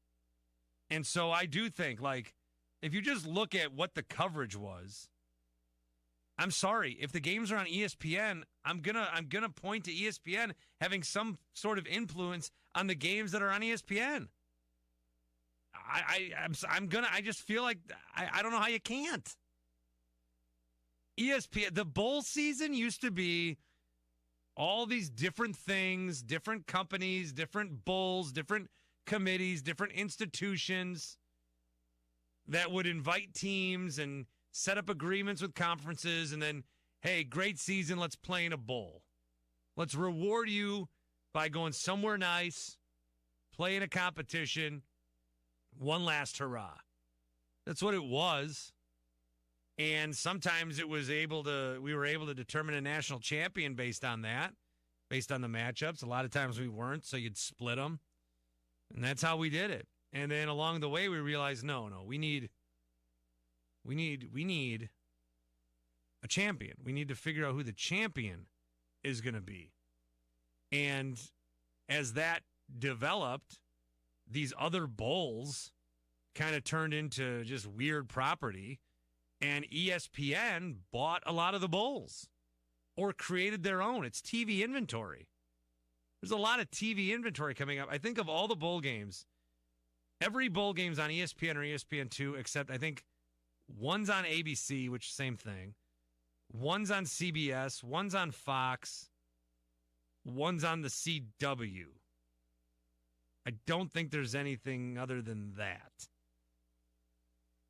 They're all on ESPN, and they're ESPN events. Like, that's the moniker. So they do have their hands in college football, and they do have their hands, I think, in what the college football playoffs look like, and they have their hands in the SEC, and especially because they're getting the SEC rights next year. So a lot of people have tweeted at Kirk Herbstreit over the last couple of weeks because he was very adamant. Does he have a son on the team that I don't know about? I thought these kids went to Ohio State. He, really stumped for Alabama. And I've talked about this, but that whole show was weird.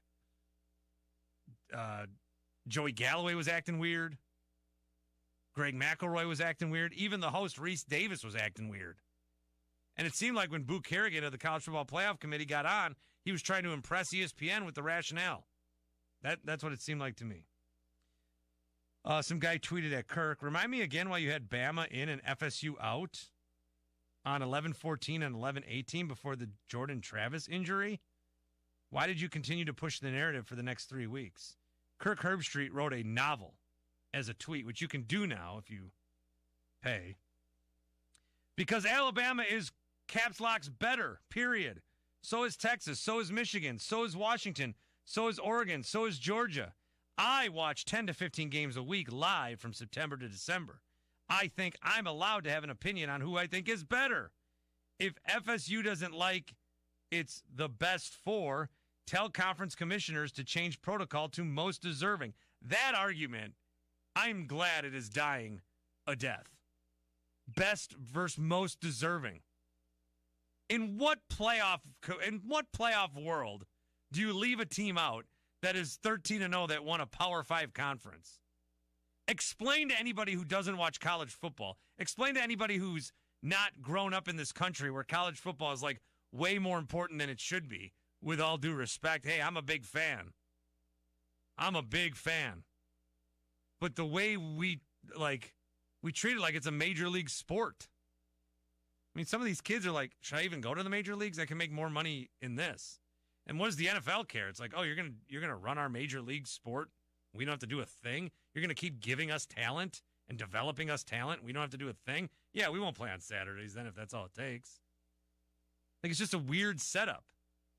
It's kids. They're student athletes, and we care more about them than the pros in a lot of places. He continued, if you don't like it, change it. I think it sucks, but I have to give my take. I mean, it's like 7,000 words. But I think that look, one of the things he says is they're better, or Georgia's better than Florida State. Okay. Then why is Georgia ranked 6 and Florida State ranked 5? The committee's telling on itself. They told on themselves. And that I think is what I want out of this. I won't get it. It's foolish to even ask. But that's what I want. I want the committee at some point to admit we're trying to make the best TV product possible. And to do that, we use the qualifier best instead of most deserving because we didn't want to see Florida State play in this game. We didn't want to see them maybe lose. We didn't want to see them maybe get blown out. We didn't want to see it. We want to see Alabama, and we're buddies with Nick Saban in the SEC, and God forbid they don't get in this thing one time. Every conference has been left out of the playoff, except for the SEC. Never been left out. Big 12's been left out. Big 10 been left out. ACC, Pac-12 has been left out more times than they gotten in. You hear them complaining. Well, that's because they don't exist anymore, but still. It's not right for college football if the SEC's not in it. I get it. The SEC has a lot of good schools, but you guys need to give up that, you own college football bit. I'd like to see a team play in this conference. They'd go 5-5. No, they wouldn't. There's a lot of bad teams in the SEC. You take Ohio State and put them in the SEC, they're running the same kind of schedule that Alabama or Georgia does. They're beating Kentucky. They're beating Florida. They're beating Missouri. They're beating Arkansas. They're beating Vanderbilt. When you talk about the SEC, you're saying Alabama and Georgia and sometimes one other team, LSU or Auburn, but not both at the same time. The SEC's got a lot of teams that are bad, that aren't that good, that would go 3-8 in the Big Ten. Wouldn't do much better in the Big 12. So it's okay if one of these teams don't get in. And I know it's too late now. Nothing's going to happen. I just think that what they've also done is put Florida State in a terrible position, because either Florida State loses this game and everybody, including Kirk, can say, I told you so, or they win the game and everyone's like, what's it matter? Georgia didn't try. I would sit out. I would not play, but take my ball and go home, Indiana Pacers style. The newest Dodger's been introduced. Let's talk Shohei Ohtani coming up, CBS Sports Radio. Let's head out. The theater's about to close. Wait, what does that sign say? Warning, watch your step? No, next to it. If you are 60 or older, you may be at increased risk of serious consequences from RSV, respiratory syncytial virus, compared to adults younger than 60. I didn't know that. Not all dangers come with warning labels. Talk to your pharmacist or doctor about getting vaccinated against RSV today. RSV vaccines, including Pfizer's, are available. Learn more at bewareofrsv.com. Brought to you by Pfizer. eBay Motors is here for the ride. 120,000 miles of night drives, daily commutes, and who knows how many. Are we there yet? Through countless fixes, elbow grease, and a new radiator, you kept your ride alive. With eBay Motors, you have over 122 million parts to keep it running. And with eBay Guaranteed Fit, they'll be the perfect fit every time. Plus, at these prices, well, we're burning rubber, not cash. Keep your ride or die alive at ebaymotors.com. Eligible items only. Exclusions apply. Trusted for creative design and committed to both the function and aesthetics of your smile, Jody Jones Dentistry for 26 years has provided a wide range of general and cosmetic dentistry services along Nashville's Music Row and coming soon to Hermitage and Murfreesboro. The Nashville leader for cosmetic dentistry provides a unique luxury environment for patients who want his famous Hollywood smile. Just ask the country music stars, actors, athlete. Yeah, he was 8 years the dentist for the Predators to display his celebrity smile. To learn more, visit JodyJonesDDS.com or call 615-259-5100.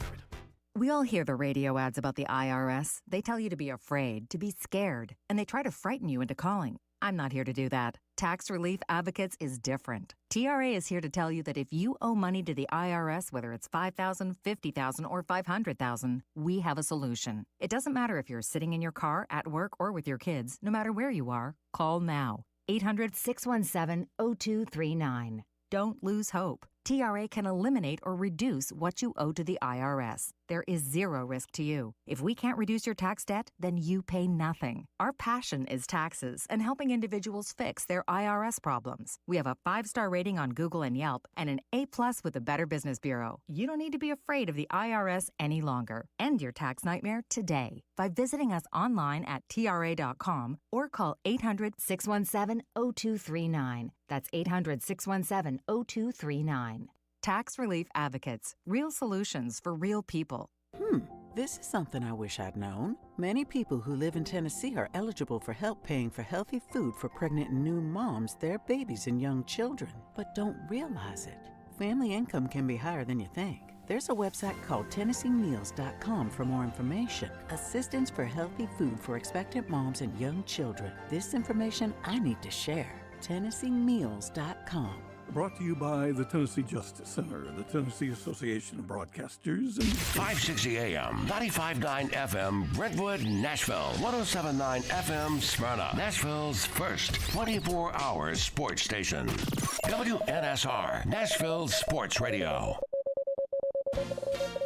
ABC News, I'm Daria Aldinger. The Senate is delaying its holiday break until at least Monday as negotiations continue on a supplemental funding package for Ukraine. White House National Security Council spokesman John Kirby. Just over the last 24 to 48 hours, we've seen additional airstrikes by Russia on critical infrastructure. And they'll face more death and destruction to their families and their homeland. They need our help, and they need it right now. Not after the eggnog. Republicans want any supplemental to also include border policy provisions. National Security Advisor Jake Sullivan in Tel Aviv, he's urging the IDF to draw down its ground offensive in Gaza by the end of the year. President Biden taking aim at rising drug prices. You shouldn't pay the highest price in the world for drugs that your tax dollars have already helped create. He says the Inflation Act of 2022 would impose new penalties on drug companies, which raise prices more than the rate of inflation. Stocks closed higher again today. This is ABC News. Thousands of stores across the country are pulling brand name cold and allergy products off the shelves. Why? Because an FDA advisory panel recently determined that a drug they contain, oral phenylephrine, is ineffective as a nasal decongestant. Navage offers a drug-free solution that's fast and highly effective at relieving nasal congestion caused by colds and allergies. Navage uses suction to pull saline in one nostril, around the back of the nose, and out of the other nostril to help suck out allergens, mucus, and germs. Nasal irrigation works, and Navage makes it quick and easy, but more than anything, it helps you breathe better. Don't waste your time or money on products that are ineffective. Trust drug-free Navage for fast relief to help you breathe easier, sleep better, and feel healthier. Ask for Navage at Walmart, Walgreens, CVS, Rite Aid, Target, or find us online at Navage.com. Navage, N-A-V-A-G-E. Clean nose, healthy life. WNSR.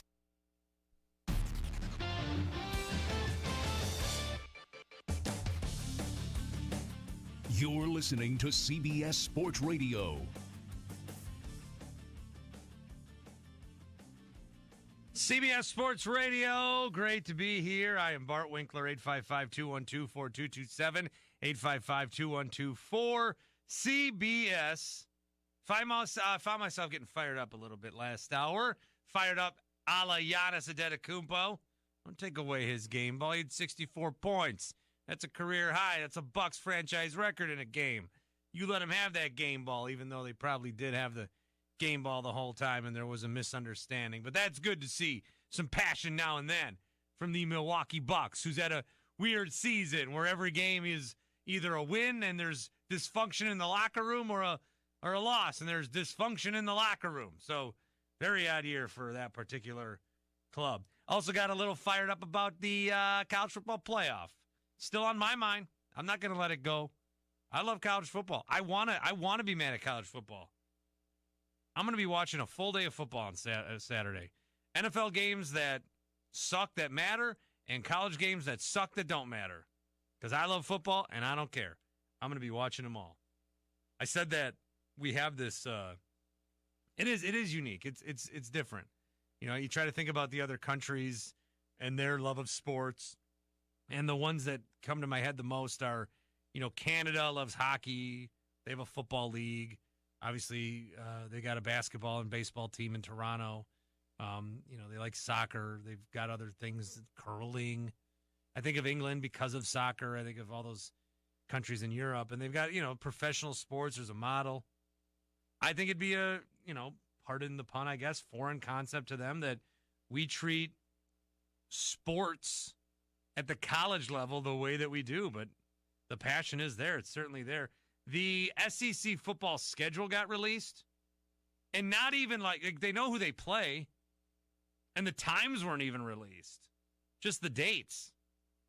More people watched the SEC football schedule release than did the NFL schedule release, which I'm kind of surprised at. More people watch the SEC schedule release than the NFL one. And the NFL one gives you dates and times and all that stuff. And the SEC, though, it is. People love it. People love the products, so people are going to tune in when Alabama takes on Michigan in that Rose Bowl. 855-212-4227. Right down the road from there, Dodger Stadium, where Shohei Ohtani was introduced as a Dodger not just 1 hour ago. His jerseys, and you would expect this, but his jerseys have been flying off the shelf. Fanatics saying he is the top-selling jersey that really they've ever had. They had a huge boon with Messi jerseys, Lionel Messi jerseys, this summer when he came and signed with Inter Miami of MLS. But Ohtani jerseys have been just doing massive numbers from, I believe, Fanatics reported that. And why not? I mean, that's part of the highest all-time record for sales within 48 hours of a release. And that's part of it. You know, this Dodgers contract, the whole way that it's structured, it is very odd. It's very weird. It's different. He's essentially signing a 10-year, $20 million contract, and then after that gets a 10-year, $680 million contract, which is through MLB guidelines and the CBA totally fine to do. I still wonder how some of it is like legal within the U.S. tax system, where he's getting paid this contract but then can move, live somewhere else, live in Florida, maybe not even live in America. I don't know how taxes work. I get how taxes work, but I'm not an expert in tax code. Maybe one of you know a little better than I. I just do TurboTax or whatever, like the rest of them. So I don't know. It just, the whole thing is crazy. But what I said from the start, and I think there's one part of the deal where like the Dodgers can't just do this and then not have the money. They have to show MLB that they have the money to pay him when the time comes. I think that they at least have to do that. So it's not like they can just be like some people with your bookie. And I'll get you the money by Sunday, I promise. And then, they're selling their kidneys in an alley somewhere. It's not like that. It's not like that kind of. You got to actually have the money before you make the bet, sort of thing, which is probably good. But Shohei Ohtani introduced to the Dodger faithful today, and some fans showing up for that. And he had spoke on, and through a translator, most of it, but he had spoke on why he signed with the Dodgers. I made my announcement on Instagram, and I made my decision the night before I made the announcement.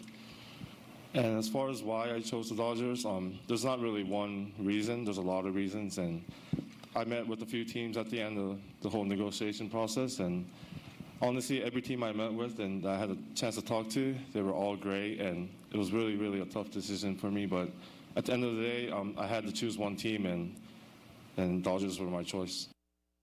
Again, that through the translator. But, yeah, the Dodgers, it makes sense. The Dodgers we felt were going to be the team, if not the Angels, the whole time. And the Angels kind of got back into it late, maybe. Ohtani did go back to the Angels and say, hey, here's what the deal is. And Angels couldn't match it for whatever reason.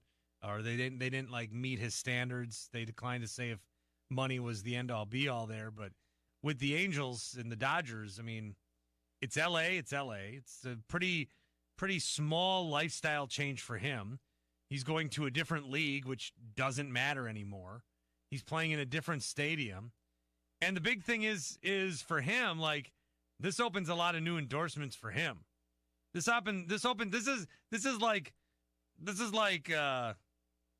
he's Taylor Swift and the Dodgers are Travis Kelce. Like, it's going to be good for everybody. And money is just going to be printed all over the place. Travis Kelce's podcast. What? All of a sudden it's number one? No way. Catching Kelce on Netflix. What? That show from 5 years ago that I barely remember is zooming up the charts? Holy moly. Taylor Swift, too. She doesn't. What does she need? She's already getting $100 million from Spotify. Her Eras Tour was funding economies. She able to give a lot of bonuses back to the people that helped on her tour. People are buying these records. They're not only, if they can't go to the concert or if they went to the concert, there is a movie that's basically the concert that people are going to and singing along. It's just, this is a product that people want. People want to be invested in those two, and so take our money. And people want to be invested in Shohei Ohtani, not just stateside, obviously. The Japanese market is a big part of it. Obviously, he's the best player in the game, and it's great for Japan. It's great for everybody over there. They're all Angels fans, and now they're throwing out their Angels hats and jerseys and now buying new ones. So going to a new team is very prosperous. There's no fatigue in terms of buying new merchandise because they probably had the same Ohtani jersey for 7 years. Could have got traded somewhere, bought a new one, and then, now I got to buy a Dodger one. There's none of that. They're happy. If you're an Ohtani fan, you're happy to spend your money because he's on a new team. So that's great. The advertising that the Dodgers are going to get is exponentially huge. The Angels, if you look around Angel Stadium, there's a lot of advertisements in Japanese because they know that people in Japan are watching these games.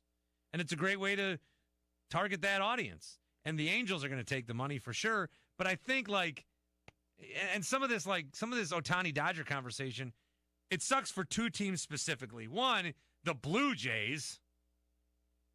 Ohtani said he was aware of the flight tracker and he was just hanging out with his dog when it happened. He thought it was funny. Meanwhile, there's Blue Jay fans that I feel really bad for Blue Jay fans. Because every other fan base, most of the fan bases in baseball never had a chance at Shohei and knew it. Some franchises had a sort of chance, but didn't really expect it. The Blue Jays had no chance, and they were told they had the greatest chance. And then it didn't happen. It's one thing to lose someone or something, but when you think you're going to win something, so I play a lot of daily fantasy sports, and when you're sometimes early in a slate, you're in the top whatever, and there's a lot of zeros after your prize, and you're like, oh my God. And then you start thinking, what am I going to do with this money? I don't even know. This is money that I never expected. And then you start spending it in your head. And then you see it's dwindle and dwindle, and then you maybe don't even place. And one time I told my wife, I'm like, honey, I just lost $300,000. She's like, what? What? How can that even be possible? We don't even have we don't have that money to lose.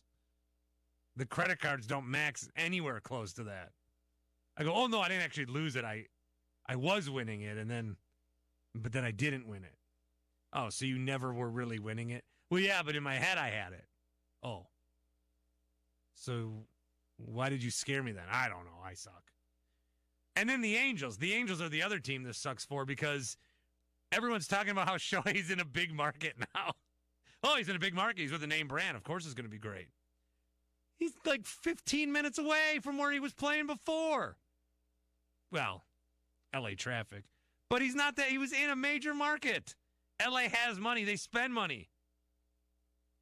But they give it to, aging Albert Pujols or broken down Anthony Rendon. And they paid Trout. That was good. But they couldn't get the money for Ohtani, or he chose to go elsewhere. So it stings for them because we're acting like he went from Norfolk, Virginia to Los Angeles. No, he went from Anaheim to Los Angeles. Essentially the same thing. So he's not going to pitch this year. Part of paying a guy $70 million is, all right, you could say, well, 35 for the hitting, 35 for the pitching. I don't essentially think it breaks out that way. I think what they did was the Dodgers wanted to make sure that they could be competitive on the field, but also this is an investment for them. They're going to get money back in endorsements. They're going to get money back in advertising. They're going to get money back in brand exposure. They're going to get money back in merchandise. This I do believe they will make their money back. I do believe that. But will he pitch ever again? We'll have to find out. He was asked if he had that second Tommy John surgery. Yeah, I'm not obviously an expert in the medical field, but I mean, it was a procedure. I'm not sure what it's called. I know it's completely different from my first time, so I don't know what you want to call it. You could probably talk to my doctor about that. It's all right. So we don't even know. I don't know. If I ever went under the knife or something, I'd want to at least have a somewhat heads up on what it was called, whether I understood it or not. I would want to know. Again, Shohei says he met with a lot of teams. He talked about, again, this is about an hour ago that this press conference happened. He talked about how the Dodgers convinced him to sign with L.A. One thing that really stands out in my head is when I had the meeting with the Dodgers, the ownership group, they said when they look back at the last 10 years, even though they've made the playoffs every single year, one World Series ring, they consider that a failure. And when I heard that, I knew that they were all about winning, and that's exactly how I feel. So that's one of the things that stood out. The winning part is very important to him. And then he made sure that he put in his language, like, if I'm going to, in the contract, if I'm going to defer money, I want that money that you're not paying me to be used to stay competitive. So I believe that language is actually in the contract, and he talked about why he wanted the deferments. So I was aware of the deferral program or the structure, and usually when there's a big contract in MLB, I've heard from the past that deferrals are involved.